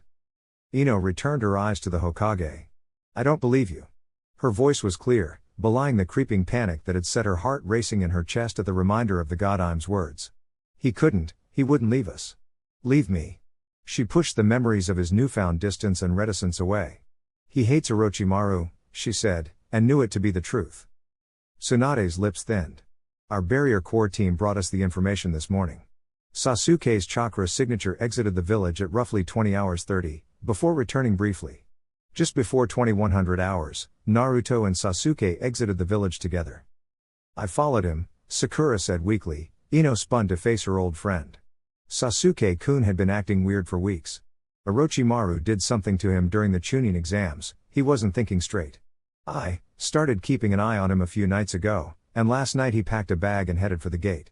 I tried to stop him but he knocked me out, she finished around a sob. He came back for Naruto, Ino realized. Her fist clenched at her side. He must have been trying to stop him. She burst out, whirling to face the Hokage. We need to send a team after them. What happened to the team? Shikamaru asked before the Hokage could respond. Ino turned, only to see one of her oldest friends looking more stricken than she had ever thought possible. A recon team is dispatched after any barrier disturbance is recorded, the young Chunin said, voice analytical even as his face was ashen. What happened to them? It was Kakashi who answered. I found their bodies this morning, the Jonin said. When the official report came down, Hokage-sama sent me in pursuit. The Chunin team had been dead for hours by the time I found them. Their bodies had damage consistent with both Sasuke's and Naruto's techniques. No, Ino whispered. That's not true. He wouldn't. Tsunade pushed a slim file folder forward on her desk, nodding for them to take a look. Ino rushed forward and threw it open, Shikamaru and Kiba hovering over her shoulders. She picked up a print of the markings on one of the very clearly dead shinobi. She winced at the sight of a naked woman's torso with deadly damage all too visible. Deep, purple bruises pockmarked the washed-out skin, but the cause of death was easy to see. Fine, twin slashes intersected in the middle, like an X, and went so deep that Ino was surprised the torso was still in one piece. Her stomach turned as she recoiled, and not at the image in front of her. She had seen similar damage more times than she could count ever since Naruto had been gifted Asuma's trench knives. Ino dropped the photo to the desk and stumbled back a step between the two boys. They rushed forward to get a better look at the pictures, but the blonde wasn't paying attention to them anymore. Why would he do this? To us? To me? We're a team. We're best friends. We're supposed to be together. He was her rock, the foundation on which she had been able to lean ever since Asuma had died. He was the one who listened when her parents dismissed her. He was the one who calmed her when she was anxious. He was the one who kept her steady when she faltered. He was the one who would always be there. Believe me, if you don't believe yourself. Her vision began to blur and it took a moment for Ino to realize that she was crying. The realization hit her over the head like a hammer and suddenly she couldn't stop the tears. A muted cry left her lips as sobs racked her body, and she would have collapsed to the ground if not for Tsunade appearing at her shoulder. Easy, girl, the older woman soothed. Ino felt herself drawn into an embrace. She clutched at the Godime's vest like a lifeline and buried her head in Tsunade's shoulder, trying harder than she had ever tried before to hold back the scream that was tearing itself from her lungs. Kakashi, take your team, she heard the Hokage instruct from miles away. The sound of her tears drowned out whatever noise Team 7 made as they exited. How could he do this? She thought as she was guided to and sat in a comfortable chair. Her eyes cleared enough to see the Hokage sitting across from her, hands steeped before her face, and the reality of where she was and what was going on struck her like a physical blow. She wiped at her eyes desperately, trying to regain some semblance of decorum in front of her village's leader. Hokage-sama, she began, and managed to hold back her sobs. I'm sorry for my outburst. It won't happen again. Tsunade waved her off. This is understandably distressing news. Normally, your Jonin-sensei would work with you in similar situations. As it stands, I'm here to answer any questions you two may have today. Just today, Ino thought. The Hokage had far better things to do than console Tujinnan. I wish you were here, Asuma-sensei. I'm gonna kill him, Kiba growled. Both of them. She whirled to face her teammate, a biting retort on her lips, but stopped dead at the sight of him. He was sat in a chair just like hers, his hands clenched so tight that she could see blood beginning to seep through his fingers. Her anger evaporated at the sight of unshed tears in his eyes, and she reached out for his right hand. He let her take it without a fight, and she slowly began to unwind his claws. Is there anything we can do? She asked the Hokage softly. To get him back? The Godime surveyed her with a stare that pinned her in place. As of now, no. We have a hunter squad tracking their whereabouts. Both Naruto and Sasuke have been classified as Nuke Nin. A ranked for Naruto, B ranked for Sasuke. Kill on sight, Kiba said, all the fire gone out of his voice. Ino contained a whimper. That's correct. Is there any chance there's a mistake? Ino asked. Tsunade paused, eyes flickering back and forth between the two Jinan. Based on the information we have, it's highly unlikely. But there's always a chance we've missed something. So no. Was there any indication that Naruto was discontent? Any odd behaviors? Deviations from how he normally acted? The Hokage asked. Kiba shook his head mutely while Ino considered. He was distant. Ever since he and Jiraiya came back from, well. Getting me, yes, Tsunade finished with a slight smile. Go on. He would zone out sometimes, he always did, really, but more when he came back. He seemed anxious, she finished, racking her brain for anything that could help. The Hokage was silent for nearly a minute, electing to observe them. Ino kept a vice grip on Kiba's hand, doing her best to steady herself, the question why burning its way through her mind. How much do you know about Naruto's condition? Tsunade finally asked, voice grave. You mean the Kyuubi? Ino said. You know, then. Tsunade nodded to herself, appearing to make a mental note. Did Naruto ever mention the word Akatsuki to either of you? Ino met Kiba's confused gaze. No, he answered for the two of them. They're a group of S-ranked Nuke Nin. One of their goals is to capture the 9 Bijou. Naruto ran into a couple of their members when he was looking for me. S-ranked, Ino breathed while Kiba swore under his breath. My dream, my goal, is to someday be able to contend with S-ranked shinobi, he finished with his head held high. There's more to life than just being stronger than the rest of us. Naruto's first words as a member of Team 10 rattled through her skull, as did her own words to him what felt like a lifetime ago now. That's why he left, she said. Why he left me, she realized. Orochimaru has been interested in Naruto for some time, apparently, Tsunade picked up. He contacted him during the Chunin exams with an offer of allegiance. They interacted again a few weeks ago. It was clear that my old teammate was doing his best to drive a wedge between Naruto and the village. He's never liked the villagers, Kiba said, and Ino very nearly hit him. Can't say I blame him. They've treated him like shire, garbage, the Inuzuka finished with a slight flush. Because of the Kyuubi, Ino chimed in, giving Kiba's hand a meaningful squeeze. Her own opinion of Konoha's general populace had been taking hits ever since Naruto had told them about his host. It was only made worse by how they treated him in the wake of the invasion. She could only imagine what Naruto thought of the hypocrisy.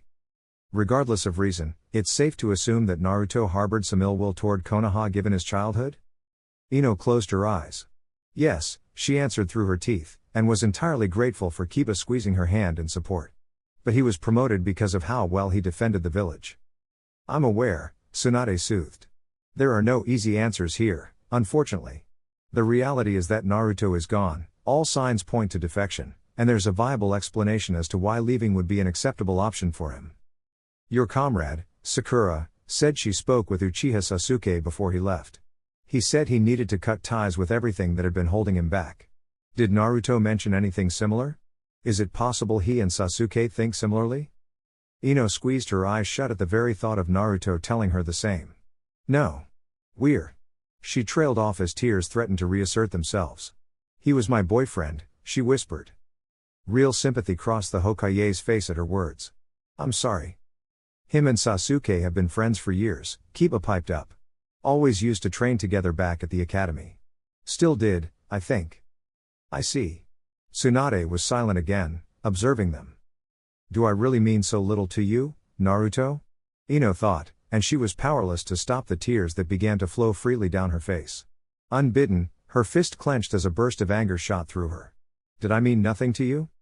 The anger left as quickly as it arrived, replaced by a dull ache of longing that made it harder to breathe. Is there any chance of him being brought in alive? Ino asked. If he surrenders. We'd much rather he be brought in to answer for what he's done, the Hokage said. Fat chance, Kiba bit out. Not after what he did to that team. He's not coming back without a fight.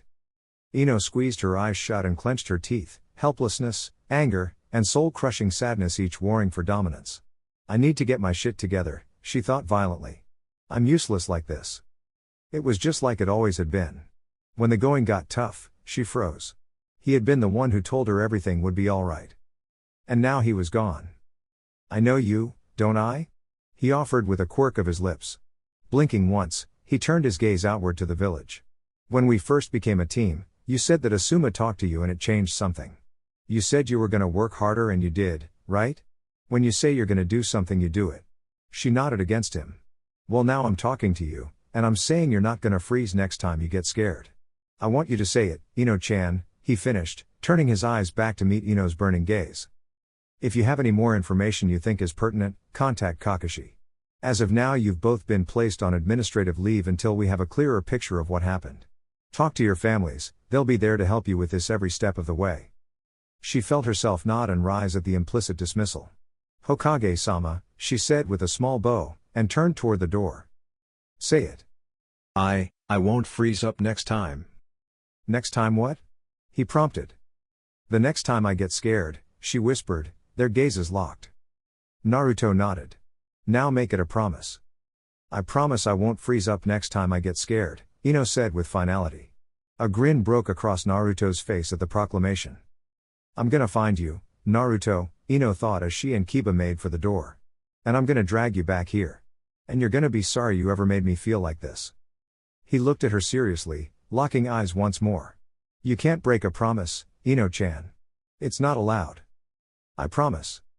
// The door to her office hadn't even fully clicked shut before she had opened her drawer and drawn out her favorite bottle of sake. She poured a cup with deceptively steady hands and tossed it back, uncaring that it was only lukewarm. She poured another and set it on her desk, replacing the bottle in her drawer. Tsunade allowed herself a single, heavy sigh that carried the weight of her last conversation to escape her. Placing her hands on her desk, she circulated her chakra, and gratefully felt the tension in her shoulders and back begin to abate. Small mercies, she muttered with relief. A quiet knock at her door heralded Shizune's entrance. Tsunade-sama, I saw the Jinan on the way out, she said. Having known the woman practically since birth, it wasn't hard to catch the reproachful undertone. You'll understand soon enough, Tsunade thought. Shizune hadn't lived in a hidden village in over 15 years, she had been a child the last time they had been here. The tenuous nature of their situation would be made apparent to her in time, but for now, introduce yourself to the Inuzuka and Yamanaka. They'll need all the support they can get, she said, the idea striking her. I now, Tsunade-sama? Yes, now. I won't get into any trouble while you're gone, I promise. She toasted her student with her cup of sake and a sardonic smile. The black-haired woman favored her with an exasperated grimace but said nothing, turning on her heel and disappearing back out of the office. She'll be good for them. God knows, if she can handle me for 15 years. Shizune cared for people in a way that did a credit to her medic nin training, and Tsunade was glad her rampant cynicism hadn't managed to rub off on the younger woman. It would surely be put to the test given their situation now, But her student was one of the most mentally strong people she knew. Far stronger than me. She made a half-ram seal, channeled her chakra, and was rewarded with a bluish-green flash of light around the doorframe. Report. Jiraiya materialized from nowhere to her right, and his body language told her everything she needed to know. His broad shoulders were noticeably slumped, his very presence, normally so gregarious and imposing, drawn in on itself. He's never looked so defeated, she thought, concern for her teammate almost overtaking her. She reached out a hand and laid it on his arm silently. He gripped it with one of his own so tightly it was almost painful before he swept himself away from her. Nothing. Whoever was covering their tracks did a bang-up job, Jiraiya said, dropping heavily into the armchair Inuzuka Kiba had vacated not 5 minutes previous. Tsunade considered her teammate for a moment. You're sure? Yes, I'm sure it was a kidnapping, Haim. Jiraiya shook his head. Was he this lost after Minato? She wondered absently. Naruto wouldn't leave. Not like this. Not to him. You know I have to ask. Her teammate nodded, running large hands through his unruly hair. Yeah, just doing the job. I get it. She pulled her sake back out and poured him a cup that he took without hesitation. You know there's nothing you could have done. And ain't that the rub? Jiraiya growled. He tossed the sake back easily and put the cup back on her desk. She refilled it. He's been listed, then? A-ranked. Kill on sight. Fucking snake played us perfectly. You think this was his angle from the start? Jiraiya shook his head. The invasion was its own plan with its own goals. He wanted to weaken us and kill Sarutobi-sensei. He couldn't have foreseen the opportunity to kidnap Naruto from the start. He's not omniscient. But he is an opportunist, she finished. She poured herself another cup for good measure. And I can't help but feel like we're playing right into his hands by listing Naruto. What choice did we have? Tsunade asked rhetorically. He's labeled rogue and he at least has the opportunity to turn himself in if he escapes. We don't, and we tell everyone in the village, spies and all, that we're ripe for an infiltration. Jiraiya nodded gravely. The big picture. Fucking politics. He took down his second cup in one gulp. We can't sustain any more losses, either to morale or otherwise. You know the clans will be up in arms about their bloodlines if they think we can't protect them. We don't need another Hyuga incident. And if the other villages get wind of one of our most valuable shinobi being taken from us they'll be banging down our door, Jiraiya said. Either trying to steal secrets or to wipe us out entirely. Unacceptable either way. The illusion of strength was often more important than strength in its actuality. We have hunters looking for him? One team. We're short-staffed. All available Onbu are being filtered into operations until we replenish the ranks. Which was a double-edged sword for Naruto's sake. Fewer hunters meant he'd be less likely to be killed by Konoha ninja, but it also meant he had fewer opportunities to be found at all. They won't find anything unless it's a team of Inuzuka. Kakashi's hounds tracked them to the border of rice fields and no further, her teammate said. I couldn't find a trace of them past there. Not for the first time did Tsunade marvel at her old teammate's growth and ingenuity. The fact that he was able to get to and from the border, easily 10 hours hard travel, with such speed was remarkable. It also begged the question, you came back fast. It wasn't like him to give up so quickly. Especially not where his godson was concerned. Jiraiya glowered at her. There's nothing to find, Tsunade. She knew the anger in his voice wasn't for her. I have a team of toads scouring the countryside looking for clues, but they won't find anything. Best I can do for him is tapping my network for any leads on Orochimaru's movements. He'll have gone dark, but it's the best chance we have. A thrum of compassion softened Tsunade's expression and she wished, not for the first time, that there was more she could do to alleviate her friend's pain. You need to rest, Jiraiya. He shook his head. You don't have to worry about me. Someone has to. And since you're no good at worrying about yourself, that leaves me. He favored her with a tired smile that was more heartbreaking than reassuring. I am resting, Haim. Scouring your network for clues that probably aren't even there yet isn't resting, she said, but knew she was fighting an unwinnable battle. What do I have to do to get through to you? The hint of a lecherous grin peeked through at the edge of his lips, and she nearly cheered. Can't keep him down for long, she thought fondly. Well, we could. He trailed off, pausing in surprise that she hadn't shot him down on principle yet. She raised an eyebrow and he shook himself, looking startled for a moment before settling. Doubt even that'd get my mind off it, no offense to you, of course. Tsunade rolled her eyes and withheld her smile at managing to draw even a semblance of her friend's usual countenance out. How'd the kids take it? Jiraiya asked, back on topic, but with more life in his voice. She shrugged. How did you take it when Orochimaru left? The Inuzuka is about ready to rip him limb from limb, but that's to be expected. You've dealt with their pack mentality. The girl was distraught. Jiraiya winced. They were close. Clearly. Can't say I feel good about crushing the hopes of Jinan. They'll hate him, eventually. And they'll hate us even more if we get him back, Jiraiya said. I can't exactly plan for that, now can I? She asked rhetorically. I can only afford to take the world as it is, not how I wish it to be. Jiraiya only shrugged. Guess not. I'll take that problem in the long run. They didn't know about Akatsuki, only the Kyuubi, Tsunade said, remembering a conversation she and Jiraiya had had once she'd started getting up to speed on all of Konoha's dirty little secrets. He rewarded her with a pensive expression, his chin falling to his palm as he leaned forward toward her desk. Interesting. The god sipped her sake silently, allowing her friend to puzzle through his thoughts for a few moments. You said he only mentioned them to you recently? After we had a run-in with Itachi, yeah. Jiraiya shook himself, face settling into a fascinated curiosity that Tsunade had become familiar with during the Second Great War. He spilled a pretty crazy story to me.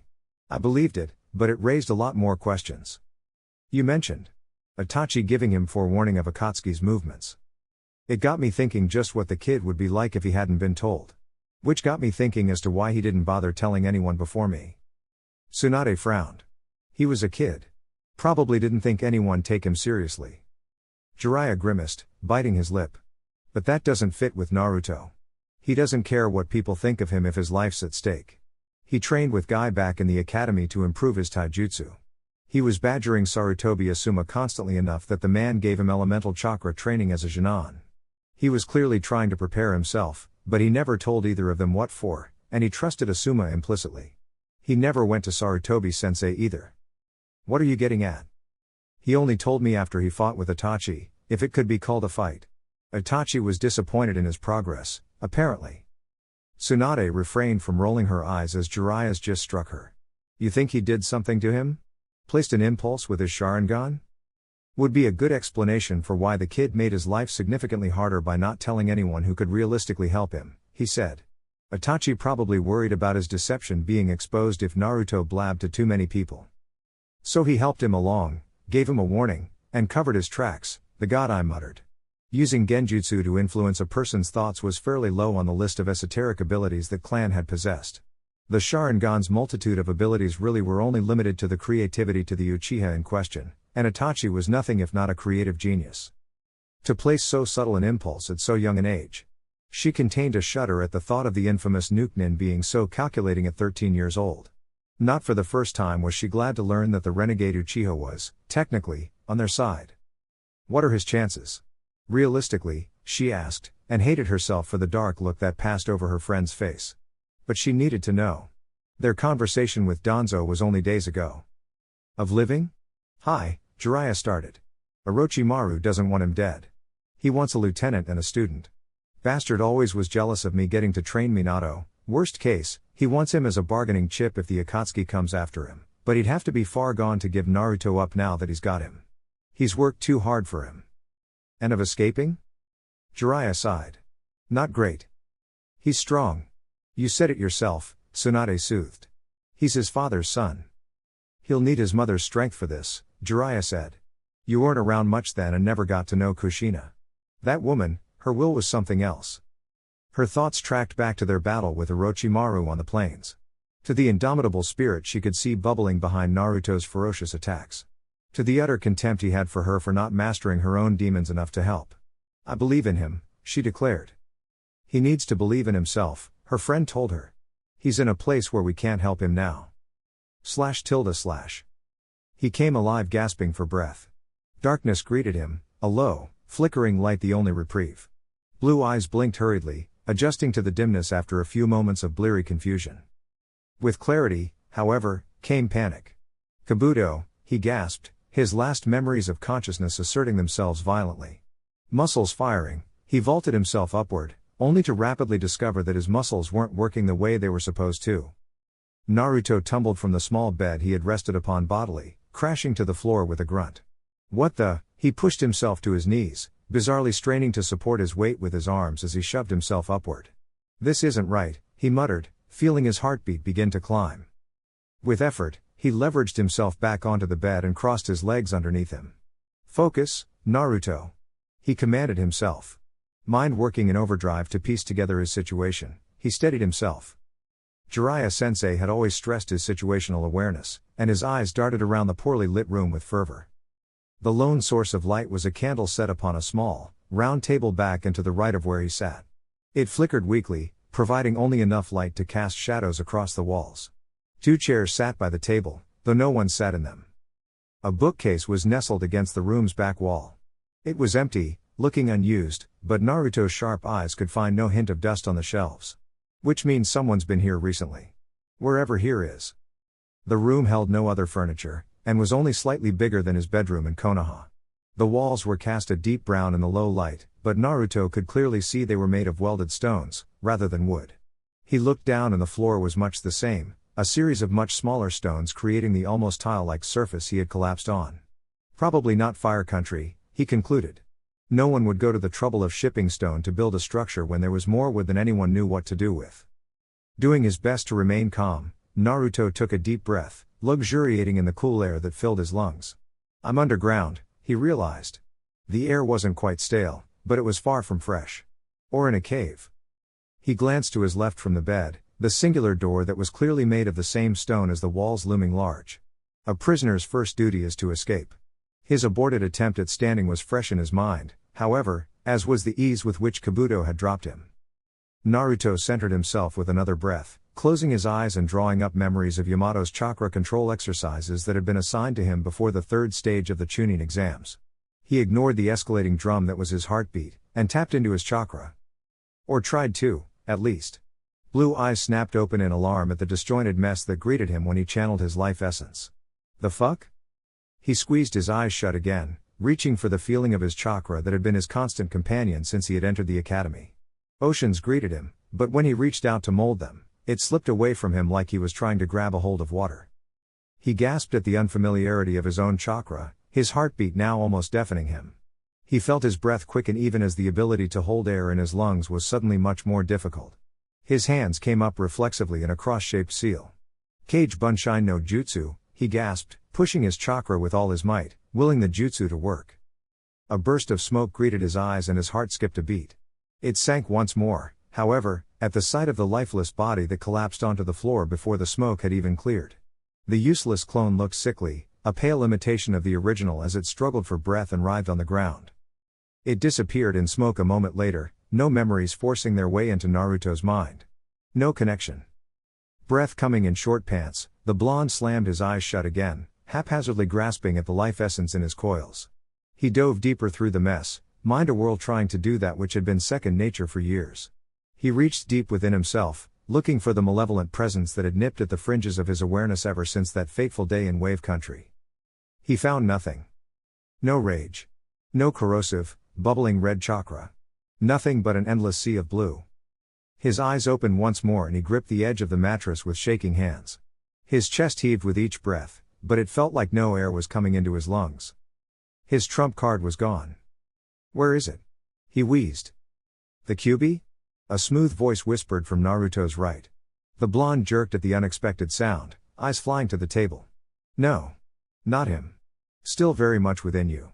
Just out of reach for the moment.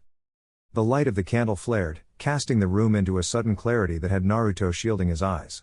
He blinked rapidly, tears welling up, and wiped at them furiously even as he slid as far away from the familiar voice as he could. His vision cleared after a moment, revealing a placid nightmare. In the light of the candle, Orochimaru's pale skin looked almost warm as he sat casually at the table, one leg crossed over the other. Long fingers were steeped together in front of his face, a look of such satisfaction glittering in his yellow eyes that Naruto could almost feel it saturating the air. Welcome, Naruto-kun. It's been a long time coming, the Sannin hissed. And finally, here you are. Naruto felt his knuckles go white as he gripped the thin mattress. The snake lowered his hands, revealing a small smile splitting thin lips. The Sannin looked pleased, if not smug, like he was simply happy that Naruto was here, and nothing more. And why wouldn't he be? The blonde reached out with whatever meager chakra sense he had given how scrambled his system was, and felt nothing. Nothing at all. He wouldn't have even known Orochimaru was there if he hadn't been able to see him. No chakra, no QB. What do you want? He asked, finally, once it had become clear that Orochimaru wasn't planning to break the silence. It was nothing more than a strangled whisper, and he cursed himself for the utter weakness in his voice. The smile widened into a grin, perfectly white teeth somehow gleaming in the low light. The Sannin licked his lips and Naruto barely withheld a shudder. Have you forgotten our conversations already? He asked. His voice was as thick as honey, like a cat's purr, and altogether unfamiliar from what Naruto remembered of him. The blonde blinked, and lucidity struck for a moment. Can I even? His chakra scrambled as it was. Naruto shut his eyes and, through force of will, centered himself. He inhaled, focused his mind, and gripped as much chakra as he could get a hold of. He only managed it for a moment, and gasped aloud as he felt his ears pop. Well done. Orochimaru complimented, eyes alight. His voice was no longer smooth, but reedy, rasping, and higher pitched, just as Naruto remembered. I didn't think you capable of dispelling genjutsu in your state. What do you want? Naruto repeated, his own satisfaction at breaking the subtle genjutsu washed away in an instant. Have you forgotten our conversations already? The Sannin parroted. The blonde glared impotently, gritting his teeth as Orochimaru simply spread his hands, palms up. Nothing that you won't be willing to give, in time, Naruto-kun. Of that I can assure you. The more pressing question is, what do you want from me? Memories from the Chunin exams clawed their way to the forefront of Naruto's mind. I don't want anything from you, he declared, echoing himself from what felt like a lifetime ago. So you say, my friend. Naruto very nearly flinched. We're not friends. Orochimaru chuckled, a low sound that seemed like it was caught in his throat, his eyes never leaving the blonde. Not yet. Jiraiya called it speaking something into existence. I never gave him credit for it, but I must say he was right in his own, bumbling way. What are friends but two individuals benefiting from their association with each other? I don't want anything from you. Naruto screamed. He felt his throat tear slightly at the vehemence in his voice, clinging desperately to his one truth even as despair at his situation began to claw its way into his mind. What have I told you about yelling? The snake Sannin rebuked softly. His face was blank, and Naruto recoiled as heavy, oily chakra suddenly suffocated him. He's gonna kill me, he realized frantically, the image of his body being devoured alive by a massive snake flashing in front of his eyes. He saw himself screaming silently, inch after inch of his legs sliding into the snake's open maw. He felt his legs begin to burn as venom ate through his skin and into his bones. The hellish vision disappeared without warning a moment later, leaving the blonde breathless and shaking. It is simply impolite, Orochimaru finished so calmly that Naruto wondered if he'd imagined the feelings. No, he thought with even more trepidation. He's just that good. Unbidden, his mind flashed to Jiraiya's hidden shrewdness, to Tsunade's stares that looked right through him. He's running circles around me. And there's not a fucking thing I can do about it. He ripped his eyes away from the waiting Sannin with effort and inhaled sharply through his nose, trying with all his might to center himself and find some semblance of equilibrium to no avail. His heartbeat was too high. His palms were too sweaty to even grip the mattress beneath him. His whole body shook so badly that, distantly, he was surprised he hadn't vibrated himself off the bed. He had been kidnapped. His chakra was useless to him. The man in front of him was so far beyond him that it was laughable. His body was too damaged to fight. He was just as outclassed with his mind. But it didn't matter. The will that had thrown itself against the Shukaku without hope for success reared its head as he realized just how broken he must have looked. He had to fight. Naruto's shaking stopped as the familiar veil of singularity settled over him. This was just as much a fight as any he had ever been in. He turned back to Orochimaru with eyes like ice to see the man with a small, patient smile on his face. Very good, Naruto-kun. Now we may speak as equals. The blonde didn't bother to acknowledge the absurdity of the words. I won't serve you, he declared. You have far more to gain than to lose by working with me, the Sannin said. Working for you, Naruto corrected. You won't kill me. You said so yourself. You're correct. Orochimaru grinned, teeth gleaming. I abhor waste. And your death would be a terrible waste indeed. But in answer to your first question, I want to liberate you, my friend. I want to give you the life you deserve. The blonde scoffed, but the snake ignored him. Free of the shackles Konoha places on you every day. Free of the Akatsuki seeking to destroy you. His head cocked to the side, considering. Tell me, how often are you looking over your shoulder for those cloaks of theirs? Red clouds on a black sky that meant his death. He remembered Itachi and his helplessness in Shukuba town. Naruto didn't bother to answer, feeling the point hit home. Even so, you want me to destroy your enemies for you? Our common enemies. Konoha isn't my enemy. The grin turned into a smile so condescending Naruto almost growled. Pity shone in the older man's eyes as clear as day. They are every bit as much your enemy as they are mine. They spurn you at every turn, deny you your heritage, even set a jonin to contain you if you show a hint of your tenant's chakra. The blonde was shaking his head before Orochimaru had finished. They were protecting me. His conversation with Jiraiya played back in his mind. With a former Anbu captain who specialized in subduing Jinchuriki? A single eyebrow rose at Naruto's momentarily stupefied expression. You were aware of your second sensei's abilities, no? Yamato, you called him. The Sannin leaned back in his chair, at ease as the blonde's mind spun. The Mukuten was feared for many reasons, but the Shodai's ability to combat Baijuu was legendary even among them. You think he was assigned as your sensei by chance? There are no coincidences, the age-old shinobi adage rang in his head as Naruto replayed the events leading up to Yamato's death. He had used a jutsu that drained the Shukaku of its power. He hadn't paid it any mind given the circumstances, and certainly hadn't dwelled on it in the aftermath, but now could only try to keep his expression neutral as he fought the twisted feeling in his stomach. And so you see.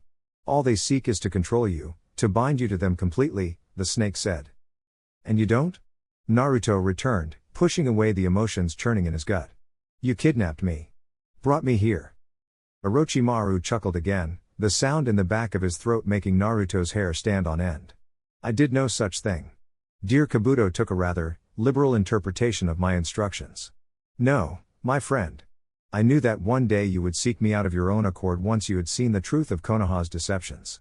I am not, however, averse to you being brought before me, sooner than expected. They didn't lie to me, Naruto said weakly. The Sannin snorted a laugh, and it was so foreign an outburst that Naruto started at the sound. A lie of omission is still a lie, Naruto-kun. Whether about the beast contained within you or your father who put it there, they lied to you. And they did so for one reason and one reason only. Control. Your sacrifice saved them and they spat on you for it. So long as you were ignorant they could control you. Fed information piece by piece to keep you obedient, subservient. You would be the same as every other Jinchuriki, a weapon to be used and discarded at the whims of the village. They didn't. They wouldn't. He ached to scream. Jiraiya wouldn't do that. He thought, only to stop himself. Whether Jiraiya would have or wouldn't have was irrelevant. By design or not, the man's absence in his life for nearly 13 years was an implicit endorsement of everything he had experienced. Even if he hadn't agreed with the villagers' treatment or the Sandaime's omissions, he hadn't done anything to change them. Blue Eyes found Orochimaru's waiting form sitting patiently, content to just observe him. He's playing you, Naruto, he told himself. But he's not wrong, a traitorous part of his mind whispered. He banished the thought with all of his will. Two wrongs don't make a right, he said shakily. They wanted to use me? So do you. Even if you're right, you're no better than they are. I've never lied to you, the older man returned easily, leaning forward.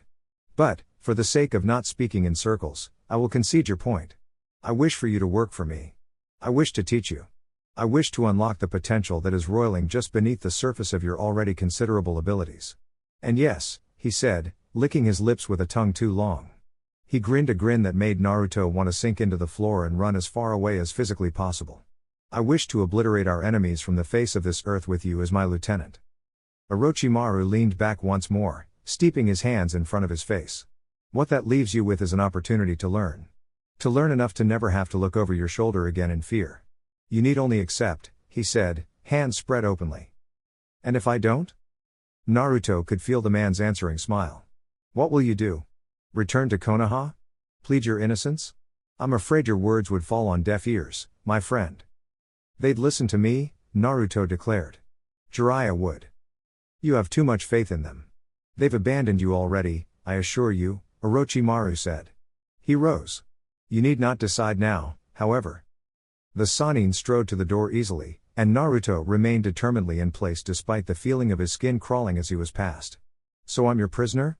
He asked with as much venom as he could muster. You'll keep me here with my chakra sealed so I can't escape? Yeah, you're so much better than Konoha, he spat. Orochimaru turned to him, yellow eyes glinting. If you escaped, Konoha would kill you. And as I told you earlier, I abhor waste, he said simply. My methods are never without purpose, as you will soon find. Your freedom is yours whenever you wish to take it, all you have to do is say the words. Naruto shook his head mutely, glaring impotently up at the man who held all the cards and knew it. That's not freedom.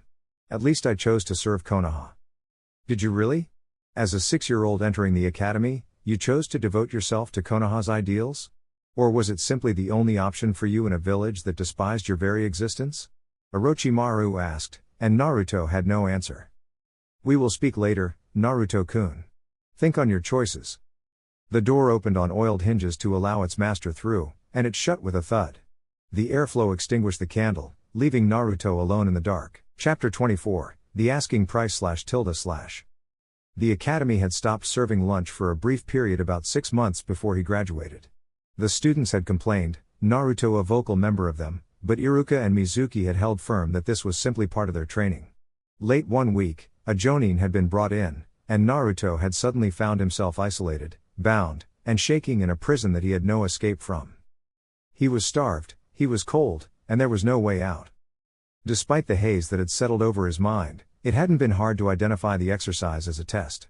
Captivity training, the academy called it.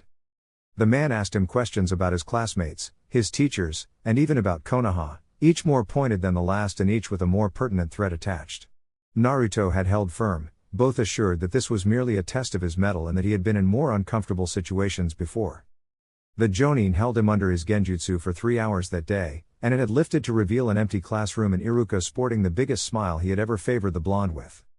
He had passed with flying colors. It was piss-poor preparation for his situation now, he mused. Every shinobi across the continent knew the rules of captivity. A prisoner's first duty was to escape. A prisoner could only repeat their name and rank. A prisoner could say nothing about their mission, their comrades, or their village. A prisoner's final duty was to die. You would be tortured, you would be coerced. Your body would give out, followed soon after by your mind, the rules said. The rules said nothing about being fed 3 times a day, being made comfortable in new clothes, and being given more scrolls to read than he knew what to do with. Naruto leaned his head back against the wall with a dull thump that only momentarily blocked out the whirring of his mind. It hadn't taken long for the reality of his situation to be made apparent. He wasn't going anywhere. By his best estimate, he had been in captivity for a week, but that didn't account for the time lost after Kabuto, the fucking snake, had knocked him out outside of Konoha. They've abandoned you already, I assure you. Orochimaru's words laid heavy upon his mind, but whether they were true or not didn't really matter. He thought of his mission to find Tsunade, how Jiraiya had told him of the futility of trying to track down his other wayward teammate in years past. The blonde had little faith that anyone but a Sannin had the ability to do it, and the task had already proven itself too difficult for his old sensei. Which meant his only options were to escape on his own or, he grimaced at the thought, die. A scroll detailing the finer points of shape manipulation dropped from his suddenly limp fingers to the table at which he sat with a soft thud, the dry material no longer keeping his fatalistic thoughts at bay. Shaking hands that he had gotten used to seeing the past few days caught his face as it fell toward the table. He exhaled heavily, fingers slowing working their way through his hair. No tears fell from his eyes, he had run out days ago after finally losing the battle against breaking down. Think on your choices. Like I've done anything but, he murmured into the table. He picked his head up with a sigh, hands pulling the skin of his face taut against this skull.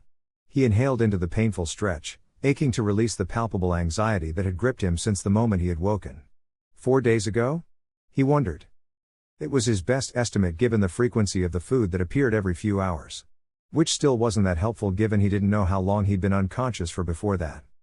His hackles rose at the thought of his kidnapper, and he released his head and rose suddenly. He felt his teeth grind against each other as he began to pace, mind settling on the one constant that had kept him going since he'd woken. Fury. At himself, at Sasuke, at Orochimaru, at Kabuto, at Akatsuki, at Konoha, at his father.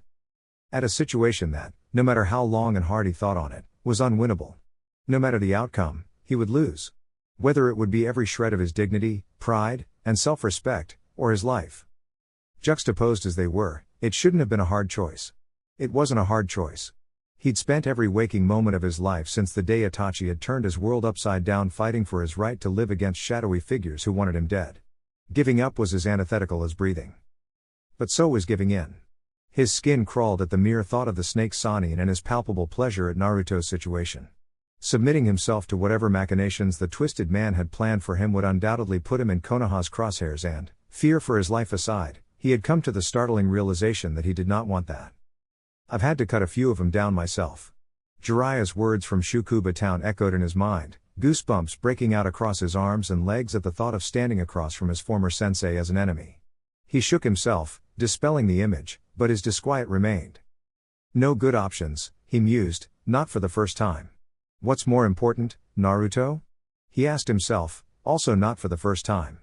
Konoha, or your life? He shook his head, discarding the false equivalency a moment later. Fuck Konoha, he thought. Your friends, or your life? He amended quietly. The blonde thought of Ino, his heart aching.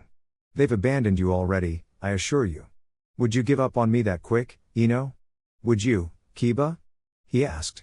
Sudden as a whip, he threw an open palm at the stone wall in front of him. He grit his teeth at the ever-familiar circle his thoughts were taking, breathing deeply for some semblance of focus. The facts were simple, Orochimaru held all the cards. What's to stop him from turning me over to Akatsuki if I don't comply? Naruto stopped his pacing, suddenly cold despite the comfortable temperature of his room. He'd been acting under the assumption that Orochimaru would hold him indefinitely. That he'd be forced to find a way to take his own life in order to escape. That he had time. He hadn't stopped to consider what might happen if the snake decided to cut his losses and decide that training him wasn't worth the hassle, that giving him over to his former associates was an easier path.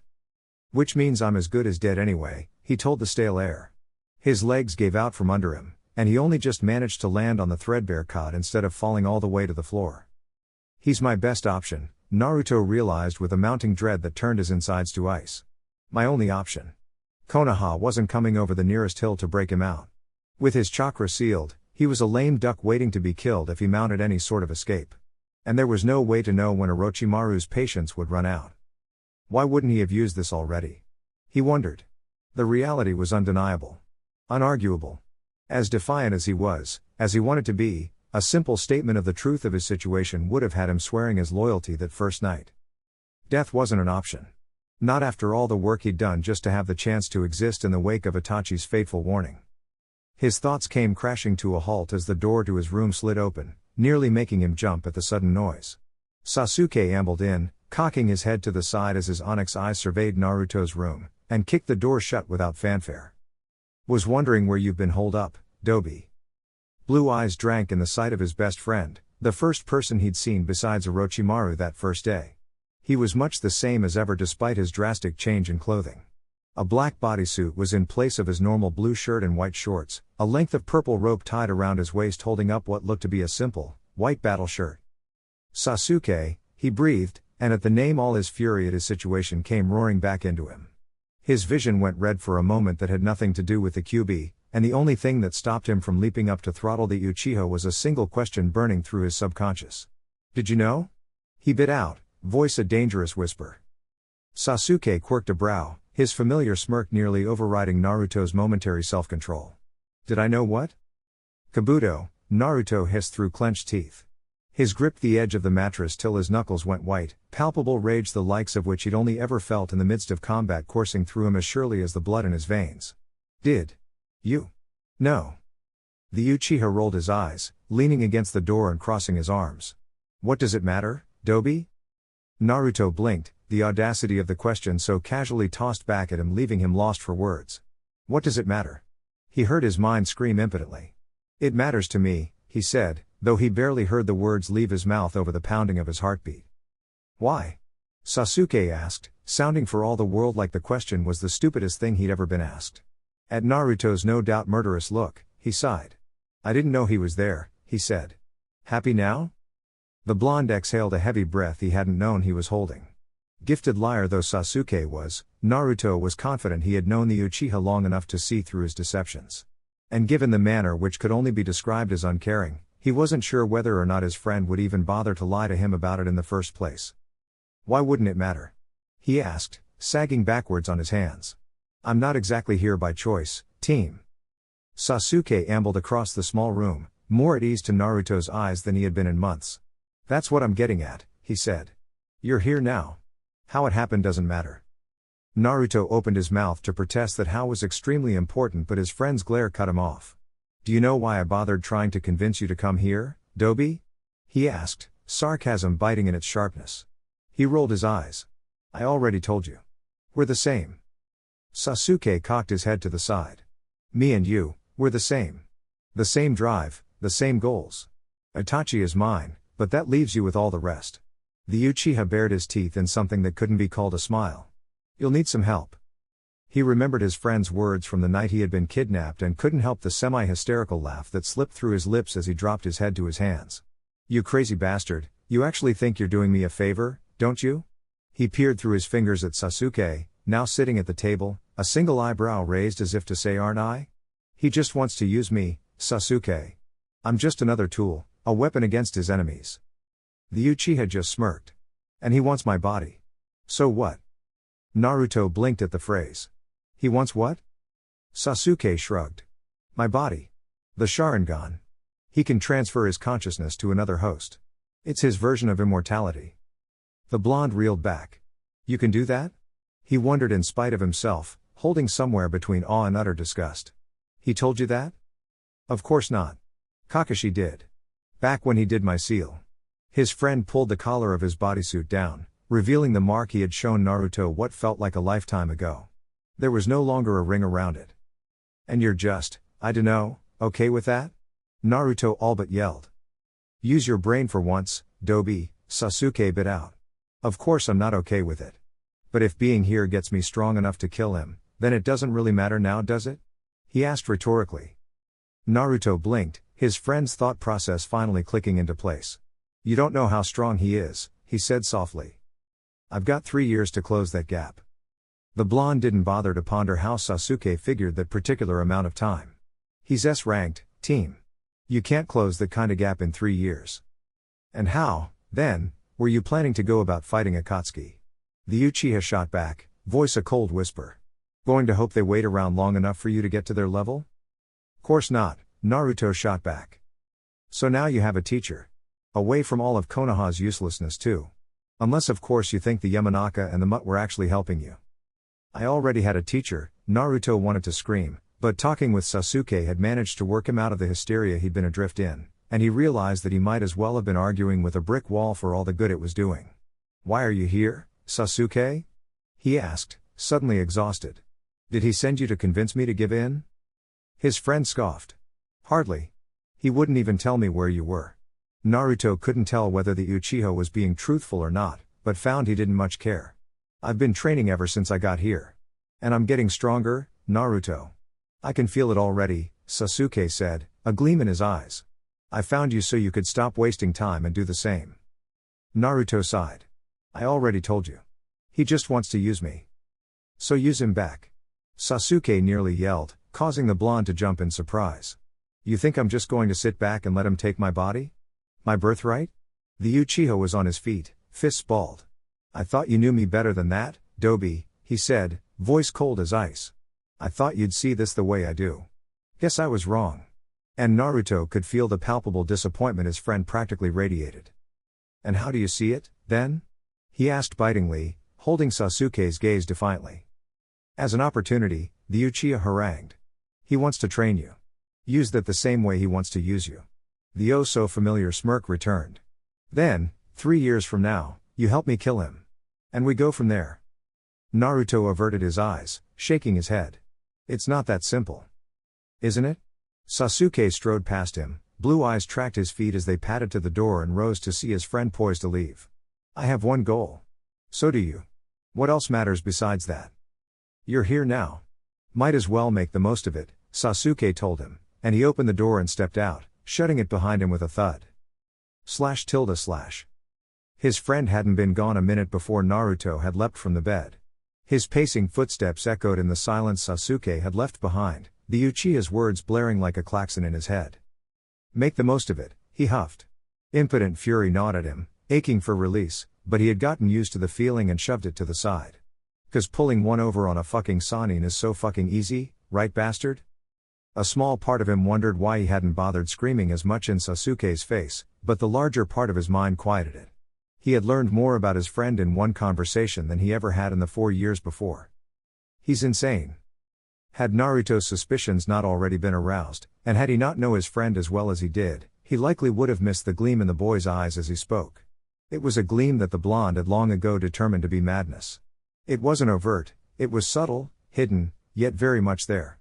It was the tiny spark of insanity that Naruto knew all truly powerful shinobi possessed. It was what drove them. It was what set them apart. It was what gave them their edge. Naruto shook himself, memories of a training session before the Chunin exam scattering like paper in the wind. Sasuke being certifiable wasn't a new realization.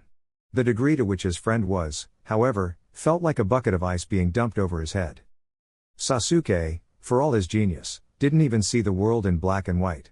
There was just Itachi. What else matters besides that? What the fuck did you do to him? The blonde silently asked the man who had seemingly chosen him as an ally against his own patriarch. He discarded the train of thought a moment later. Focusing on Itachi's nebulous motivations could only tie his mind in more knots when he needed clarity. That Sasuke considered him a kindred spirit was deeply unsettling.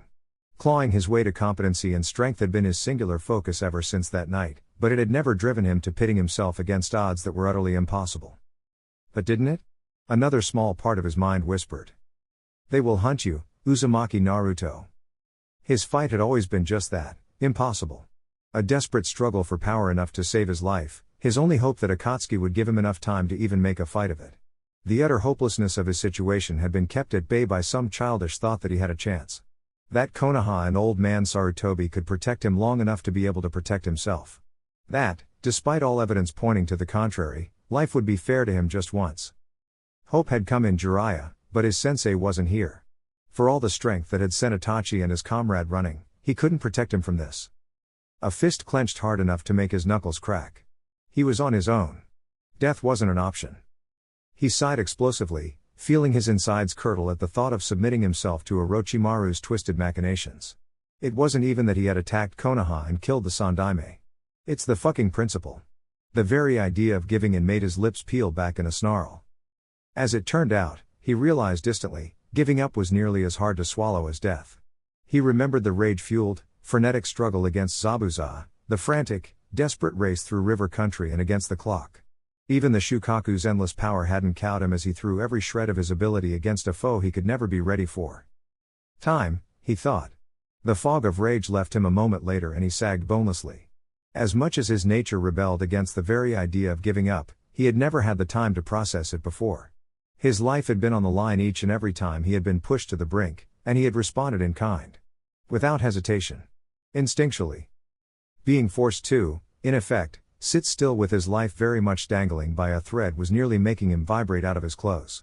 The sensation of ants crawling over his skin, slowly but surely devouring him whole, inch by inch caused a shiver. His heart beat staccato in his chest, the feeling just arrhythmic enough to draw attention to itself. He took a deep breath, followed by another, but couldn't shake the feeling. Thinking was never my strong suit, he thought blackly. He grimaced in place of a dark smile. Bastard probably knows it too. Orochimaru's pale, grinning, smug face appeared in his mind's eye and set him to pacing once more. So use him back. 'Cause it's that simple, team? He growled. Just pull one over on a cage-level ninja. Yeah, I'll get right on that. Sasuke's hubris was astounding, but the thought of it brought him up short. Surely Orochimaru wasn't ignorant of the Uchiha's half-formed plan to eventually betray him, just as surely as Sasuke was aware that the snake Sannin wasn't offering him power and skill for anything other than personal gain. It was like shogi, only in real life and with stakes that Naruto wanted no part of.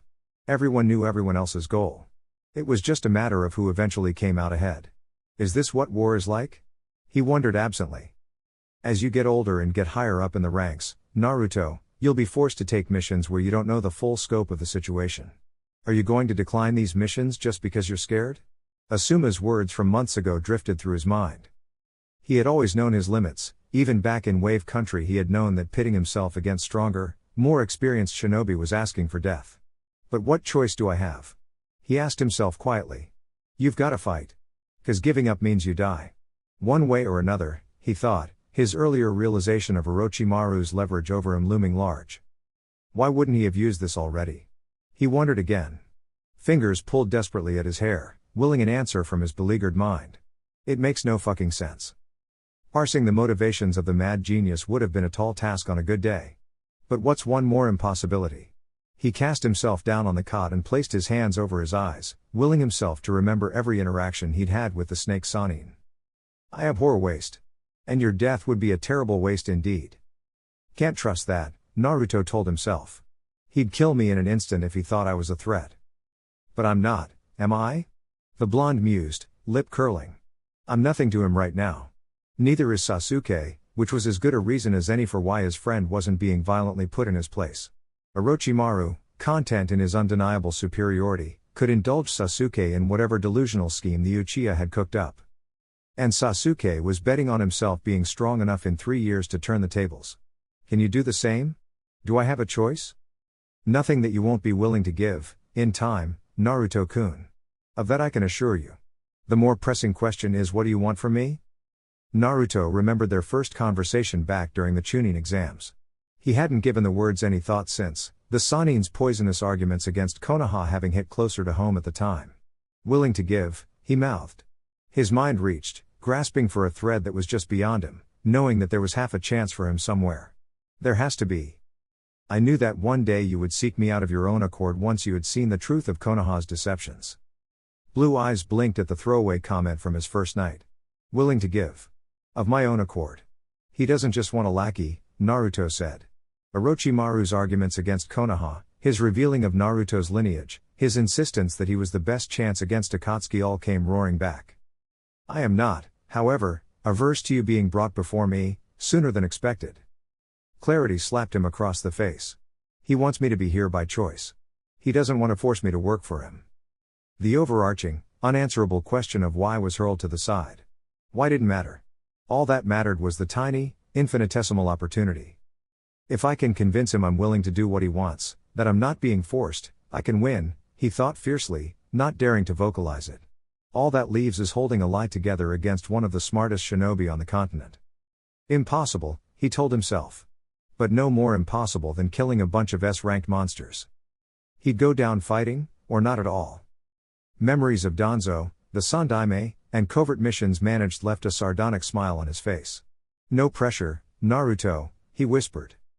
// Orochimaru stood silently as the sounds of battle assaulted his ears, content, for the first time in a long time, with the state of things. Yellow eyes glanced down at the simple, tightly bound book that rested in his hands. Thin lips peeled back in a toothy grin. How singular. Contentment wasn't an emotion he often felt. It led to stagnation. And stagnation led to death. Failure. He hadn't been content in his childhood, learning from his sensei.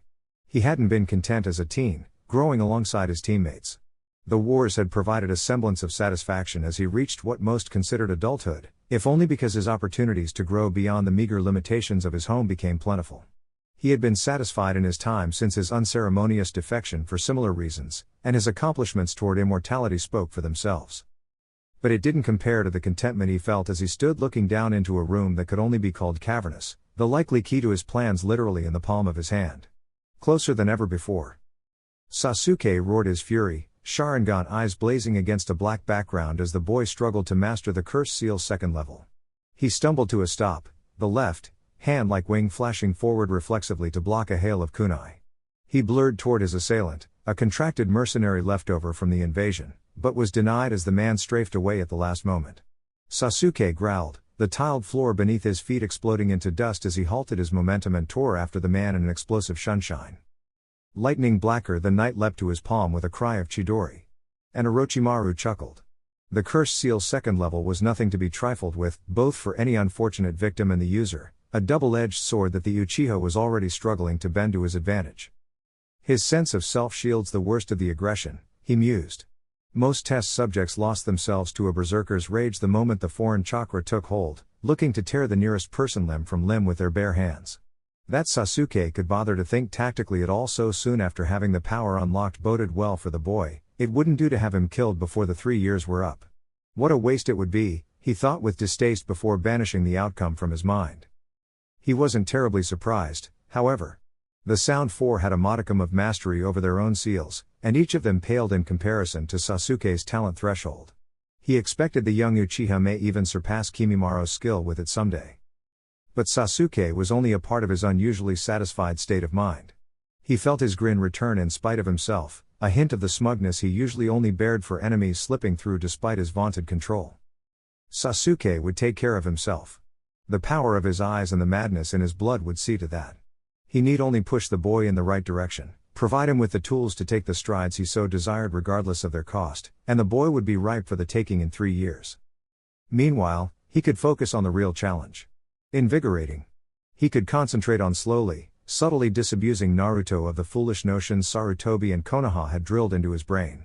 It would have happened in time, regardless, but as he had told the boy in their first talk, he wasn't averse to having him here sooner than expected. That the boy had landed in his lap in the wake of what had seemed an almost unmitigated failure was simply icing on the proverbial cake. Sarutobi's death had been a Pyrrhic victory at best, the loss of his arms necessitating a body switch sooner than Sasuke could arrive, but Naruto's presence had made it all worthwhile. That Konoha had basically gifted him on a silver platter was almost inconceivable. Their first conversation had gone far better than expected. He already doubted his home village, their abhorrent treatment of a being so far beyond their understanding having ingrained a distrust for all but a few of its citizens made Orochimaru's task that much simpler. He had waited in that room for over an hour for the boy to wake, mind exhilarated at the challenge of breaking down the painfully naive worldview Naruto had. What steps to take to open him up? How to balance on the knife edge of always challenging everything the boy thought he knew without having him close off completely. Shattering barrier after barrier until all that was left was the truth that Orochimaru himself had realized, that Konoha was his enemy. Not only because they wanted him dead, but because the yokes and restraints placed by the village could only limit him. And those limitations in the name of order and servitude could not be abided. From study, he knew Naruto had a strained relationship with the village he called home. He had set spies to watch him after their first, explosive encounter in river country. The reports, however, paled in comparison to reality. What few bonds Naruto did have, forged in blood or not, were relatively new, not even a year old. And they would be shattered irrevocably, the corner he had managed to back his old village into necessitating nothing less than declaring Naruto a nuke nin. Long fingers opened the bingo book resting in his hands and flipped through the pages languidly. Hand delivered by one of his agents from the nearest bounty station. His eyes briefly rested on his own face for a moment, memories of rage and panic going unacknowledged. Uchiha Itachi elicited a frown, failure, and was swiftly passed to reveal the straight face of his new Jinchuriki. Uzumaki Naruto. Age, 13. Rank, Chunin. Classification, A rank, kill on sight. Bounty, NA. Orochimaru smiled lightly. You did your best, Jiraiya, he thought, his old teammate's influence clear in the lack of bounty, undoubtedly done to keep the higher profile hunters off Naruto's back. Turning failure to success was something all shinobi aspired to, but rarely managed. Such a fickle concept, opportunity. His plans to obliterate his home could only barely be considered a success, Sarutobi's death the only true positive. Yet, Konoha was wounded, and they knew it well. By holding tight to their grip as a world power, they would let their most promising young shinobi slip right through their fingers. And he would have his willing lieutenant. His Jinchuriki to throw at those who opposed him. Theirs would be a partnership that would see their enemies crushed and broken before them. Orochimaru bared his teeth in anticipation of the next, far greater challenge that would present itself upon Naruto's realization. The boy was no fan of his, and an apprentice that longed for his death was unacceptable. There were ways to ensure loyalty, of course, Fuuinjutsu being the cleanest, a destruction of the subject's mind being the messiest, but he needed that loyalty freely given. He had enough sycophants and mindless soldiers. They had their uses, but they were merely tools. No different than a kunai for all their effectiveness. Boring. A willing lieutenant and apprentice, however? Truly interesting. Holding dominion over someone had its pleasures, but there was far more to be gained by providing direction and analyzing the unpredictable results. Discovery and knowledge for its own sake was one of the few pleasures he allowed himself. It kept him innovating, which kept him young. Innovation, whether in ninjutsu or otherwise, seemed more of a relic of the past with each passing day, the world and its inhabitants surrendering to apathy. He could not abide apathy. It led to stagnation. And stagnation led to death. Failure. It would be difficult, of course, but those few things in life worth it rarely came easily. He had already begun to plant the seeds. Naruto would need a foil, an outlet for his fury. And as Orochimaru himself couldn't act as such, it set a dangerous, contentious precedent. Kabuto-kun will have to oblige. It was fortunate, then, that his young medic had managed to worm his way in Naruto's head as a nemesis already. His condescending nature likely would have been enough to incite a strong dislike to begin with, but having killed Naruto's sensei and kidnapped him personally? The medic would undoubtedly realize his master was playing him against his new apprentice eventually, too shrewd and well trained, but Kabuto's own self-assurance would work against him at the start. Talented as he was, Naruto stood no chance against him now, and his fear of the boy would sustain the mutual antipathy. It had been a startling realization, but one that had provided much insight into his most capable servant's mind. His drive as a medic and researcher was born mostly out of a desire to better understand the world around him so as to find his place in it. In his constant struggle for an identity, Kabuto kept his world very well ordered. Everything fit where it was supposed to. Naruto didn't fit. Jinchuriki were, by their very nature, aberrations. They could do more, be more than even the most well-trained shinobi by virtue of their tenets. They stood apart from the natural order because, as far as Orochimaru could tell, they stopped being fully human the moment their beast was sealed within them. And where he saw only the nigh limitless potential, Kabuto saw only that which he could not explain. Yes, he thought. He will be perfect. His mind was pulled back to the present as the cursed seal's chakra abruptly cut off, young Sasuke no longer able to sustain the elevated state. His assailant was bloody and beaten, but still alive, his ragged breathing audible from the corner. The snake Sannin turned away from the cavernous room as a medic rushed out to tend to the two assailants, and strode into the dimly lit corridor that led to one of his many laboratories. His plans had come together beautifully. He'd had his moment of contentment. Now there was work to be done. Stillness was the enemy of resolve. He'd had 6 meals since the realization of his opportunity, and each one brought with it waves of anxiety that set his heart to racing. When will he come? Echoed through his mind every time. And every time Orochimaru failed to appear, Naruto felt another sliver of doubt fracture his determination. Does he know? He knew there had been surveillance in various places in Konoha. The idea that he was being watched had only occurred to him after he had resolved to exploit the snake Sannin's possible weakness. It wasn't beyond the realm of possibility that his vocalized thoughts had tipped Orochimaru off. And even if it hadn't, lying to one was palpably insane. It didn't even sound good on paper, let alone in practice. His precarious mind state wasn't helped by the knowledge that every little bit of doubt would make his task that much harder. As crazy as his wayward friend clearly was, Naruto couldn't help but wish for Sasuke's unshakable overconfidence. The Uchiha had yet to meet a foe he wasn't confident he could defeat. Lying required conviction, and Sasuke wasn't exactly lacking. He had been ready to fight his monstrous older brother without help, after all. On the other hand, he ran the fingers on his right hand through his hair and pressed them to his forehead, trying to relieve the phantom pressure behind his forehead. Each of the Sannin had proven how far beyond him they were without a shadow of a doubt. S-ranked, he thought with dread, remembering the suffocating feeling of Orochimaru's chakra choking the life from him. His captor was dozens of years more experienced, the gulf between them a chasm he couldn't even begin to fathom crossing. Outsmarted. Outclassed. No other options. What the fuck do you think you're doing, Naruto? The sound of the door sliding open snapped him from his circuitous reverie. He was so on edge that he nearly jumped, but managed to restrain himself by some force of will. Get it together. He commanded, taking a deep breath to steady himself against fatalistic thoughts that would see him dead. He exhaled as Orochimaru stepped through the opening silently. The Sannin stood silhouetted in the doorway for a moment that seemed to drag for minutes. Blue eyes found poisonous yellow and held their gaze steadily. Don't back down, don't back down, don't back down. Orochimaru grinned, a tongue far longer than it should have been lolling languidly to the side of his mouth. Naruto felt himself lose the staring contest as he shivered at the sudden wrongness that broke over his head like an egg. Naruto-kun. Orochimaru, Naruto returned, somehow level, before the Sannin could continue. It felt weird rolling off his tongue, and he realized he'd never addressed his captor by his name before. The pale man only grinned wider.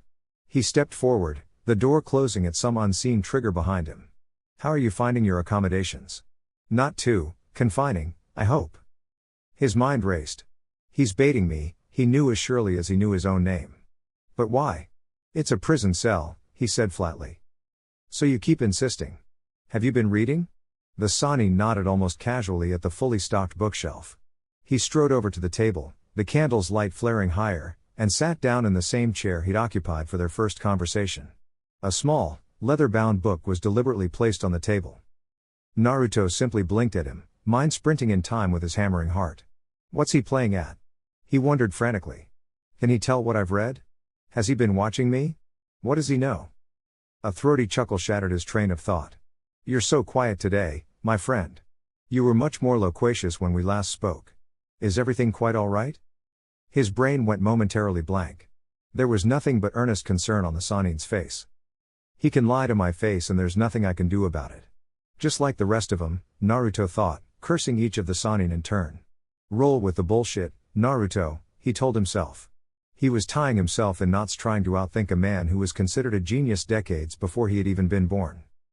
Bit dry, he croaked, nodding deliberately at the scrolls stacked on the shelves. They are, aren't they? I can admit as much, though I wrote them myself, Orochimaru conceded, staring forlornly at the piles. Which was your favorite? I know why you're fucking here, you fucking snake, just get the fuck on with it. Naruto screamed in his mind. He's really gonna make me bring it up, isn't he? There was no doubt in his mind that Orochimaru would be perfectly content to have a meaningless conversation and leave him to his business without a second thought. Impatience didn't seem like the man's style. He was too calculating. But that doesn't change the facts, he thought, remembering the cold realization he'd come to days before. He's got all the cards. Why me? He whispered, suddenly weary, unsure of who he was asking. Yellow eyes widened, in pleasure, rather than surprise, Naruto observed as Orochimaru's lips peeled back into another grin. We're very similar, you and I. His grin only widened as Naruto visibly recoiled. Perhaps not so superficially, though I expect Konoha would have lauded your successes as they did mine were it not for your father's actions. Both of us orphans. Both of us recognized as exceptional by our sensei. Both of us shackled by the village that birthed us. I chose to become a shinobi, Naruto returned without thinking, echoing himself from the first night. They never forced me to do anything. Do not be deliberately obtuse. It insults both of us, the Sanin snapped, and Naruto withheld a wince. Orochimaru's face settled somewhere between irritation and exasperation. Shall we ignore that you made this choice nearly 7 years ago and could not have possibly understood what they were asking of you? Orochimaru asked, the sharp edge of displeasure giving way to condescension. Tsunade barked a laugh. You have no idea what they make you give, kid. They'll ask for your life, and that's fine, that's what you sign up for when you graduate, even though you don't know it. His first conversation with Tsunade came back to him, his impression that the three Sanin weren't terribly different from each other along with it. Do you truly believe that Konoha would have simply let you become anything other than a shinobi? A smirk Naruto was learning to hate returned. Your father's actions ensured you'd be nothing less. Had you decided to pursue life as anything else, you would have been, persuaded otherwise, I assure you. The blonde held back a grimace at being so thoroughly shot down. The idea of Konoha wasting his potential as a Jinchuriki was frankly unbelievable. Focus, Naruto, he thought. Aren't you supposed to be convincing him you're ready? He managed a small nod, the acquiescence tasting like ash in his mouth regardless of its obvious truth. I'm not stupid, he began haltingly, feeling very much like he was. Feeling very much like Orochimaru would see through his every word. Then prove it, the Sanin said, somehow soothing and challenging all at once. Naruto would have marveled at the man's ability to wear a dozen different faces, each of them more convincing than the last, were his head not spinning. You claim intelligence yet cling to notions that would see you chained more tightly than the beast within you. I've got no love for Konoha. The villagers, he spat, ignoring his midnight resolve to protect the village before Sasuke's appearance had landed him in this mess. They hate me. Or they love me. Hypocrites can't make up their minds. I never fought for them. I don't care about them. It was the truth and had been for a long time. Do 4 people really make that place worth it? He wondered. He banished the thought with effort, trying to focus on the here and now to save his head. You fight for the few, and because you've known nothing else.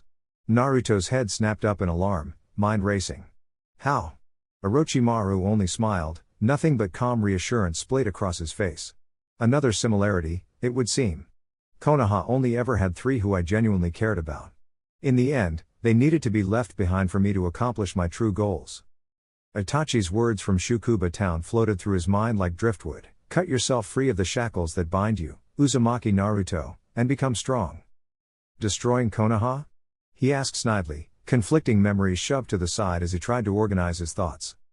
Yellow eyes rolled. My true goals are far greater than that paltry village. The debt has been repaid. Though perhaps yours is not. Naruto felt the hairs on the back of his neck stand up. A momentary panic at facing his friends as an enemy seized him. "I don't have any debt to repay," he said. "I told you, I don't care about them." "Do you truly believe that? I wonder." The Sannin shifted his gaze to the book lying innocuously on the table next to him. "Have you thought on your choices, Naruto-kun?" He'd done nothing but. "No choice. I don't want to die," he said, every ounce of his willpower keeping his face straight against the storm raging inside of him. "Not for them. Not for anyone. And you won't." Naruto averted his gaze, balling his fists at his sides. The Sannin quirked a brow as he spread his palms wide. "Salvation is within your grasp, my friend. And yet, something holds you back?" Orochimaru leaned forward, forearms resting on his legs in a decidedly eager posture that Naruto subconsciously leaned away from. "Sentiment," he continued, distaste clear in his voice. "Are they truly worth so much to you?" "No," Naruto said on reflex, eyes rising defiantly. "Then what stops you?" "You kidnapped me." He almost burst out, but managed to bite his tongue in time. "You attacked my home," he snapped, real anger, both at himself and Orochimaru bleeding into his words. "Sentiment indeed." The Sannin leaned back in his chair, silent for a beat, the only sound the rushing of blood in Naruto's ears. "I was led to believe that you were a fast learner," Orochimaru said. The blonde felt himself tense at the low, suddenly dangerous tone. Yellow eyes glinted as the candle's light flared higher. The superior smirk had transformed into a flat line as Orochimaru's lips thinned in obvious displeasure. "Such thoughts will see you dead at the Akatsuki's feet, my friend." "Better dead at theirs than kneeling at yours," Naruto itched to say. He shook himself minutely. "Do you even believe that?" "Stay focused," he told himself. "You and me aren't the same. I'm not like you." The Sannin leaned back in his chair and crossed one leg over the other, his fingers idly drumming atop the book that still rested on the table.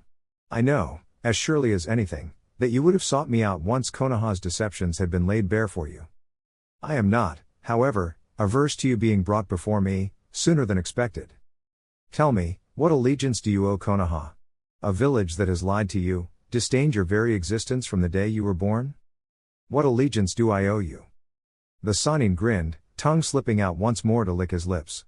"You are quite good at deflecting, my friend. I can provide more for you than Konoha ever would have, in short. I wish to do so. Where they would only stunt you, I would see you flourish. But now that I've answered your question, you must answer mine," he prompted, gesturing openly, grin affixed. Naruto held his silence, words from the Chunin exams echoing in his mind. What allegiance does a man whose talent, and genius, and innovation is ignored by the very village he had served faithfully, owe to a village that does not appreciate him? Tell me. For as much as the shinobi must sacrifice for his village, so too must the village recognize and reward the shinobi for his service, for his efforts to save the village from stagnation and decline. And when that does not happen, the sacred bond between shinobi and village is shattered, and the two must part. He remembered his youth, surrounded by hostility. He remembered Asuma's death, the palpable scorn at having survived where a beloved jonin had fallen. He remembered the adulation in the wake of the invasion, unadulterated hypocrisy shining through. He owed the Konoha nothing. His friends, however. Ino-chan, Jiraiya-sensei, Kiba, Asuma-sensei, I'm sorry. I don't owe them anything, Naruto said. It was easier to say than he had imagined, simply slipping from his lips. They'd understand, a tiny voice whispered. They wouldn't want you to die. Then why does it feel like giving up? A louder voice asked. He shunted it to the side with effort. You see the truth clearly, Orochimaru hissed, lips splitting wide. You need only say the words, and everything you need to strike Akatsuki down will be yours. Naruto inhaled deeply, sure that the treacherous Sannin could hear the sound of his teeth grinding, the sound of his blood rushing in his ears and his heart beating out of his chest. Just do it. He screamed at himself. What stops you, Naruto-kun? He was frozen as yellow eyes pinned him in place. Clarity is a gift few receive. Sudden hissing snapped Naruto out of his reverie. He slid back on the bed as a snake as thick as his torso slithered from behind Orochimaru's back and across the floor toward him. He leaned back, eyes wide, as the purpled and yellow behemoth coiled on top of itself, rising slowly to his eye level. Its tongue slid slowly out of its mouth, the small leather book falling from it to rest, open, in Naruto's lap. Uchiha Itachi's face stared up at him when he looked down. He reached out and picked the book up, ignoring the sudden smoke from Orochimaru's summon dispelling. He closed it, keeping one shaking finger bookmarking the page, and felt his breath hitch at the words on the cover. Bingo Book, Konoha. Edition 37.4.6. He opened it again, his mind strangely clear. He flipped the page from Itachi's impassive face, knowing, somehow, exactly what he'd find on the next. The sight of his own face stole his breath regardless. He cocked his head to the side. Do I really look like that much of a kid? He wondered absently, the single, dispassionate thought slicing through the feeling of his chest constricting in a vice. A-ranked, he heard himself say. The sound of his own voice rang like a klaxon and reverberated painfully through his head. So use him back. Give him what he wants. And get what you need. It was a stupid, reckless, insane plan. But my life is insane, Naruto thought, hysterical laughter bubbling up so fast it brought tears to his eyes. The bingo book was hurled against the far wall before he realized his body was acting. His chest heaved, the mysterious grip on it gone as he felt the welled-up tears slide down his face, deep gasps racking his body. He choked back a laugh that he knew would have become a sob the moment it left his mouth. Naruto nearly jumped as a hand as cold as ice cupped his cheek. He looked up through tears into poisonous yellow eyes, and saw underneath even as Orochimaru smiled down at him gently. You finally see, Naruto-kun, he heard the Sannin saying. Clarity, he thought, mind curiously blank. I'll take that gift. My enemy, he said, deliberately not shrinking back even as his skin crawled under Orochimaru's fingers. Our common enemy. Naruto finally pulled away, unable to bear the touch any longer, relieved that Orochimaru let him. What do you want from me? He asked, rising. Nothing you won't be willing to give. The tips of the fingers on the Sannin's right hand glowed purple, and suddenly Naruto was on his knees, the wind gone from his lungs. But even as he gasped desperately for breath, his left hand dropping to the stone to support him, he felt warmth spreading from his gut. Painful, glorious warmth that set his nerve endings aflame. A warmth he hadn't known he was missing until it came roaring back in a wave. Blue eyes fluttered shut at the momentary ecstasy of his chakra finally returning to him. He knew, without even needing to check, that the Kyuubi was there, its malevolent essence just beyond his awareness. He lifted his head after basking in the feeling of his life force rushing through his coils, eyes gleaming. Orochimaru stared down at him, expectant. One chance, Naruto thought. His trump card was back, all it would take was a single moment of effort. Where would you go? The same tiny voice from earlier asked, sounding disturbingly like Sasuke. Konoha was close to him. And anywhere else would take time to reach, if he could reach it at all, leaving him vulnerable to whatever Akatsuki agents were undoubtedly looking for him. What choice do you have? They will hunt you, Uzumaki Naruto. The same one he had on the bridge against Zabuza. The same one he had in River Country. The same one he had against the Shukaku. The same one he had the night a red-eyed devil's words had turned his world upside down. They will hunt you. They will find you. And they will kill you. Not without a goddamn fight they won't. He hadn't been willing to go down without a fight when he was 8. 5 years later, the situation hadn't changed. Keep telling yourself that. Welcome home, Naruto-kun. Orochimaru paused, stepped back, and the blonde withheld a shudder as his lips slowly peeled upwards. Rest now. You will need your strength soon enough. Naruto felt Orochimaru's gaze lingering on him as the Sannin strode smoothly to the door. He stared resolutely at the wall, the discarded bingo book lying open on a random page against the wall. He kept staring at it as he heard the door open. He kept staring at it as the candle flickered, the dim light barely enough for him to see the stone in front of him. He kept staring at it as the door closed and his body sagged, nothing but the dying light of the candle to keep the darkness at bay. // To be continued. Alright guys, that's it for this one. If you enjoyed it, please feel free to leave a like and subscribe. Once again, huge thanks to all of my Patreons. Making these videos would be impossible without you guys' support, and I'm extremely grateful for all the love and engagement you guys keep showing. Anyways y'all, have a wonderful day, and until next time, peace.